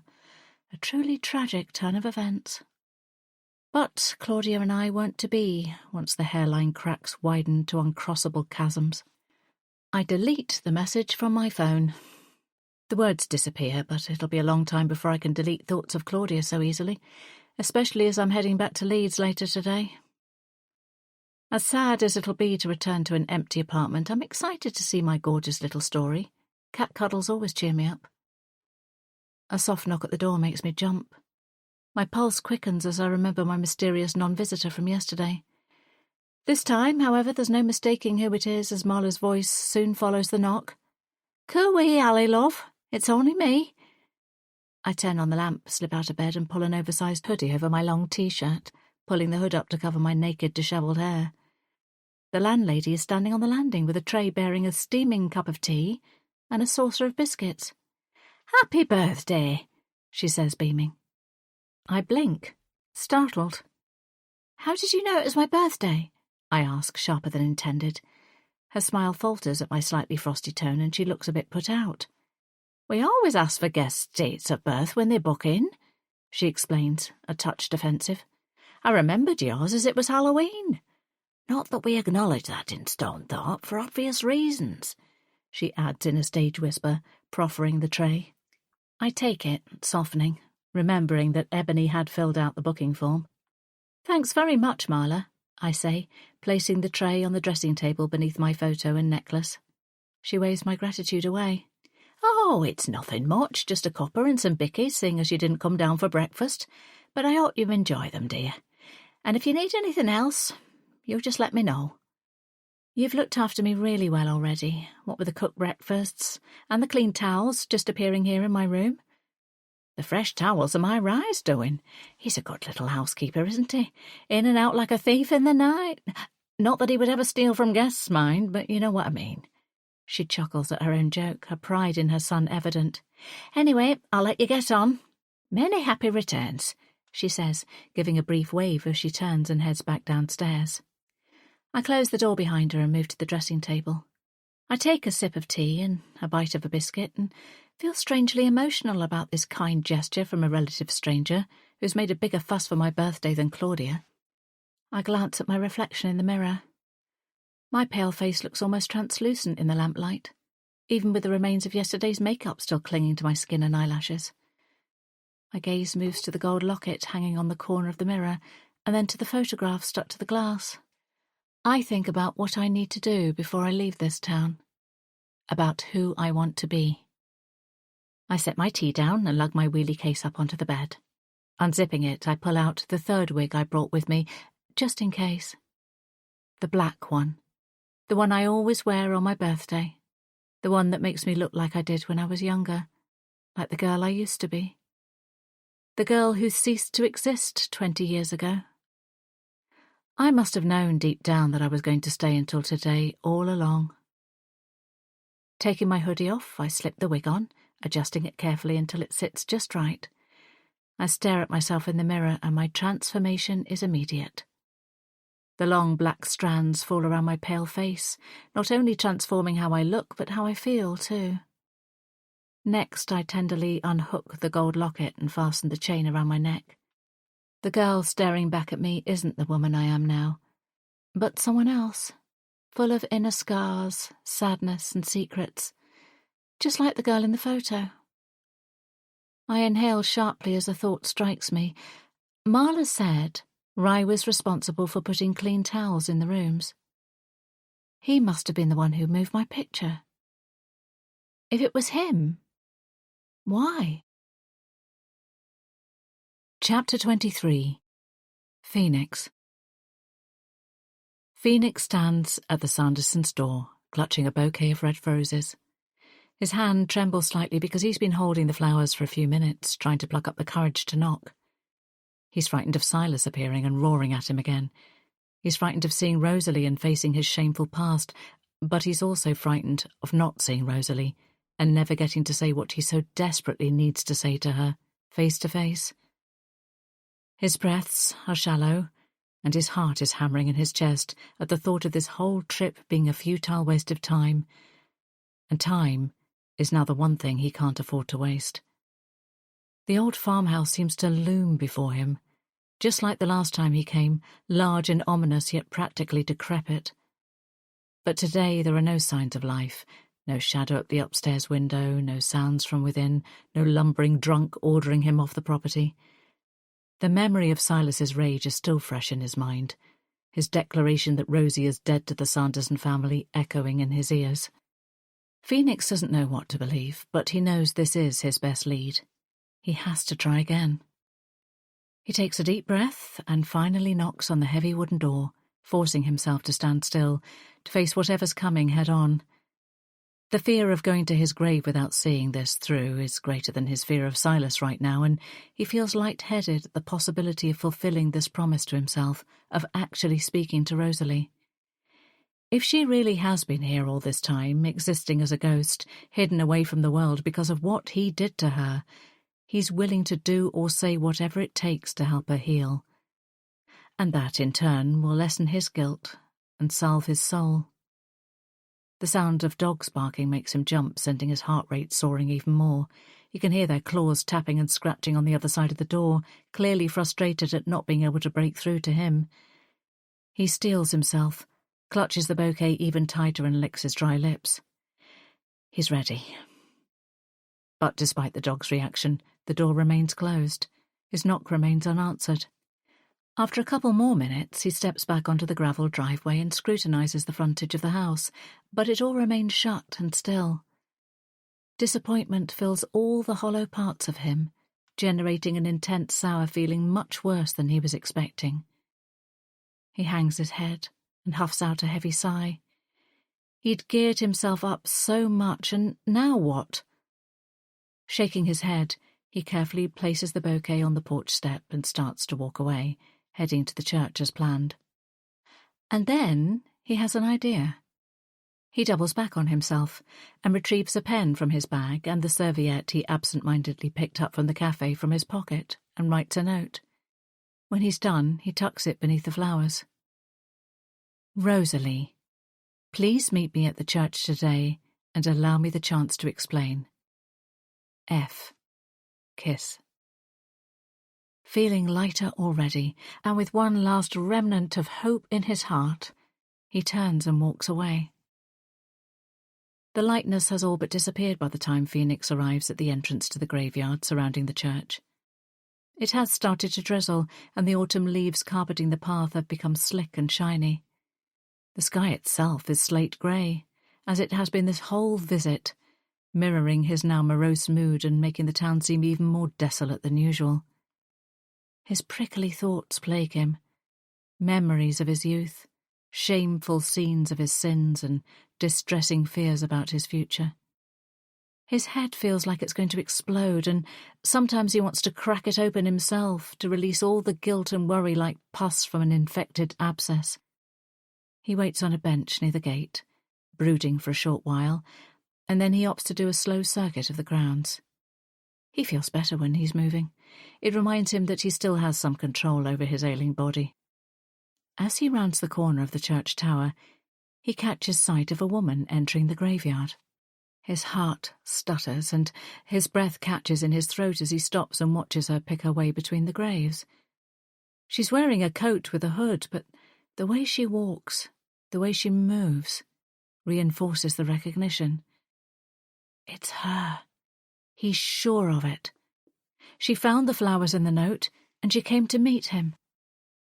It's Rosalie. Chapter 24. Alley. Zipping my coat up to my chin, I follow the arc of the low dry stone church walls before turning through the gap onto the main path running through the graveyard. I pull my hood up to protect my wig from the drizzle as well as disguise my appearance, although the grounds are completely deserted, which pleases me. I want to be on my own with the dead today. After taking a few steps, I veer off onto the grass, wending my way through the few skeletal trees and weathered gravestones until I finally find the one I'm looking for. I stop in front of it, tears already blurring my vision. It's a simple headstone bearing only a name and 2 dates. It's too plain for someone who meant so much. I crouch down to gently trace the inscription. "Hello, Mum," I whisper, my voice full of emotion. "It's me." Even those few words catch in my throat and become sobs. Soon I'm consumed by them, my body shaking with them. The seal I've kept screwed so tightly for so many years now broken. I fall to my knees and allow my tears to flow freely, yet soon struggle to breathe as great, gulping gasps overwhelm me. Back then, I never imagined that the next time I saw my mother would be like this. This wasn't how things were supposed to turn out. After a while, I managed to calm myself, or perhaps I've just worn myself out. My sobs subside into soft hiccups, my breath still shallow. Despite the drizzle, I stay kneeling before the headstone, not wanting to leave, not wanting to sever mine and Mum's connection now we've been reunited. I close my eyes and imagine she's sitting there with me. She's just as she was before everything bad happened. In my head I talk to her, tell her I love her, tell her I'm sorry for not coming sooner. The words pour out of me like a confession, unfiltered and unrestrained. I tell her all about my life, my job, my relationships, about my regrets, my achievements, my insecurities. I tell her about Claudia and Story. I tell her about Mason. I tell her about the girl in the photo and what being back here means to me. I tell her everything, until there's nothing left to say. Eventually I stand, brush the dirt from my hands and knees, and take one last look at the gravestone. "I'll come back again one day, Mum," I promise her. I twirl, then tuck a few loose, long black strands of hair back inside my hood, even though I already doubt I'll ever wear this wig again now. I'm not who I was anymore. As I tread the cracked stone path on my way back to the car, something catches the corner of my eye, and I whip my head towards the far side of the church, certain I saw someone dart past. It must have been the vicar that Mason told me about, one of his suggested interviewees that I haven't followed up with. Well, it's too late now, and Ralph seems more than happy with what I've got so far. I might ask Ebony to contact him, send him a few questions on my behalf if I need a bit more padding for the book. Plus, I feel completely wrung out after visiting Mum, and I definitely don't want to meet the latest Stonethorpe vicar looking like I currently do, like a ghoulish replica of its most infamous residents. It may be Halloween, but I just want to get back to the B&B, get this costume off, and drive back to Leeds. I'm almost at the car when I get that strange sensation again, like someone is watching me. The feeling is unmistakable, and goosebumps rise on my skin as I scan the grounds. But there's nobody around. I quicken my step, pressing the fob to open the car door, and that's when I hear it. A male voice calling a name that I haven't heard in 20 years. My name. Rosalie. 21st of June, 1997. Scarlet. Today was actually pretty good for once. Mum treated us for finishing our exams, so me and Ruby decided to go and see Liar Liar at the cinema. It was hilarious. Ruby laughed so hard at one point she nearly choked on her popcorn. I wish. That would have been the funniest thing of all. It was nice to feel like we were normal sisters, even if it was just for a couple of hours. It was easy to pretend when we were sitting in the dark and not speaking to each other. Rosalie didn't want to come with us, as usual, so she stayed at home, as usual, probably sucking up to Mum or reading one of her precious books. She always acts like she's better than us. Anyway, that's not the big news of the day. The big news is that we walked past Sandy Crest Caravan Park on the way to the cinema and saw the new family that have moved in and taken over. They have 2 sons, and OMG, talk about gorgeous, especially the tall one with dark red hair and the earring and strong muscly arms. Seriously, he looks like he belongs in Take That. Of course, Ruby bagsied him before I could even say I fancied him, just like she used to take my Ken dolls without asking. Now I won't even be able to ogle him without her having a go that I'm lusting after her future boyfriend. She's such a cow and wants every boy for herself. But she can't control what I think about, so I'm going to fantasize about him whenever I want. I bet all the girls in town will fancy him too. But you never know, he might actually notice me one day. Not Ruby, but me. Mum said, when Mrs. Roberts rang the other day, she told her the new family's surname is Clifton. I've already practiced what my signature would be if I got married to the brother I like best when I'm older. Mrs. Scarlett Clifton. How good does that sound? Tuesday, 31st of October, 2017. Chapter 25. Ruby. After checking that Scarlett is sleeping upstairs, Ruby sits at her desk in the farmhouse's front sitting room. She reads the note left for Rosalie for about the 50th time, tracing her finger over the phone number written under the name Phoenix. I came back to tell you I'm sorry. Please forgive me. She wants to call it, but she doesn't own a mobile phone and Silas still checks the landline itemized bills. Instead, she types it into Google. Nothing but 2 random websites come back. She adds Phoenix and hits enter again. This time she gets the answer that her search did not match any documents. Not being tech-savvy enough to know what else she could try, Ruby sighs in defeat, knowing it was a long shot anyway. Her fingers hover back over the keyboard, hesitating for only a couple of seconds before typing in the same search she's done hundreds of times before. Sanderson Sisters Attack, 1997. The familiar hits appear on the screen, most linking to newspaper articles by a journalist named Mason Mackenzie. In a warped way, it used to thrill her, seeing her name in print, hoping the coverage would lead to a break in their case, but it never did. Now she and Scarlett are old news, and the articles are just regurgitated tales, no better than historical fiction. Still, she clicks on one of the articles from early 1998 and begins to read, even though she's practically memorized everything written about them back then. The haunting details about the attack, the same unanswered questions, the references to possible suspects that nothing came of. The familiar sickening feeling in her stomach returns as she scrolls through the texts. And then, in one, the mention of Rosalie's disappearance on New Year's Eve, just a couple of weeks before Ruby and Scarlett were finally discharged from the hospital. Ruby always hated her for that, not even bothering to say goodbye. The way she callously abandoned them, simultaneously sending their mother's already precarious health further downhill.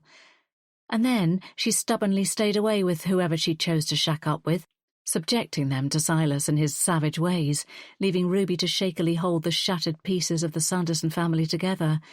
But how could she, when she was already broken beyond repair?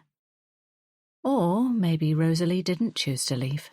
Perhaps whoever attacked Ruby and Scarlett wanted Rosalie too and bided their time to take her or kill her.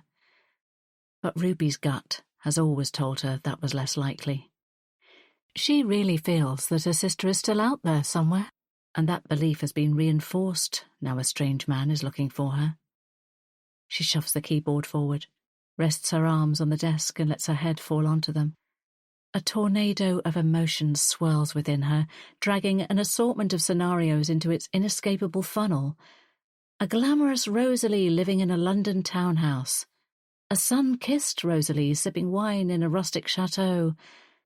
And the worst one of all, the one that tortures her the most, a contented Rosalie, surrounded by her children and husband in a beautiful home in the countryside, with dogs and horses and a meadow full of flowers.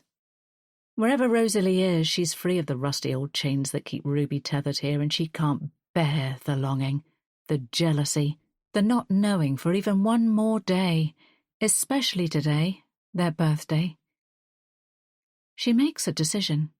She decides she's going to be brave and go into town and ask around to find out if the stranger is still here and who he might be. She's going to find him and hopefully finally solve at least part of the mystery about her missing sister. Ruby stands and crosses to the door, passing the old chest of drawers tucked into the recessed alcove. She stops abruptly, remembering the letter. The one Rosalie apparently sent their mum a few months after she disappeared. Uncle Silas had read it aloud to them when it arrived, and Ruby is sure he squirreled it away in here with her mum's death certificate and other important paperwork. She yanks open the top drawer, but it's just full of bits and bobs, so she tries the second drawer. This one's full of loose documents, mainly old utility bills and scribbled notes on the back of torn, empty envelopes. Kneeling, she tries the third and final drawer and discovers 2 old photo albums and a large hexagonal biscuit tin, which she recognises as the tin her mum used to keep her sewing kit in. Ruby chokes back tears as a wave of loss and nostalgia overcomes her. She touches the lid, tracing the raised lettering and decorative border around the edges, picturing her mum sitting in her floral armchair, lovingly mending one of Scarlett's soft toys with a needle and thread. Scarlett was always the roughest with all their things when they were younger. She hated to share, especially her Barbie and Ken dolls. Ruby lifts the tin out of the drawer and places it on her lap, and, as she does, she spies an old but familiar notebook that was nestled underneath. Her pulse quickens, and her eyes widen. She can't believe it. It's Scarlett's old diary from when they were teenagers. Many a time Ruby had found her writing in it ferociously with a secretive, childlike intensity. It was the one thing Scarlett would never let her touch, let alone read. And try as she might, Ruby was never able to sniff it out because Scarlett changed where she hid it so often. It drove her crazy and often made her question their bond, because if she couldn't work out her sister's hiding places, then how close were they, really? And now she's found it when she wasn't even looking for it. She grabs it and holds it in her hands with a prickling sixth sense that it may contain more than secrets. It may contain a key to the past. Setting aside thoughts of Rosalie for the moment, the urge to snoop too strong, she flips open the cover of the diary. The handwriting on the first half of the page is neat. Scarlett starts by dotting every I with a flower, but it quickly descends into messy, scattered scrawls. Ruby squints, struggling to decipher it initially, but as she gets used to it, the wriggly words eventually become clearer, as does the sound of Scarlett's voice through them. Most of the entries seem feverish and full of exclamation marks, but as she impatiently flicks through the pages, Ruby spots 2 particular initials that catch her interest. F.C. She knows instinctively that they stand for Felton Clifton. She reads rapidly, turning page after page, discovering that, like her, Scarlett also had feelings for the older boy, fantasized about being his girlfriend, but kept it to herself because she knew how much Ruby wanted him. Yet she hated Ruby for it. Scarlett lays it all out in her diary. Her language is coarse, and her ire is blatant and transparent. Ruby is shocked by the ferocity of her outpourings, this hidden toxic side of her sister, but she can't stop reading. Her breath catches in her throat, and her hands tremble as she delves deeper into Scarlett's psyche. The diary is almost full, and as Ruby nears the end of the populated pages, she stops on an entry from a few days before their attack. 23rd of October, 1997. Well, well, well. Seems I have more than one absolute bitch of a sister.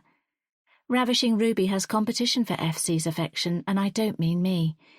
Guess who I saw getting hot and heavy in the barn? Only sweet little mouse Saint Rosalie.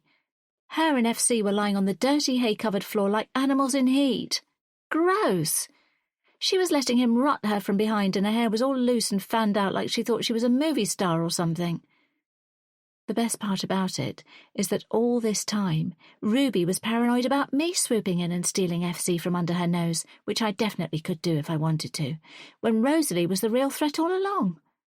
Ruby's going to lose her mind when she finds out. Her head will actually explode, and her basic brain will splat all over the place. I wanted to run inside and tell her straight away so I could see her face scrunch up like a rat's, which it does when she's really angry or upset, but I think it'll be more fun to keep it a secret for now. It's going to be so hilarious watching her get ready for Kaylee's party on Sunday, plastering her face with her new makeup and putting on her sexy new clothes, knowing she's going to throw herself at FC like an unpaid prostitute. But the whole time, I'll know that if she gets him, she'll be nothing but sloppy seconds. Ha, ha, ha. Ruby clamps a hand over her mouth. She's reeling, her stomach churning with disgust and disbelief, even though the hard evidence is right there in front of her. Both of her own sisters hated her enough to go behind her back and screw her over, one quite literally. With a sudden burning fury, Ruby stands up and storms out of the room straight to the front door. She yanks it open, pulls her arm back, and, in a dramatic fit of pique, hurls Scarlett's diary as far as she can. She pants, clenches her fists at her sides, and then she's startled by the sight of the bouquet on the porch step. Red roses. When did they appear? She stares at the flowers for a few minutes, feeling like she's hallucinating. Then a flicker of joy blooms within her as she wonders if the beautiful bouquet is for her, a surprise birthday gift from someone who still remembers. She snatches the roses up, and as she does, she notices a square of paper beneath it. Picking it up, she sees it's a serviette. Another note. Rosalie, please meet me at the church today and allow me the chance to explain. F. Kiss. It's the same handwriting that was on the card from Phoenix. She frowns, considering that letter F and the kiss. She remembers the initials in Scarlett's diary. She thinks about what Scarlett wrote, about what she saw Rosalie doing in the barn. Could it be? Could Phoenix be Felton Clifton? Chapter 26. Phoenix. Rosalie doesn't react to Phoenix calling her name straight away, and for a few seconds he thinks he must be mistaken, got carried away in the moment, drunk on premature relief and gratitude that she actually came. But then she slowly turns to face him, and he's able to get a proper look at her. He was sure she was Rosalie, but something seems off now. Maybe it's just that they're so much older. After all, he's a shadow of the strapping young man he once was. Her face looks so different, but it seems like she's got the same black hair she had back then, even though he can only see a few wet strands, and there's something recognisable about her eyes. She looks a bit like the woman he saw leaving the bungalow next to the old fair site on Sunday. That writer, except she had pink hair. He shakes his head. A lot of weird stuff and coincidences have been happening in this town. Regardless, he knows in his soul this is Rosalie. He feels a connection to her, even from here, even after what happened between them. She still hasn't spoken, and he's scrambling for what to say or do next. The rain is coming down heavier now, and he desperately wants to step closer to her, confirm that she got his peace offering bouquet, but he keeps his distance, not wanting to appear intimidating or overbearing. He's been rehearsing this moment for years, playing out every possible scenario, but he hasn't accounted for her silence. Maybe it's her who's mute, not Scarlett. Now he's here, now he needs to actually say the words out loud, they escape him. He takes a deep breath, forcing himself to just go for it, feel his way as he goes, bend whichever way she dictates. But before he's able to utter anything, she speaks first. Felton Clifton. Hearing his old name again, the one he's worked so hard to leave behind, sends a shock through him. No one's called him that for years, not even his wife. Not since he legally changed it to Phoenix, burning his old life to ashes and rising again as a reformed man. Hearing it now, from her lips, feels toxic. The hatred emanates from her, and he swallows, his mouth dry. You remember me? He says, stating the obvious. I remember you. Her lip curls in disgust, and she fixes him with a look so loaded with contempt that his legs feel unsteady. He feels a tightness in his chest, twin fists of disgrace and remorse squeezing him from within. I wanted... He begins, but he doesn't know how to continue the sentence, despite the mini pep talk he's just given himself. He shrugs helplessly. You wanted. She agrees with him, nodding but not breaking eye contact. You wanted, and you took what you wanted. Her voice is as hard as the concrete and granite headstones around them, and she's only just begun. Phoenix shifts, uncomfortable in his own skin, and in this necessary interaction. Necessary, but now even more excruciating than he imagined. I'm sorry, he says at last. I'm truly sorry for what I did to you. His voice cracks, but he carries on, gathering momentum now. I was young and stupid and reckless and... No, I'm sorry. That sounds like I'm making excuses, and I'm not. I want to face what I did, take responsibility at last. What I did was unforgivable, and I know I hurt you. He pauses, takes a deep, shuddering breath. I hate who I was back then, but I didn't hate you. I loved you. I'm so sorry, Rosalie. Ali, she says coldly. He shakes his head, confused. Sorry? I stopped being Rosalie a long time ago. My name is Ali now, and the only reason I'm telling you that is so that you understand how meaningless your apology is. You can't apologize to someone who doesn't even exist, and, more importantly, someone who doesn't even exist cannot grant you forgiveness. So it looks like you'll be burning in hell forever. She spits out the words so articulately, eyes blazing, fists clenched. He's seen this before plenty of times in therapy sessions he's conducted or supervised, when victims are given the opportunity to read impact statements to whoever has wronged them. After all, they are what prompted him to want to find Rosalie in the first place. But he never envisioned he'd feel this wretched. Didn't think he could plummet to even further depths of revulsion for his past actions. Phoenix drops his gaze, unable to bear the weight of her disdain any longer. Well, you'll get your wish because I'm dying, he says, in a last-ditch attempt to turn the conversation around. He would have preferred not to admit this for fear of being accused of emotional manipulation, but he can't leave yet, not without at least trying one last thing to make her see how sincere he is. I've got cancer. It's terminal. To his surprise, she laughs. A short, sharp bark that morphs into a hearty chuckle. After a minute she stops abruptly and resumes her scornful expression. Couldn't have happened to a nicer guy. The insult was obvious, yet it's still unexpected, and it takes his breath away. The silence hangs between them, heavy and awkward, and now they are both sodden to the skin. Yet neither of them moves, trapped in this bizarre stalemate. Phoenix feels as though he's unravelling, like he could just collapse and spool onto the path, mingle with the rain and the leaves until he disintegrates away to nothing. Maybe that's all he deserves, to cease existing, just like that. And yet he thinks of the time they spent together in the dunes behind the fair site, of the trust they built, the closeness they cultivated, the sweet kisses she bestowed on him willingly, consensually back in 1997. Surely all that counts for something. Suddenly a fuse lights within him, and he's angry.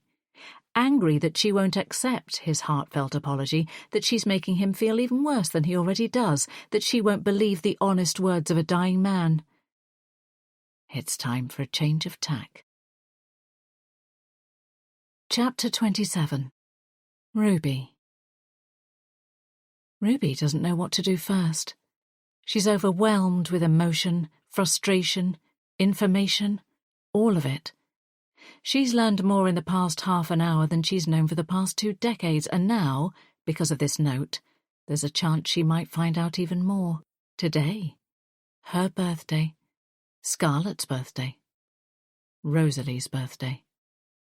Of course, this is what the flowers are for. Felton's gift to her whore of a sister. And what exactly does he need to explain, to apologise for? All Ruby knows is that she wants to hear it too. And while he's at it, perhaps he can explain to her why she wasn't good enough to be his girlfriend, but her own sister was. But before she can do that, before she can even leave the house, she needs to speak to Scarlett, and then secure her. Ruby thunders up the stairs and flings open the bedroom door. Oak and Elm immediately jump up to greet her, but she herds them away and stomps over to the bed where Scarlett lies. Her eyes are open, and her body is still as she just stares at the ceiling. Normally Ruby would soften at this sight, feel sympathy for her poor locked-in silent sister, but not today.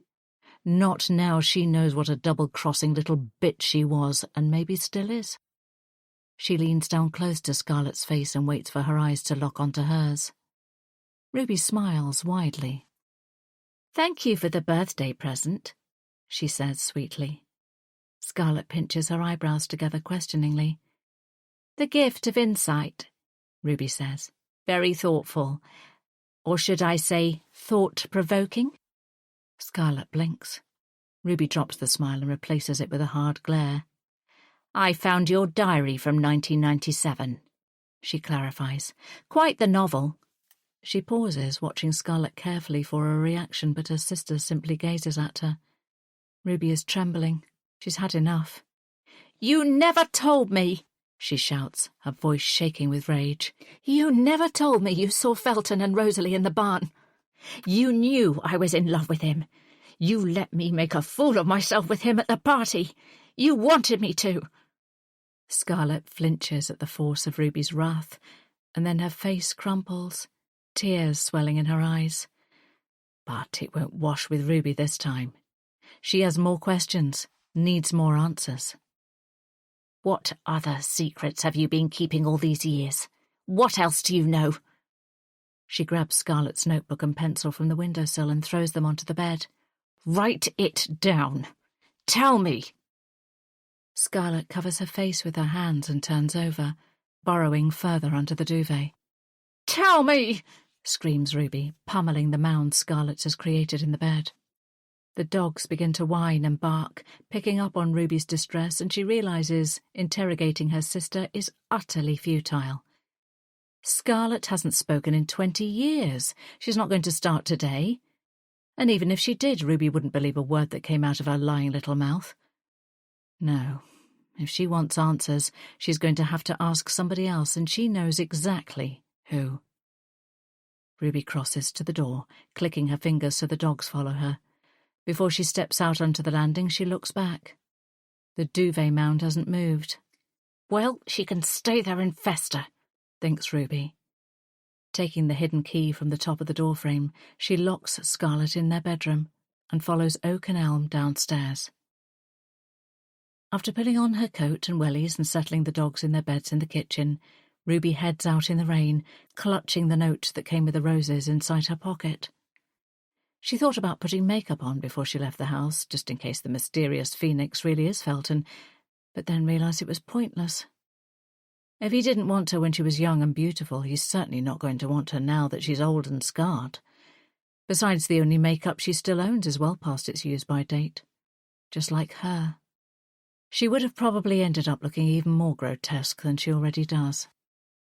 Ruby slows as she approaches the church, her stomach flip-flopping with nerves and anticipation and expectation. While walking here, she rakes over everything again, examining it all with the fresh knowledge she now possesses, and has again reached the conclusion that this Phoenix character must be Felton Clifton. Now that she's geared herself up to see him, the disappointment of not setting eyes on him will surely crush her.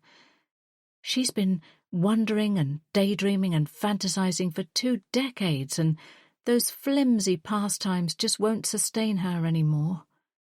She needs to see him, to speak to him face to face. Dignity be damned. There's a lone car parked near the entrance to the graveyard, and she can see 2 people standing on the path. She creeps closer, using the car for cover, before ducking behind the low stone wall. The rain is coming down heavily now, but Ruby slowly raises her head just enough to peer over the wall. The 2 people are directly in her line of sight, although still a fair distance away. They're facing each other, and both are slim-built. One is wearing a coat with a hood, and the taller one is wearing a dark jacket and a hat. Ruby needs to get a better look at them. She scoots around the wall to the other side of the church and enters the graveyard via the smaller side path. Passing the bell tower, which sits further back, she scurries to the edge of the external church wall, remaining concealed due to its wider projection. Taking a deep breath, she closes her eyes and psychs herself up, mentally preparing herself for whatever she's about to face or find out or remain frustrated by. Then, just as she's about to peek, their conversation carries over to her. You know, you always used to tell me how cruel Ruby was to you. Seems she's rubbed off on you. Or maybe you'll dislike her more than you thought. Ruby's heart kick-starts, pounding wildly. She knows that voice. "There's the Felton I know," says the other person in response. Ruby clamps her hands over her mouth to suppress a sob. No, it can't be. It can't really be both of them, can it? She shakes her head in disbelief, the knowledge nearly overwhelming her. But she knows she needs to look, to see them with her own eyes. She finally peers around the corner of the church, and there they are, right in front of her. Older, different, but still recognizable to her. Felton and Rosalie. Chapter 28. Ally. Felton and I glower at each other. I can see that my words have hurt him, and I'm glad. He deserves to die a slow, painful death for what he did to me, to wither into a skeletal husk of himself, hollow-eyed and full of regret. But as we stand off in this graveyard in this heavy rain, the pathetic, grovelling, broken man before me seems to rediscover his backbone. He pulls himself up and stands a little straighter. You know, you always used to tell me how cruel Ruby was to you. Seems she's rubbed off on you. Or maybe you're just more like her than you thought. I huff out a breath, surprised yet not surprised that he's already resorting to cutting comments like that. "There's the Felton I know," I say. I go by Phoenix now, he retorts, and I snort. "Phoenix?" I repeat, incredulous. "Like the bird?" He tilts his head back and has the audacity to look down his nose at me. Different spelling, but yes, it's a symbol of my metamorphosis. I became someone new. I shake my head. Metamorphosis? Is he for real? "You think you get to be reborn?" I hiss. "You think you can just change your name and detach yourself from what you did, what you are? Well, you can't. You're still him. You'll always be him, deep down. The man who took what he wanted because he could. So don't think you're different now that you've risen from the ashes of your depraved actions. You don't get to do that. You don't get to rewrite the past, Felton Clifton. You raped me. Violently. You're a rapist." His mouth twitches as I speak, then he lowers his head and stares at the ground. His beanie hat is drenched, his coat saturated. He nods. "You're right. I'm a rapist," he says, his voice barely above a whisper. The words send a chill down my spine. He raises his head and looks me in the eye, his face a dismal mask of despair. I wanted you, but you didn't want me. Not in that way. But I did it anyway. I raped you. It's unforgivable, I know, but I'm sorry. There it is. The bold admission and apology I've waited over 2 decades to hear. I always thought that if this moment ever came, I'd feel like I could finally fully exhale, that I'd at long last feel free. But there's no release. No relief. If anything, the leaden ache I've carried with me all this time only feels heavier. His shoulders sag and he swipes at his face, but I can't tell if it's tears or raindrops he's wiping away. Regardless, I don't believe his reformed, remorseful act for a second. Did you at least like the flowers? He asks. Flowers? I scrunch my face up, bewildered. What the fuck is he talking about? I left them at the farmhouse, he says, with a note. The very thought of that place makes me shudder, and the fact that he went back to that house with flowers is a sick joke.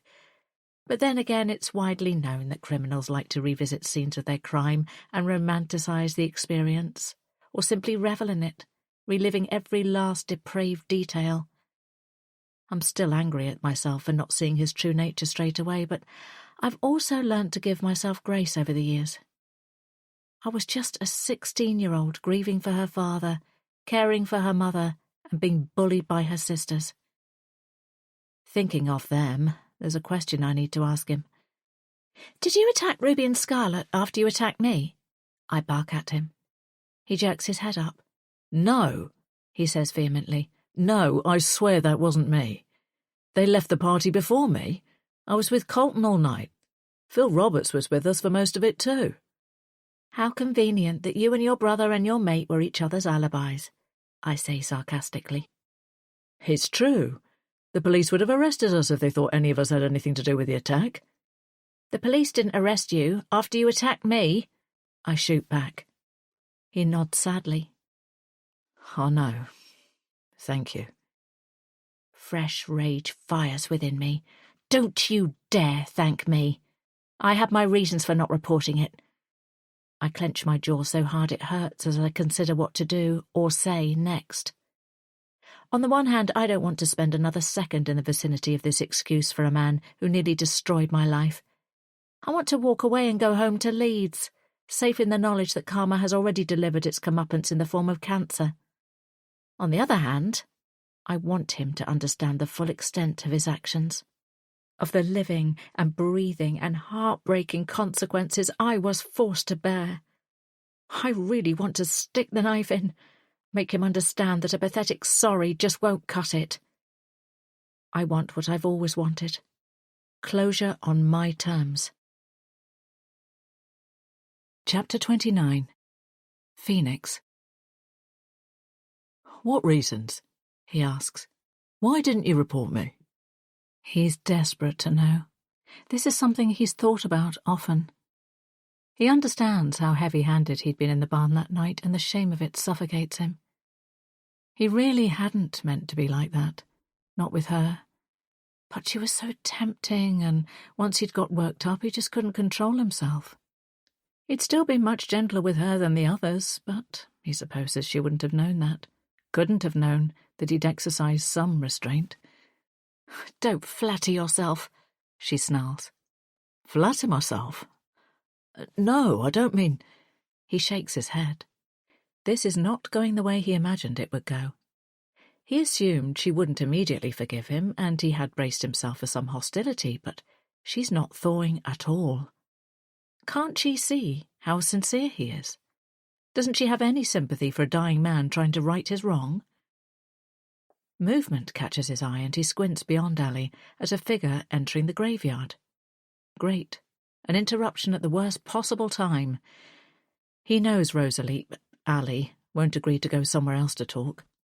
This is his one and only chance to get her to listen to him, to convince her he deserves to be granted forgiveness. He steps forward and reaches out for her arm, wanting to guide her off the path in order to continue their conversation and prevent the other person from walking closely by them. "Don't you dare touch me," she hisses, jerking out of his reach as though his touch could brand her. In a way, it already has. "I'm sorry," he says hurriedly, holding his palms up, but her reaction hurts. The figure hasn't veered off to one of the graves and is getting closer now, appearing to be heading straight for them. There's something familiar about them. They take a few more steps, and then come to a deliberate stop behind Rosalie. Phoenix finally sees their face beneath their hood, and it's set with a determined expression. He raises his eyebrows in surprise. "What are you doing here?" he asks. Chapter 30. Alley. I sense someone approaching at the same time as Felton's gaze flicks behind me. For a split second, I wonder if his brother, Colton, has been waiting in the wings, biding his time as backup. If somehow on this 20th anniversary of my sister's attack they've orchestrated the supposed chance meeting and intend to do me more harm, and Felton's show of surprise is to throw me off. I'm a fool for ever coming back here, a sitting duck. I spin around, my body tense but ready to lash out or run if necessary. But the person standing before me on the path isn't Colton Clifton. It's Rye. My breath catches in my throat as he stares at me, ignoring Felton's question about what he's doing here. His eyes are wide, filled with a range of conflicting emotions. Confusion, recognition, sadness. "Ali," he whispers, taking another step closer, his hands clenching and unclenching at his sides. He looks so young, so vulnerable. "I need to ask you something." "Did you follow me here?" I retort. He nods. "From the B&B. I've chickened out of knocking on your door a couple of times. I saw you leaving, and I need to ask you something," he repeats. "Okay." I shrug, baffled by this turn of events, yet thankful for the interruption. I'm also relieved that Rye isn't Felton's brother or one of his other mates from back in the day, here for a sinister reunion. Although, having now met the gnarly Philip Roberts, I know his physical presence here would not have intimidated me. Colton might have been a different matter, though. I remember the rumours about him. "I know the truth," Rye says, his voice firmer now. I blink, back in the moment. The truth? What is he even talking about? "That's not a question," I reply obtusely. "I saw the photo in your room, on the mirror." My blood seems to freeze in my veins. "What?" I say, the word barely audible. Now he has my full attention. I knew he must have been the one who moved it. Rye's breathing is shallow, his eyes intense. I'm hyper-aware of Felton standing behind me, listening. He's the last person on earth I want hearing whatever Rye's got to say about that precious photo. But I'm a statue. My feet are rooted to the ground, and I feel paralysed. "Mum has the same photo. I remembered it. I found it." He swallows, struggling to articulate himself. "The necklace. You're wearing the same one today." My brain is racing 10 steps ahead. I instinctively touch the locket hanging around my neck. My mum's necklace. I curl my fingers around it protectively in a futile attempt to hide it from him, from the truth I now realise he's clearly pieced together and is about to reveal. "You're the one holding the baby, aren't you? And I'm the baby. You're—" His voice cracks, his expression a combination of anger and acceptance. "You're my mother. My real mum." There's the question he wanted to ask.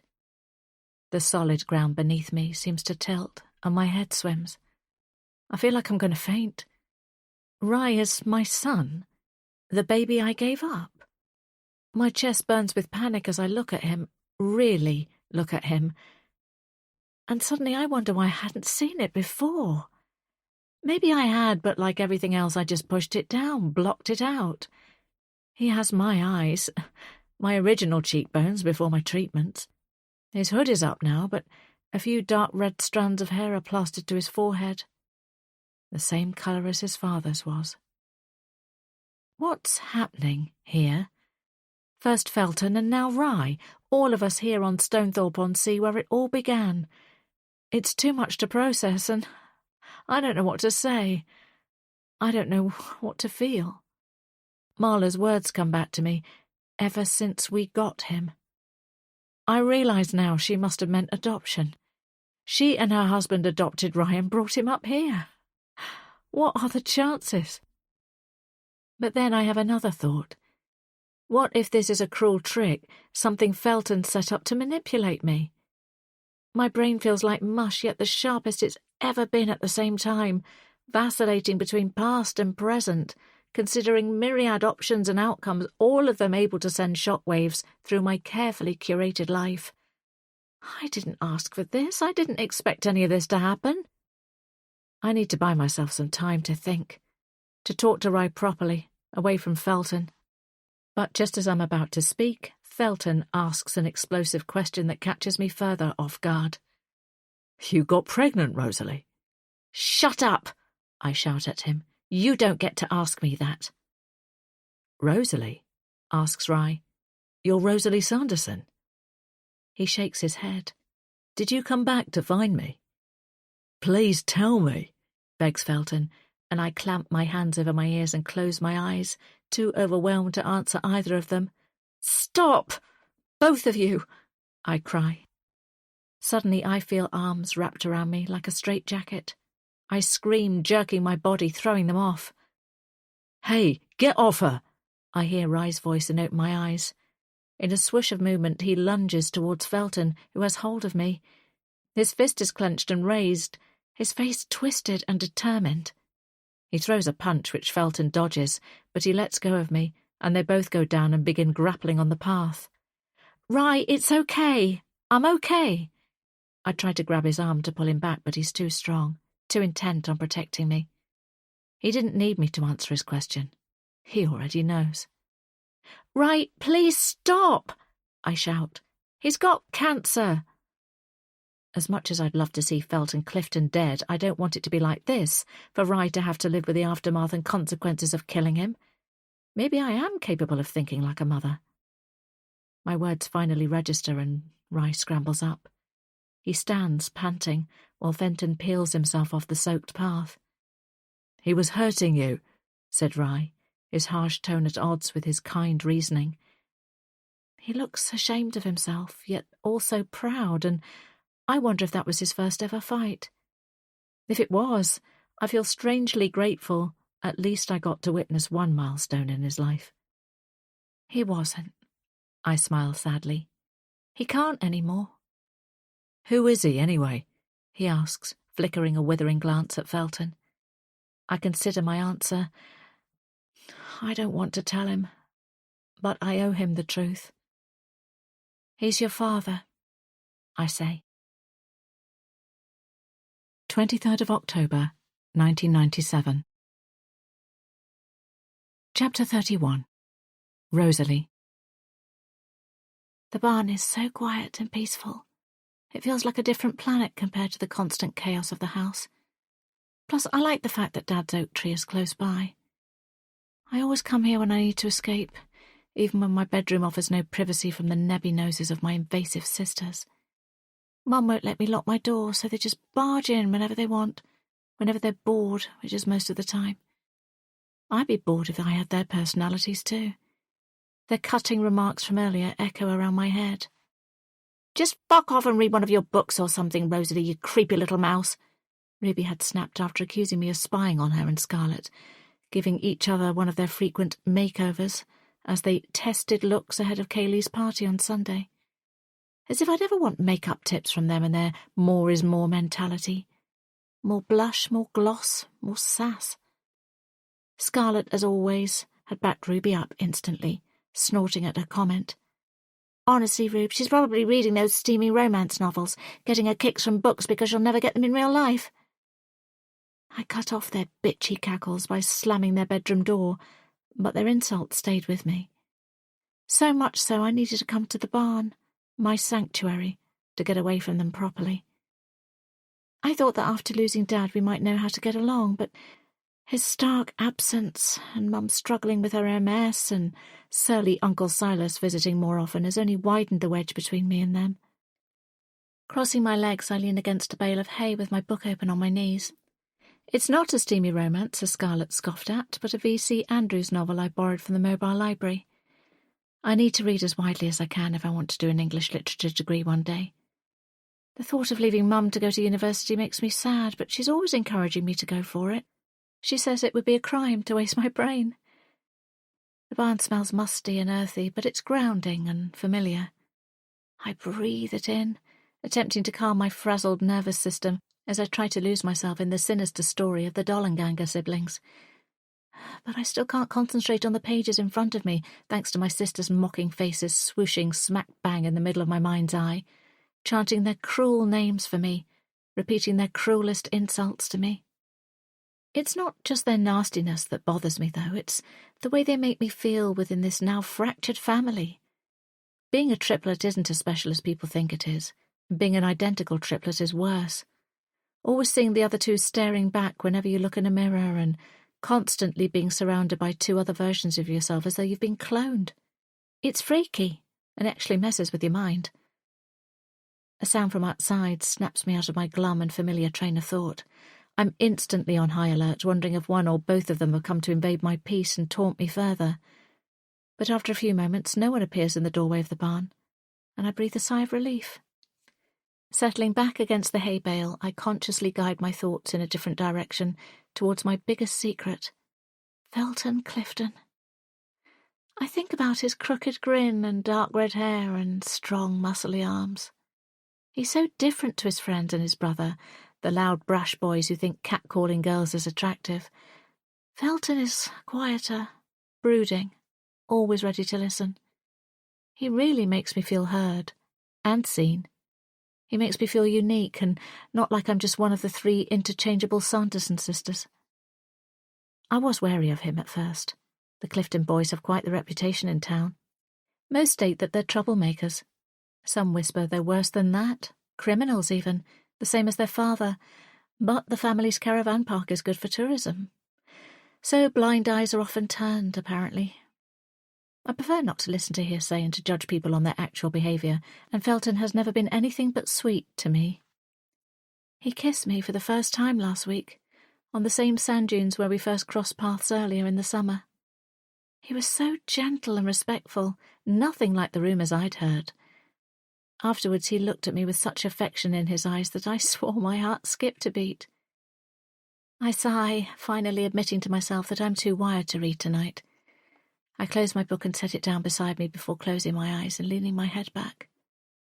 An owl hoots in the distance, and I shiver slightly, not quite warm enough in just my jeans and long-sleeve t-shirt. But I'm too settled to move, and I don't want to go back in the house yet, back to my hideous sisters. If only they could see me the way Felton does. Understand that just because I like different things to them and get more joy from art and books and animals than clothes and makeup and boy bands, it doesn't make me inferior. When they're not treating me like the odd one out, they act like I'm invisible, actively refusing to acknowledge my questions or even my presence at times. Sometimes I think about cutting my hair off, severing the long black silky strands that we've all been born with, but the one time I voiced this thought, Mum was distraught. "But you girls all have the most beautiful princess hair, Rosalie. It's your crowning glory. I'd be so sad if you had it cut. Promise me you won't." And I can't upset her, not now. Her illness is getting worse. Her hacking coughs echo through the house when Ruby and Scarlett haven't got their boy band music blaring on the highest volume. I'll wait, for now. But as soon as she starts getting better, I'm doing it. I'm getting a Rachel cut. She's my favourite character from Friends, and I love her individuality. "Rosalie?" His voice startles me. I open my eyes and jerk my head up to see Felton Clifton standing in the doorway of the barn, silhouetted against the fading sunlight, looking sheepish and sexy. I sit up straight to try my best to hide my shock. I'm surprised, but happy to see him. "Felton? What are you doing here?" He steps towards me, his grin playful. "I was going to be romantic and throw stones at your bedroom window, and then I realised I didn't know which one was your bedroom." I laugh. "So what, you thought you'd look for me in the barn?" "No, I sat on the wall and waited for a light to come on upstairs, hoping to see you, but I only saw your sisters." Then I watched you come in here. I waited some more until I knew you were alone. That sounds like stalker behaviour, I say, attempting to sound stern, but I'm not. I'm thrilled he's here. He's right in front of me now, and he crouches down, his eyes boring into mine. What can I say? You're worth the wait. But I'll go if you don't want me to stay. I can lie when necessary, but there's no need to pretend with him. No need to act coy.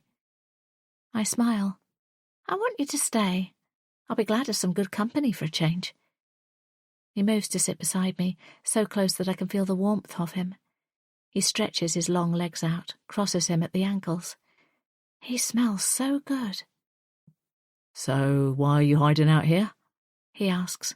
Sister trouble again? How did you guess?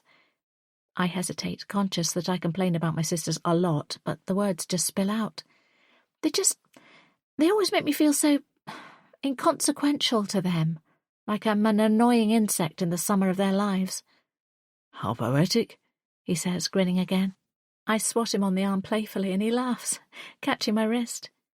He places my hand on top of his and entwines our fingers. He kisses my knuckles gently. They're jealous of you, he tells me after a minute. I huff out a breath. Jealous? Yeah, right. Of what? He reaches out and cups my face, rubbing his thumbs along my cheek.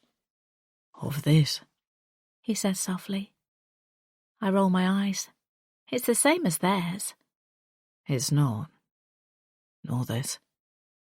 He twirls a lock of my hair around his finger. You're an elevation of them, on a higher level of your own. Anyone with eyes can see that. Don't ever change. What if I want to change?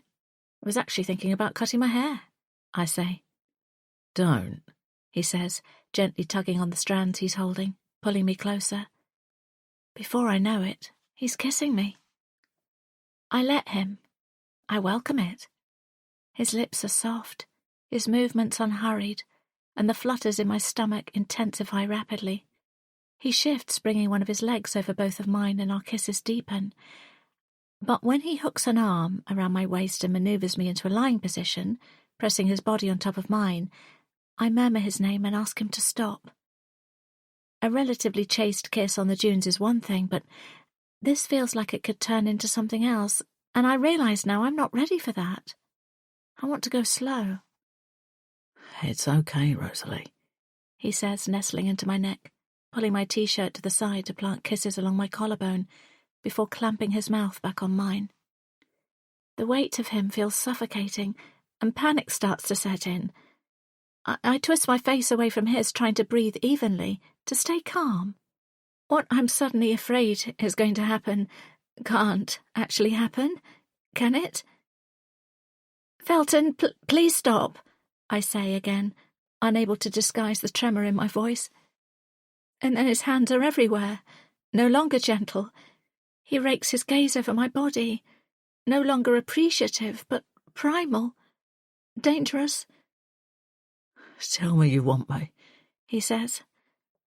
I shake my head, press my lips together in an act of defiance. In a split second, everything has changed. He squeezes my cheeks together, making my lips pucker like a fish's mouth. Tell me you want me, he repeats through gritted teeth, while pulling open the fly of his jeans. I realise now I have no choice. I whisper the lie. I want you. He smiles, and I turn my head to the side, unable to look at him anymore. He turns me over as easily as if I was one of the dolls my sisters and I used to play with when we were children. He yanks my jeans and knickers down. And then he does what he probably planned on doing all along, while holding the back of my head and squashing the side of my face into the hay-strewn ground. I make myself go limp, disassociate from the act, stare blankly at the steel hoof-cutter hanging next to Maple's old saddle and reins. And then something catches my eye. Through my watery vision, I see her. Scarlet. She's standing in the barn doorway, a strange expression on her face. Fascination, maybe. Weirdly. For a moment, I think she's going to do something, anything, to help me, but then I blink, and she's gone. My ordeal only lasts a few minutes. Afterwards, Felton pulls up my knickers and jeans, and then he holds out a hand to help me up. Bizarrely, I let him. He buttons himself up as casually as if this was our 100th lover's fumble in the barn, not a non-consensual criminal incident. He guides me to sit on one of the hay bales, then leans down and kisses me softly on my forehead. "You're amazing, Rosalie," he says, as if we've just shared something beautiful. I don't move. I don't look at him. I notice my book on the floor, and I know I'll never be able to finish it now. I'll never be able to look at flowers in the attic ever again without thinking of Felton Clifton and this night and this barn and of what he just did to me. "Catch you later," he says. In my peripheral vision, I see him salute as he walks out, humming contentedly. I sit here on this hay bale for what feels like hours. Scarlett doesn't come back. Nobody comes to check on me. Nobody cares. I'm cold, and my body aches, but still I sit, my mind spinning with a whole host of turbulent emotions. Shock, shame, sadness, anger. Eventually, I get up and go inside, intent on only one thing. The house sleeps as I rummage in the chest of drawers in the front living room until I find my mum's sewing kit tin. I creep upstairs and lock myself in the bathroom with it. I take out the dressmaker's scissors, stand in front of the mirror, grab a handful of my hair, and cut. 24th of October, 1997. Scarlett. Oh my God, she's actually gone and done it. Rosalie has chopped her hair off. I can't believe it. A right mess she's made of it too. We didn't even know until tonight. Ruby barged into her bedroom, called her a lazy sloth for lying in bed all day, and yanked back her duvet. That's when we saw the new hairdo. Ruby started laughing hysterically. She had tears in her eyes and everything. She said Rosie looked like Wayne from Wayne's World and started singing the theme song to her. Rosie went mental, more ballistic than I've ever seen her, screaming at her to get out. Her face was all red and blotchy and her eyes were bulging loads, just like those fish with the googly eyes. Mum actually cried when she saw Rosie, which made Ruby laugh even more, like an evil hyena. At that point I thought it was actually a bit sad, but I had to pretend it was hilarious or Ruby would have started on me too. I don't know what made Rosalie want to do it. The whole thing was quite weird considering what she got up to last night. I would have thought she'd have been in a better mood. Maybe FC wasn't that great in the sack, or should I say hay. Maybe she wanted to give herself a new look for turning 17 and didn't mean to cut that much off. I bet she kept getting the sides uneven. Whatever, she really does look as ugly as sin now. I'm never cutting my hair if it's going to make me look that bad. It has made me want to cut Ruby's hair off while she's asleep, though. And then I'd be the only pretty one left. It'd serve her right for being such a bitch to me all our lives. Do you think she'd be mad if I did it? Why am I even asking? Because I know the answer. She'd literally kill me with the same scissors. Still, it's really tempting. Tuesday, 31st of October, 2017. Chapter 32. Ruby. Still hidden behind the church wall, Ruby seethes as Rosalie attacks Felton with her acidic words. Apparently, she told him Ruby was a cruel bitch when they were younger. She's one to talk. Ruby decides she can't listen to any more of Rosalie's ire and is just about to step out to make herself known, to stand in support of Felton, when someone else enters the graveyard and stops behind Rosalie on the path. She narrows her eyes at the interloper, a young man with dark red hair. He addresses Rosalie. "Ali, I need to ask you something." Ali? Who the hell is Ali? And then it clicks. Ali is short for Rosalie. As Ruby continues to watch, things suddenly take a turn, and the young man hurls himself at Felton and they begin scuffling on the ground. Ruby judders in shock, wanting to intervene, but unwilling to make herself known in the middle of whatever this is. It's been a long time since she's been in such close proximity to any men other than Uncle Silas, and seeing a fight break out in front of her has thrown her. Ruby's heart immediately goes out to Felton, who is struggling to fend off the younger man. She turns her face away, unable to bear simply watching from the sidelines for another second, especially as Rosalie is being a useless referee right in the midst of it. And then she hears Rosalie shout something outrageous. "He's got cancer!" Ruby swivels her head back towards the savage scene, stunned. Tears well in her eyes as the young man ceases his attack and stands back looking sheepish, while Felton struggles to get back up. Ruby wants to rage on his behalf, condemn their cruel treatment of him regardless, never mind that he's a cancer patient. She goes inside herself, absorbing the information, trying to process the news. Another of life's cruel outcomes. She may have finally got the chance to reunite with her teenage love, but he's dying? How inexplicably tragic. Then, just as she thinks things can't possibly get any worse, Rosalie says 3 words that cause Ruby's head to spin. "He's your father." Ruby can't believe her ears. She feels like she's been kicked in the stomach. Felton and Rosalie have a son, and Rosalie kept it a secret, and now she's claiming he forced himself on her, even though Scarlett saw them at it. Scarlett may have been a sneaky little bitch of a sister, but she wouldn't have ignored rape. Ruby is appalled. Of course Rosalie would twist the story to make herself the victim, and no wonder she's good at it. She spent most of their childhood with her nose either stuck in a book or stuck in the air, believing she was better than Ruby and Scarlett. Every word that she's heard drip from her long-lost sister's mouth has poured acid into the festering wound that she's been frequently picking at for 2 decades. No, there's no way that night in the barn was rape.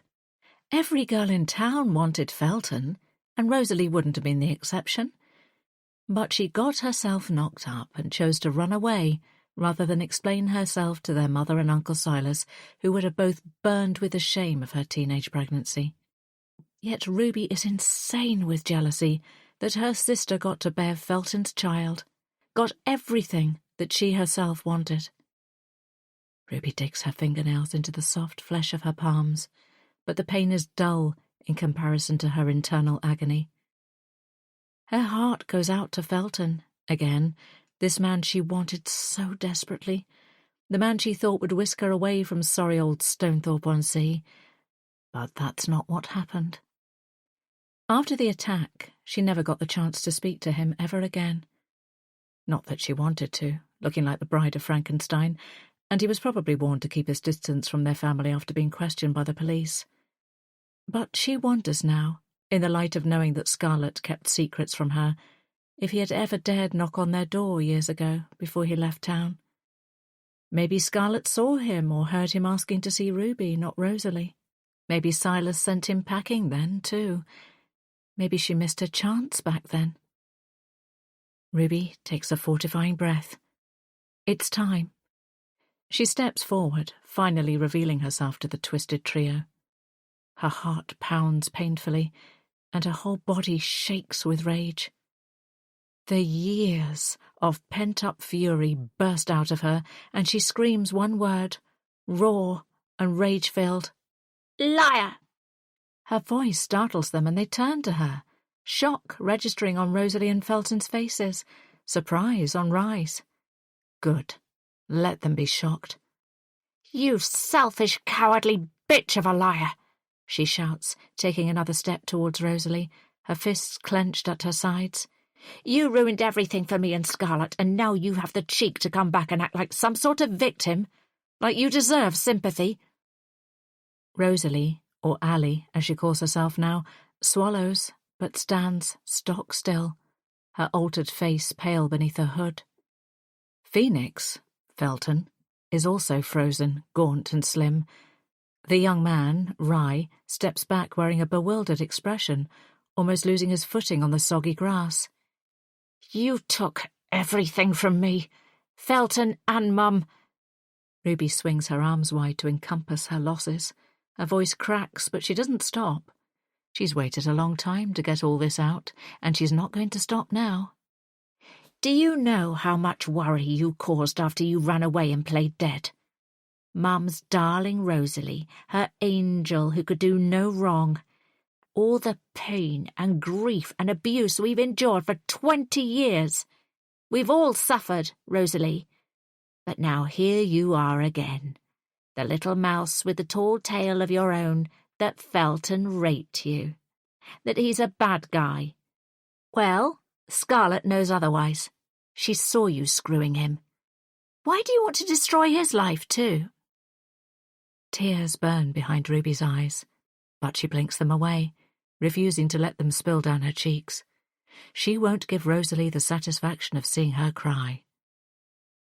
Rosalie doesn't respond, but her eyes are locked on Ruby's.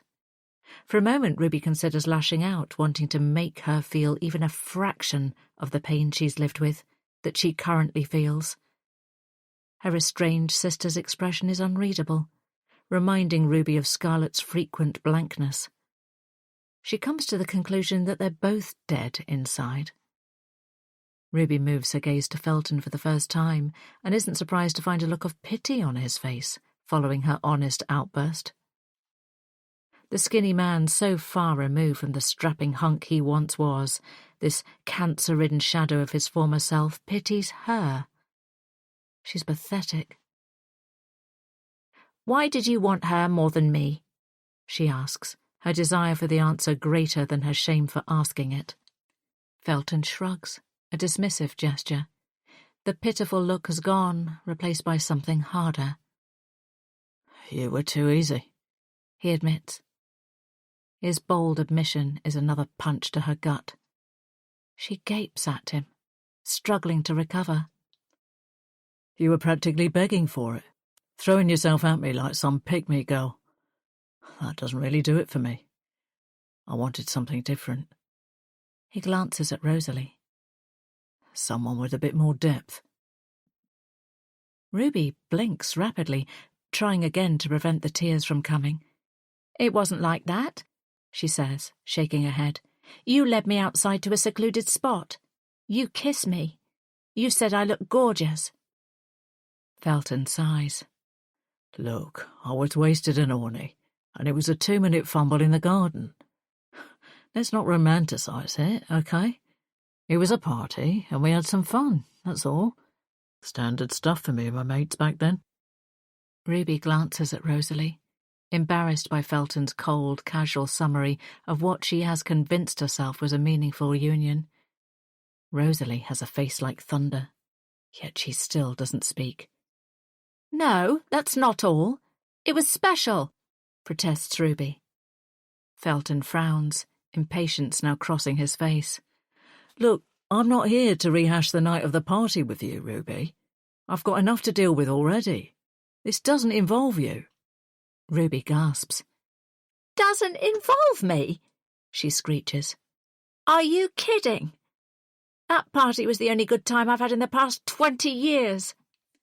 Her vision blurs as she stares at him, her heart breaking.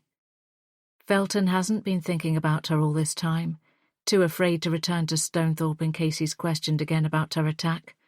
He hasn't been biding his time, planning on making amends because their budding romance hadn't been able to blossom properly.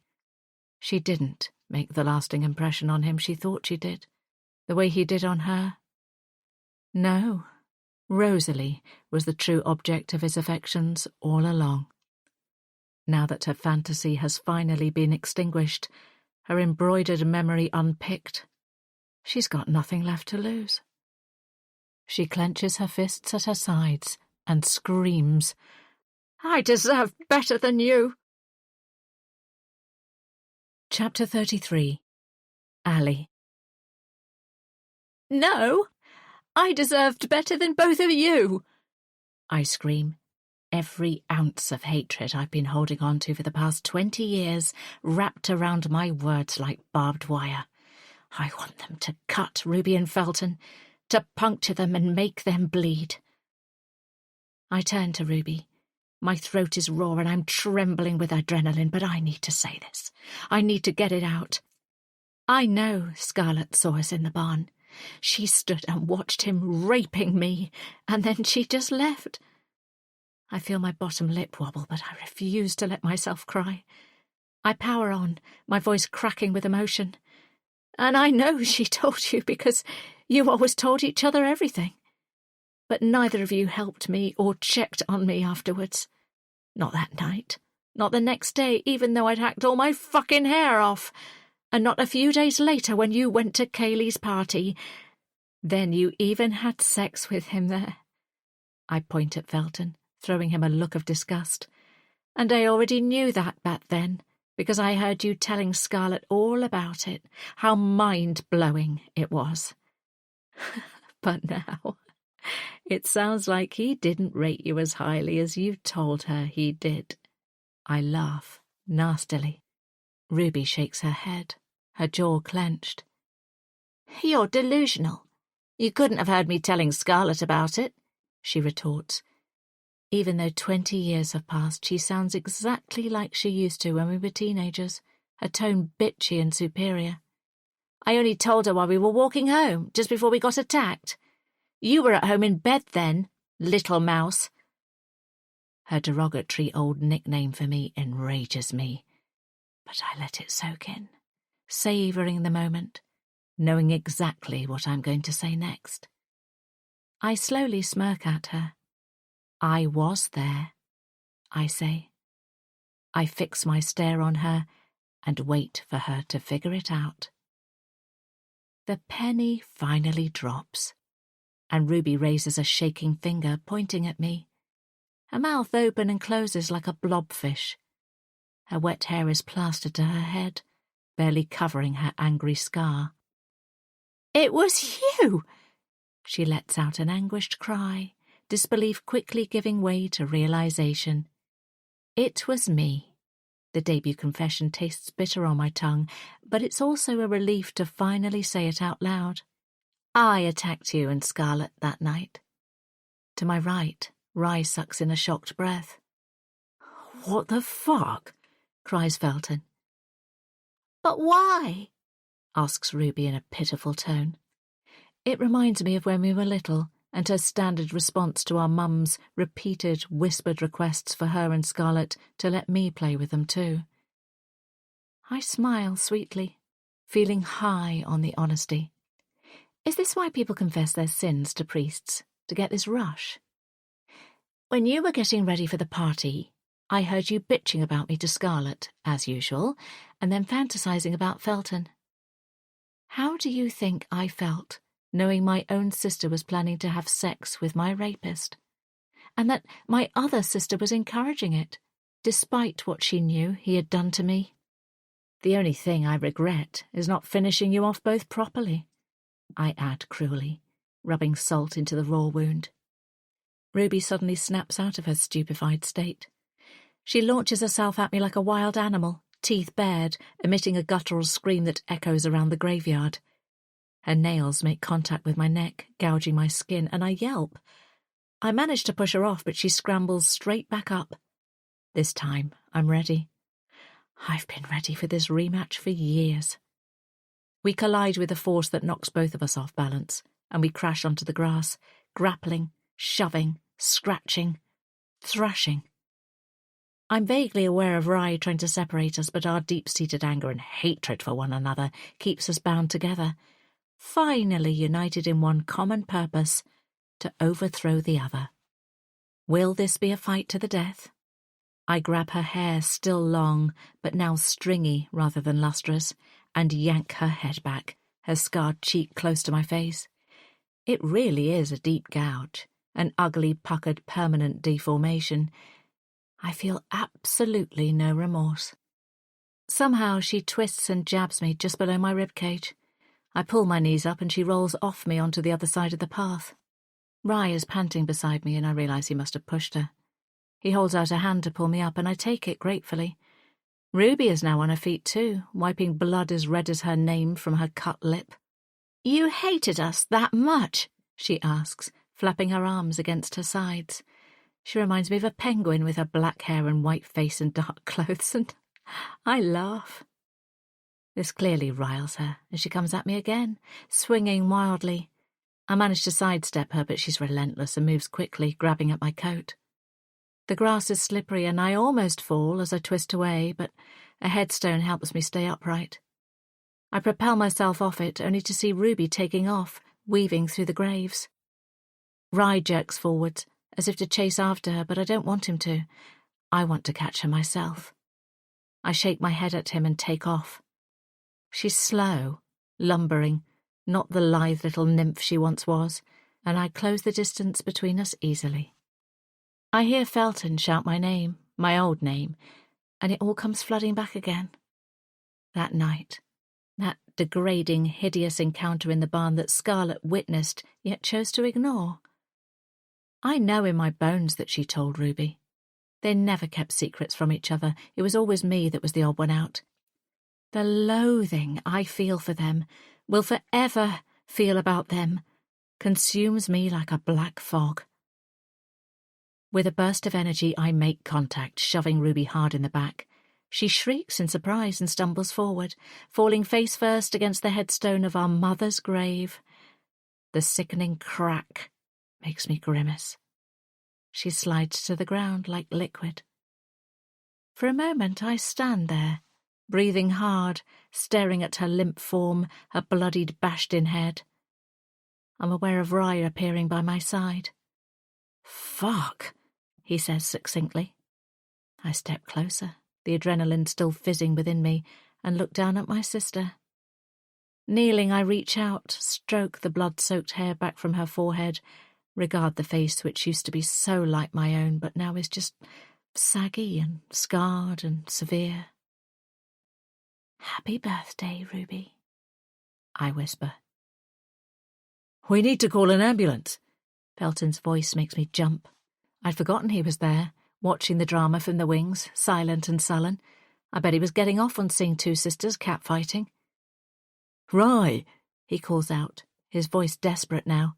"Help me. We need to put her in the recovery position." Rye looks at me, waiting for my instruction, already showing unconditional loyalty. Rather than regarding this as an attempt at murder, he's showing he's got my back. I feel a stab of what could perhaps be maternal affection, but is probably just gratitude to have a ready ally in this bizarre, traumatic, unexpected turn of events. "Wait, let me think," I say. "You just want to leave her to die? Second time lucky, is that it? Why did you ask me if I attacked your sisters when you knew it was you?" asks Felton, incredulous. "Talk about mind games." "You're in no fucking position to judge me," I say.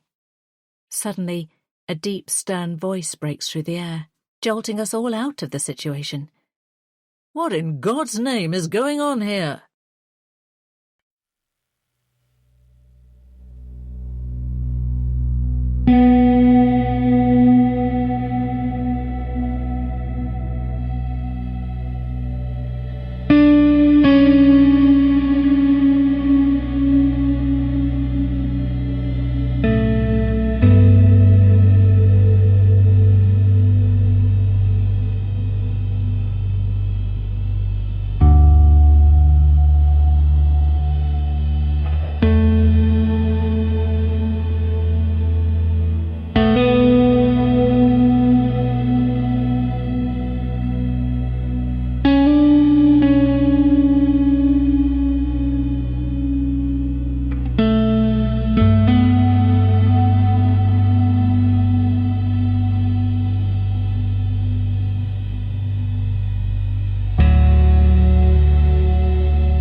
Chapter 34.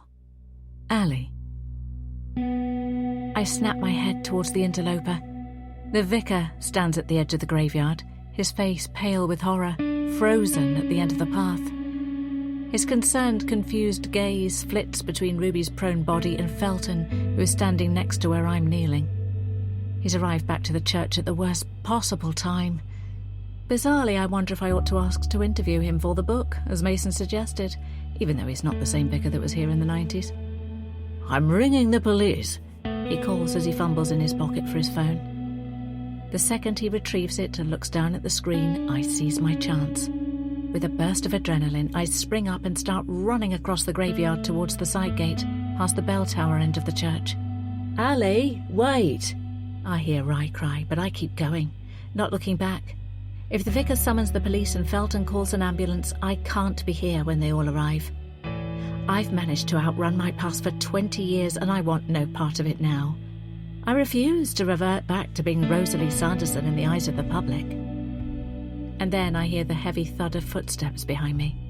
I chance a look and I'm surprised to see Felton, not Rye, chasing me. Of course he is. He always has been. Maybe not physically, but emotionally, mentally, he's always been there, haunting my dreams like a malingering presence I could never quite exorcise, despite my best efforts. But I'm stronger and fitter than him now, and I will not allow him to ensnare me or overpower me. I pound my feet on top of the uneven ground, occasionally slipping on the wet grass and remnants of soggy, dying flowers that have been left on top of the graves. I feel bad for trampling over them and for disturbing the dead lying below, but I can't let him catch me, put his hands on me, ever again. And then I stumble, twisting my ankle awkwardly. I let out a cry and fall forward, sliding painfully onto a patch of sloppy mud beside a freshly dug grave. I try to scramble up, but a hot poker of pain shoots up my leg. I realise that Felton has grabbed me from behind. "Let me go!" I yell, trying to kick out and twist my body, anything to break free. He's surprisingly strong for a dying man, and manages to cling on to the hem of my soaked jeans. Ally, please, just stop. His voice is desperate, but not pathetic, and his manhandling of me reminds me of that night. It sent a fresh shockwave of rage through me, and I realise I'm not 16 anymore. I'm not weak or pliable or indefensible, and I'm not trapped in a barn with him, terrified into submission, manipulated into place like a doll. I'm older and angrier than I've ever been. And this is the moment I've been waiting for. It takes effort, but I manage to yank down my zip, then contort my arm to my coat's inner pocket, fumbling for the small can of rape spray I always carry with me, just in case. I twist sharply, kicking out and turning over onto my back to face him, enjoying the split second of confusion in his eyes. Before he can move, I press down hard on the trigger, and a stream of burning liquid shoots him square in the eyes. He lets out the most wretched scream and presses his palms against his face, staggering unsteadily, disorientated and distressed. I leap up and push him hard, sending him to the ground square on his tailbone. He cries out again, and his hands automatically leave his now red and burning face, enabling him to crab walk backwards away from me. But he goes too far, too fast, managing to gain good purchase on the wet ground. I pant, anticipating the probable outcome, yet doing nothing to warn him. Seconds later, I watch in fascinated horror as he scrambles ungainly toward the edge of the open grave. His left wrist pushes against the edge, and as it gives way, he screeches in shock before desperately trying to prevent the inevitable by jerking his head forwards, trying somehow to prevent gravity from doing what gravity does. Of course, he doesn't manage it, and he slips into the open grave head and shoulders first, as though descending a vertical mudslide to hell. I gasp and look around for Rye, suddenly wanting him next to me, and he's already there, his eyes wide with shock. We slowly step towards the grave and peer down. Felton's head is at an unnatural angle to his body. His neck looks broken, and his glassy eyes stare back at us. I didn't mean for that to happen, I whisper, although I'm not sure that's true. Rye's gaze shifts from Felton's crooked body and back to me. I know. It was self-defense, he says. I saw him chase you and try to attack you. After we saw him and Ruby arguing, and then him push her onto that headstone. He jerks his thumb back towards my mum's grave. He was a dangerous stranger, wasn't he? We didn't know him or his intentions. Tears blur my vision as I process his meaningful statement. You'd do that? For me? He nods without hesitation and gives me a half-smile. Of course I would. You're my mum. Those 3 words chink the armour I've been wearing for 20 years. Just enough to let some of my hardened core seep through and out of me. I begin to sob, my body shaking, as Rye pulls me into his arms. I can hear the sirens in the distance, the police, the ambulance, all racing towards us, but for the first time in my life I don't feel completely alone. Rye and I are in this together. Are you both all right? Calls the vicar as he navigates his way over, concern etched on his face. I peek out from Rye's embrace and nod. I think we will be now, I say as the older man reaches us, slightly out of breath from all the excitement and exertion. Let's get you out of the rain. Come inside and wait for the cavalry, he says, ushering us towards the church. His kindness and gentle manner make me want to cry again. Rye and I let him guide us back to the main entrance where he leaves us to return to Ruby. He kneels down and takes her limp hand in his, and I honestly don't know if my sister is dead or alive. But this time, I'm not going to take off and leave her. I'm going to stay and give a witness statement to the police, and it will be signed Ali Sawyer. Later, Rye and I return to the B&B together, and Marla's in an instant flap at the sight of us. Look at the pair of you. You're absolutely soaked to the skin and caked in mud, she says as she hurries us inside. Sit yourselves down, and I'll make you both some hot chocolate. Yeah, I ran into Ali when she was out and about. We got caught in the downpour and ended up cutting across the field near the church, explains Rye unnecessarily as he peels off his jacket. Marla takes it straight off him and holds out her hand for mine. It's a touching, maternal gesture, and I feel a sudden urge to thank her for taking such good care of my son, but I don't. Rye and I have already agreed on our plan of action. I'm going straight in the shower, I say, worried about my wig dislodging even further when I pull down my hood. I head for the stairs before she can protest. Come back down for your drink, suggests Rye. I look at him and nod. Give me 10 minutes. Back in my room, I take off my soaked boots, sodden coat, and my wet, muddy clothes. I stand in front of the mirror in just my underwear. My long black glossy wig now just skew whiff slimy tendrils stuck to the side of my face and hanging down my back. This is definitely the last time I will ever wear it. I undo the grips and slide it off, mentally saying goodbye to Rosalie Sanderson for good. After I've showered and dressed and donned my usual pink hair, I enter the dining room to find Rye already sitting at one of the tables and Marla placing 2 mugs of hot chocolate in front of him, both with cones of squirty cream and sprinkles on top. I smile at the very childish but very delicious-looking drinks. Served just like my Bruce used to make, she says as she flicks the electric fire on. Come and sit down and warm up, dear. I slide onto a seat and cup my hands around the mug, surprised to realise I'm still shaking. The drama must have affected me more than I thought. It's been quite the afternoon. Now, I've also taken the liberty of baking a few chocolate chip muffins for your birthday, announces Marla. Plus, they're our Rye's favourite. She ruffles his still damp hair, and he bats her away embarrassed. They'll be out of the oven any minute. You two enjoy your drinks, and I'll be back soon. She's a lovely woman, I say as soon as Marla has left the room and is out of earshot. I'm glad you've got each other. Rye smooths his hair back down, and I see an echo of the boy he once was in his self-conscious movements. I feel a rush of affection for him. When you were born, I whisper, my voice trembling, knowing this may be my only chance to tell him. I called you Charlie. I pause for a moment to collect myself. It means free, and that's what I wanted you to be. Not tethered to me or your father for the rest of your life. You deserved a clean slate, and not to be a Sanderson or a Clifton. Rye smiles, his eyes shining. It's still my name. Mum and Dad, Marla and Bruce, kept it the same. I smile too, my heart aching with a strange mixture of sorrow and pride. Charlie, my baby, the one thing I couldn't keep has found his way back to me. We drink our hot chocolates, laughing as we wipe cream off our noses, and a few minutes later Marla returns bearing the delicious-looking muffins. But rather than wearing a proud expression, she seems flustered. I've just had Maeve on the phone. Now, what's all this about the police and an ambulance turning up at the church?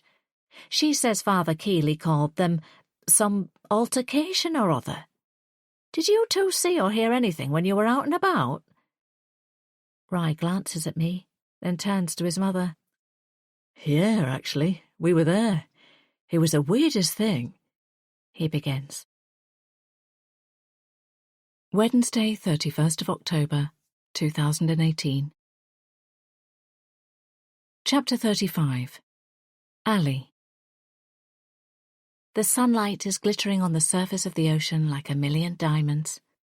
The warm breeze carries the crisp, salty tang of the sea, and here, on this yacht, I feel myself relaxed completely for what feels like the first time ever. My bare shoulders are slightly burnt, and my hair tickles the tender skin. It's grown back, thicker and healthier over the past year, and I haven't felt the need to wear a wig for months. I do still wear my mum's locket, though, the tiny picture of my sisters and I inside, our chubby baby faces identical. It was the only era that we were ever all the same, at least visually. Mason is below deck somewhere, probably investigating every nook and cranny, forever the curious journalist. I do like that about him, most of the time. Up here on deck it's peaceful, just me and the open turquoise Mediterranean Sea. And my book. I'm finally reading Flowers in the Attic, through to the end for the first time. At its heart, it's a dark and poignant story of overcoming oppression despite despicable family circumstances. I wonder if I would have appreciated its themes in the same way when I was 16. I doubt it. They say you often read the right book at the right time in your life, and that seems to be true. After all, here I am on my 38th birthday, and I couldn't have wished for a better way to spend it. This time, a year ago, I was running through a graveyard, fighting my rapist, fighting the past, fighting for my future. And now, here I am, finally free from all the shackles of my old life. It's strange to think that, to all intents and purposes, I killed a man, and yet here I lie on this sun lounger, on this luxurious deck, with no charges hanging over me, no guilt gnawing at me, no consequences to pay. Felton, or Phoenix, or whatever he tried to kid himself he was called since rising from the ashes, deserved to die. I truly believe that. My phone rings. A familiar face flashes up on my screen. Hey, Ali, says Rye on the other end. Hey, yourself, I reply. I just wanted to say happy birthday personally. He doesn't call me Mum, and I don't want him to. Marla is his mum. And although Rye is his nickname, an abbreviation of his last name, Marla and Bruce honoured me enough by keeping the Christian name I gave him. They raised him well, gave him a life I could never have provided, and for that I'll always be grateful. But deeper than mother and son, there's another bond that ties Rye and I together that nobody can ever break. The truth about what happened in that graveyard, as well as the truth about what happened to Ruby and Scarlett, the Sanderson sisters, 21 years ago now. I often think about them, about Ruby in particular. Rye held my hand as we sheltered in the church doorway watching paramedics wheel her towards the ambulance, still alive but unconscious. And he gripped it even tighter as Felton was zipped into a body bag. We had to give statements to the police, and Even through the chaos, I vividly remember wondering if Ry fancied a job as a writer due to his account being such a convincing work of fiction. But he's not a writer. He has chosen to join the police, as he always wanted, via the Met's apprenticeship scheme, no less. P.C. Ryerson. Ironic, really. But he said he wanted to be able to protect other women from men like Felton. "I got your card last week. Thank you," I tell him. Despite how significant last year was for both of us, I hadn't expected him to remember my birthday, what with his training and studying and adjusting to house share life in London. But, as he keeps proving, he's such a caring kid. Nothing like his father. "You opened it early?" he asks. "Of course, you know I don't always play by the rules." He laughs, and I smile, still finding it extraordinary that we share the same dark sense of humour. I wouldn't have expected that when I first met him, fresh-faced and super cute in the Smuggler's Pub in Stonethorpe-on-Sea. He wanted to protect me even then from Silas's raucous rant about outsiders. And how wrong old Uncle Silas was, because I was always the ultimate insider. I can sometimes still feel the heavy steel hoof cutter in my hands, the weight of it, my fingers wrapped tightly around it, not hesitating at all before swinging it against Ruby's face.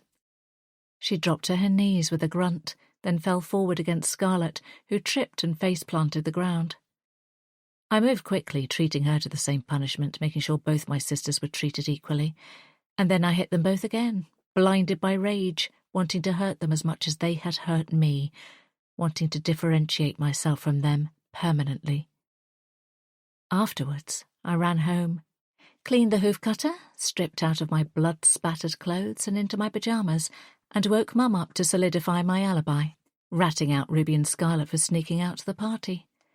I acted shocked and innocent when the police came knocking after their search and rescue, taking great care to hide my disappointment that both of them were still alive. I visited the hospital like a dutiful sister, only to discover that Scarlett had also been hit by a car, presumably when trying to flag down help. I'll never know if it was me or the driver that caused her brain damage. And then, a few weeks later, as Christmas approached, my period was late. I knew I was pregnant. Felton hadn't used protection that night, and all the subsequent wishing and praying and bargaining with God hadn't worked. It never had throughout my whole life, despite Mum and Uncle Silas's unwavering belief in him. It was the worst Christmas of my life, even worse than the first miserable Christmas after Dad died. My options were limited. Our household was Christian. Mum's health had deteriorated even more, so she wouldn't have been able to help look after a baby even if she'd wanted to. My sisters were both in hospital. Not that I would ever have dreamt of depending on them for anything, least of all being doting aunties. And Silas would have built a bonfire in the back field and burned me at the stake himself. I lived in constant fear of being found out.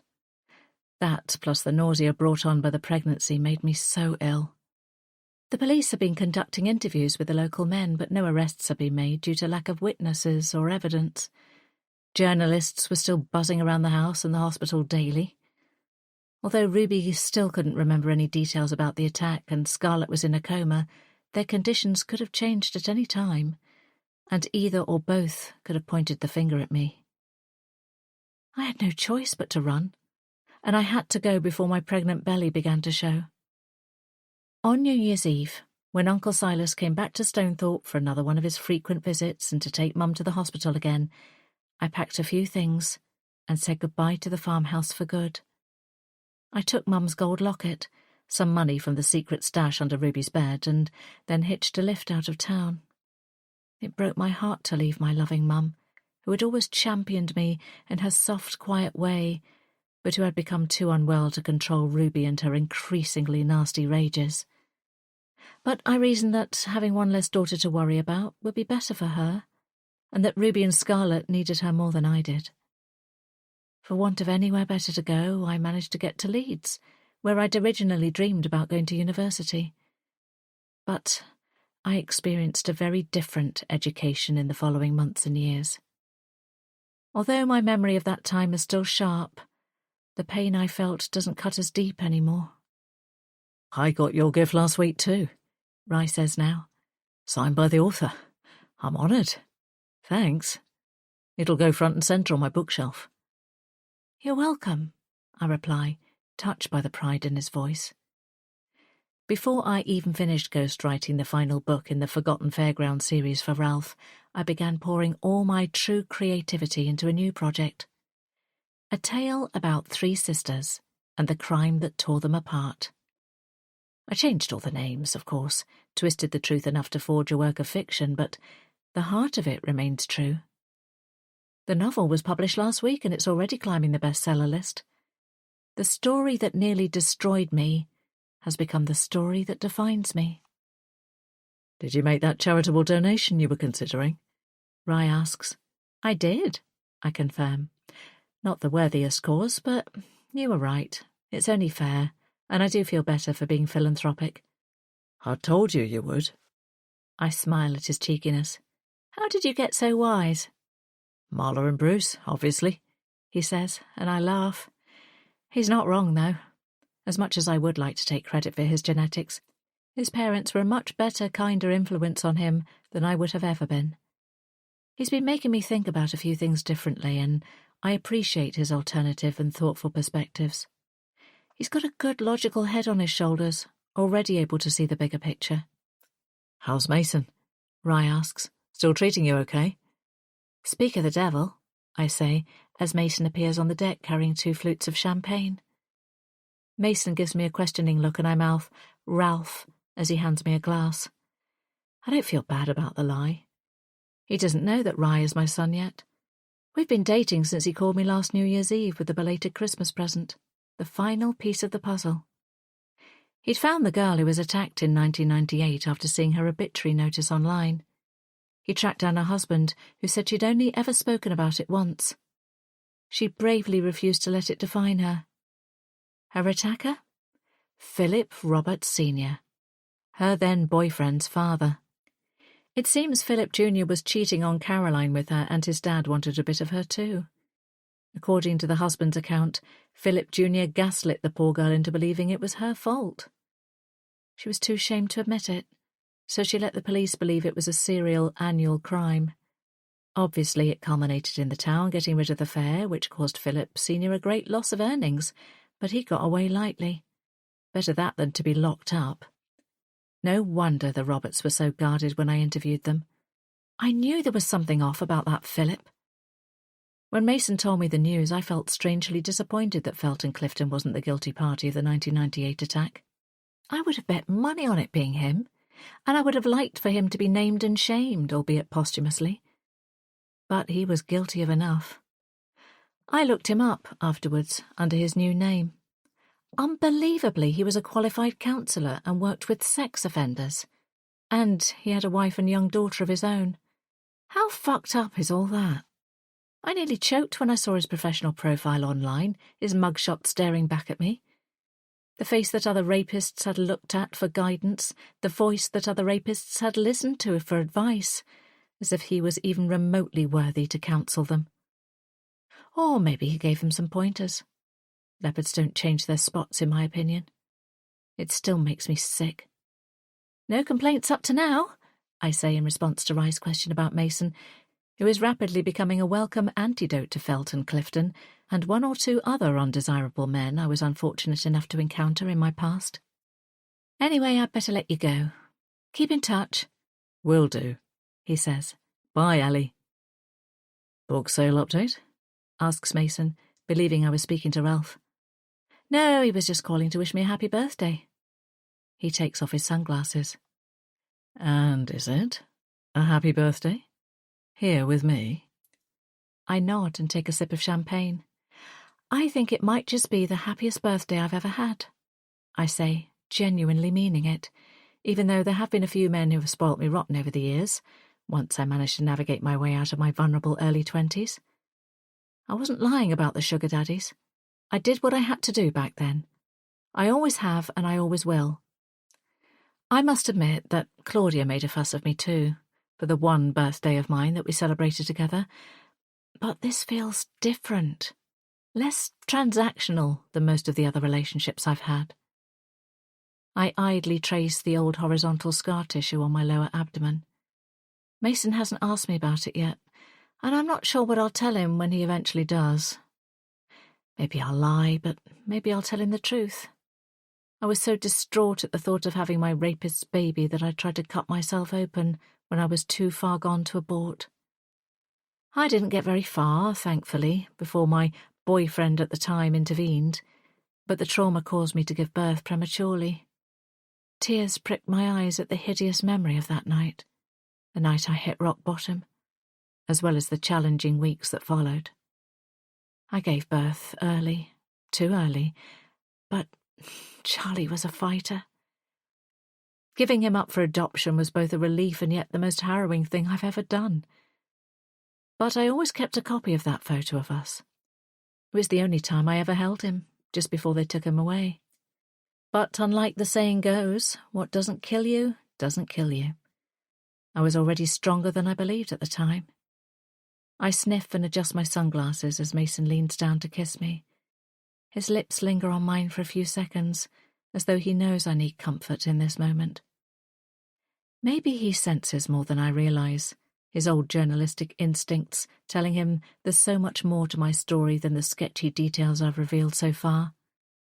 Yet he never pushes, never pressures, never goes into interview mode, excavating for extra details. He's exactly what I need right now, and I can see us going the distance. He has recently accepted a new role at his old university, King's College in London, and casually suggested I move there with him, bringing Story, my cat, too, of course. Cutting ties with both Stonethorpe-on-Sea and Leeds feels tempting, and of course it would mean we would both be closer to our children, perhaps become a family of sorts. Just because my nuclear one didn't work out too well doesn't mean a blended one won't. I'm giving it some thought. He settles on the sun lounger beside me, ready for another stunning sunset. As the sun sinks lower, I watch the colours streak across the sky and feel a sense of peace. I no longer hear a baby crying in my dreams and no longer wake up in a cold sweat, haunted by the past or distressed by knocks on the door. I subtly raise my glass in a private toast, smiling to myself. Scarlett still may not speak, but it turns out it's me who's the silent sister. I'm the one who will never share the secret of the Sanderson attack with anyone other than my mutually silent son. Chapter 36. Ruby. Ruby's head throbs. The headaches still come like clockwork, regular reminders of what happened in the graveyard a year ago. Her face and head are now scarred inside and out, and she suffers with permanent slight lag to her motor functions as a consequence, but she's alive and well, on the whole. She presses her palms to her temples, cradling her head in her hands, feeling the slight indent on the right side of her skull. Dot has informed her it's barely noticeable, but that's because Ruby still wears her hair over that side of her face. It's shorter now, though, a sleek shoulder-length bob influenced by a model from an old Just 17 magazine, which Ruby happened upon after finally hunting out Scarlett's other diaries. It seems her sister enjoyed scrapbooking too, especially crudely defacing images of Ruby. She wouldn't have been surprised to have found a voodoo doll of herself too. But anyway, she was happy about the hair inspiration because the bob makes her feel sexy and sophisticated. Ruby reaches for the box of tablets and the glass of water on her bedside table. The strong medication helps to dull the sharpness of the pain, but they often leave her a bit groggy. Still, needs must. She swallows one, sets the glass back down, and leans against her headboard, thinking about the day ahead.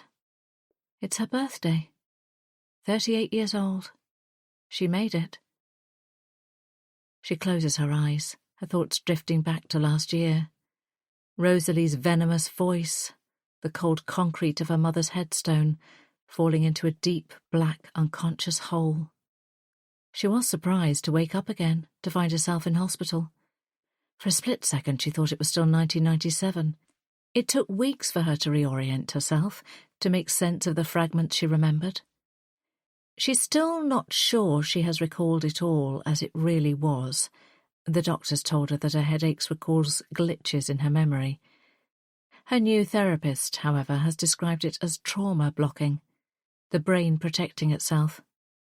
She has a sense that a younger man was there that day, but for the life of her she still didn't know who he was. Maybe someone visiting a grave who got caught up in all the drama. But she does know now that Felton died that day. She seems to think she had a question to ask him, but it escapes her now. It can't have been that important. The house is unusually quiet.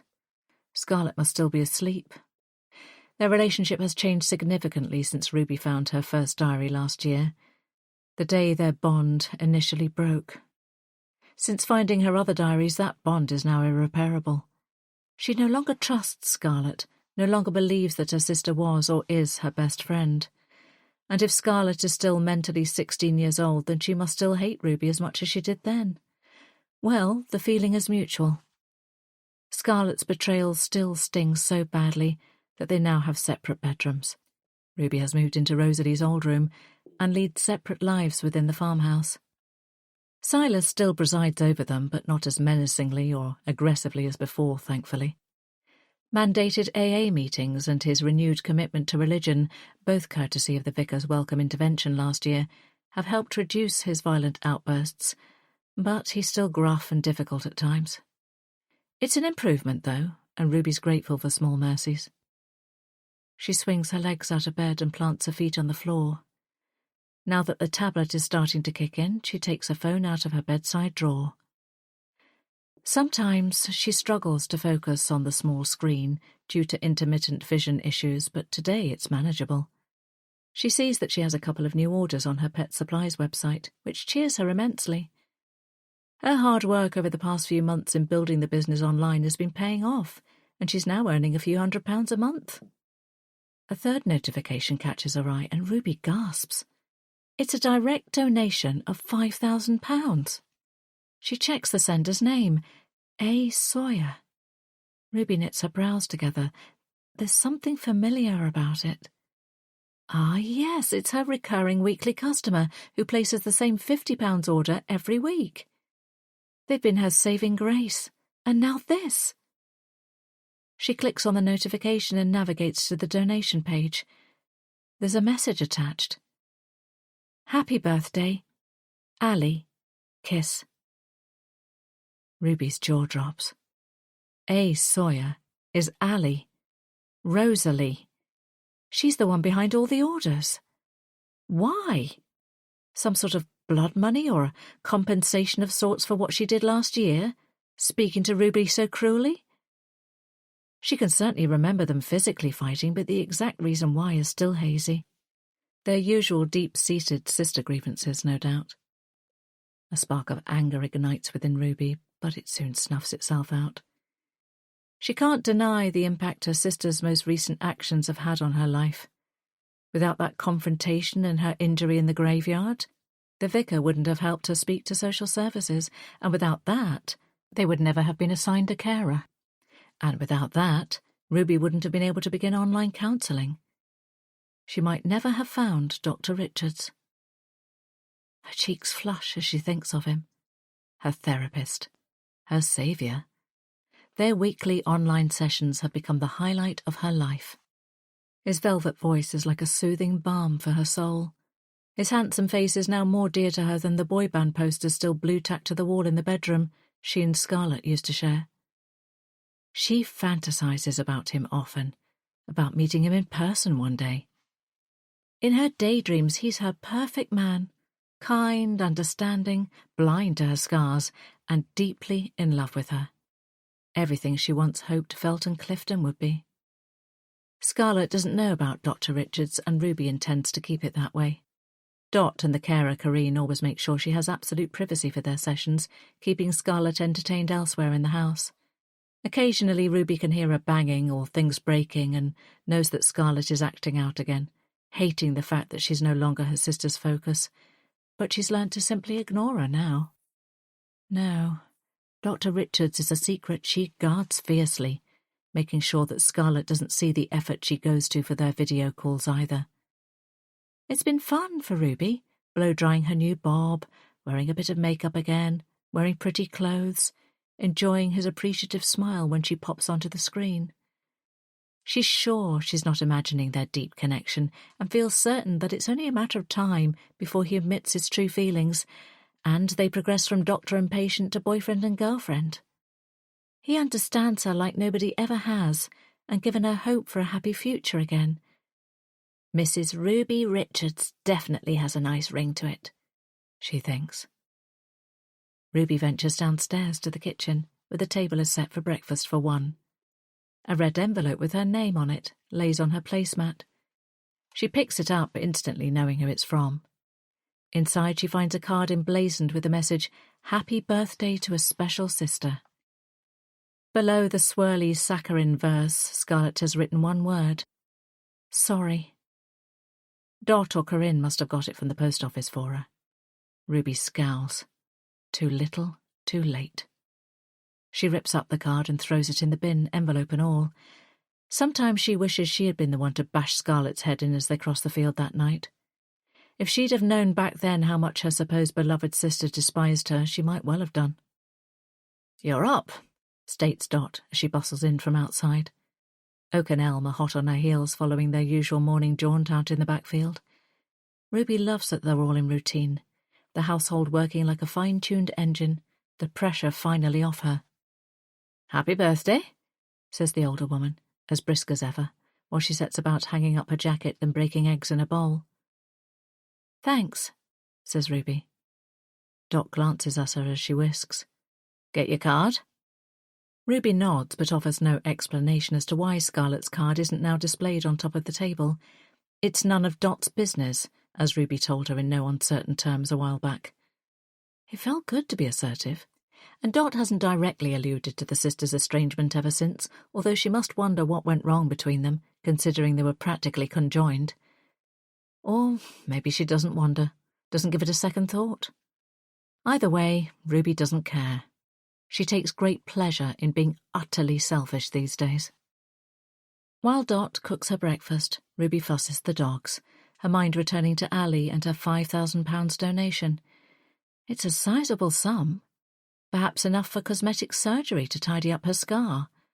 It might even be enough for driving lessons and a little car so she can finally meet Dr. Richards for face-to-face sessions, although she'll have to get her headaches under control first. But it's certainly enough for a bus or train ticket to Leeds to surprise Dr. Richards in person. And funnily enough, maybe she'll be able to engineer a little catch-up with Ali too. Her P.O. box is a Leeds address, so there's a good chance that's where she now lives. Ruby would love to thank her for her generosity, for supporting her business and suggesting that more of that would ensure she stays silent about what happened in the graveyard last year. Not that Ruby can remember all of it. Yet. But the very fact that Ali has chosen to send this donation implies she's paying Ruby for something. Ruby may be slightly slower than she was in some respects, but she isn't stupid. She smiles widely as Dot serves up scrambled eggs, fresh from the Silkies outside.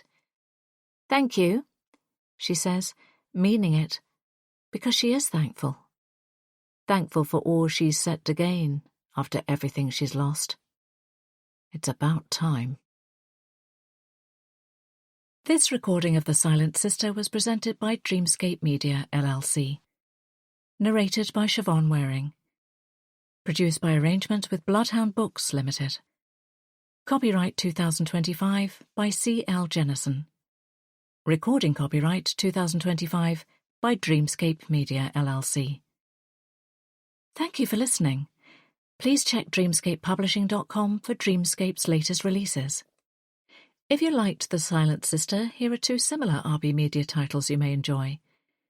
You Never Said Goodbye, written by Luca Vesta and narrated by George Waitman. You Never Said Goodbye is about a man uncovering his mother's hidden past after a shocking revelation. You may also enjoy the Thriller box set, written by Kerry Beavis and narrated by Joel Frumkin, Shakira Shute, and Ailey Beaton. The Thriller box set is about survivors and victims entangled in mysteries, murders, and dark secrets. You Never Say Goodbye and the Thriller box set are both available now, wherever you get your audiobooks.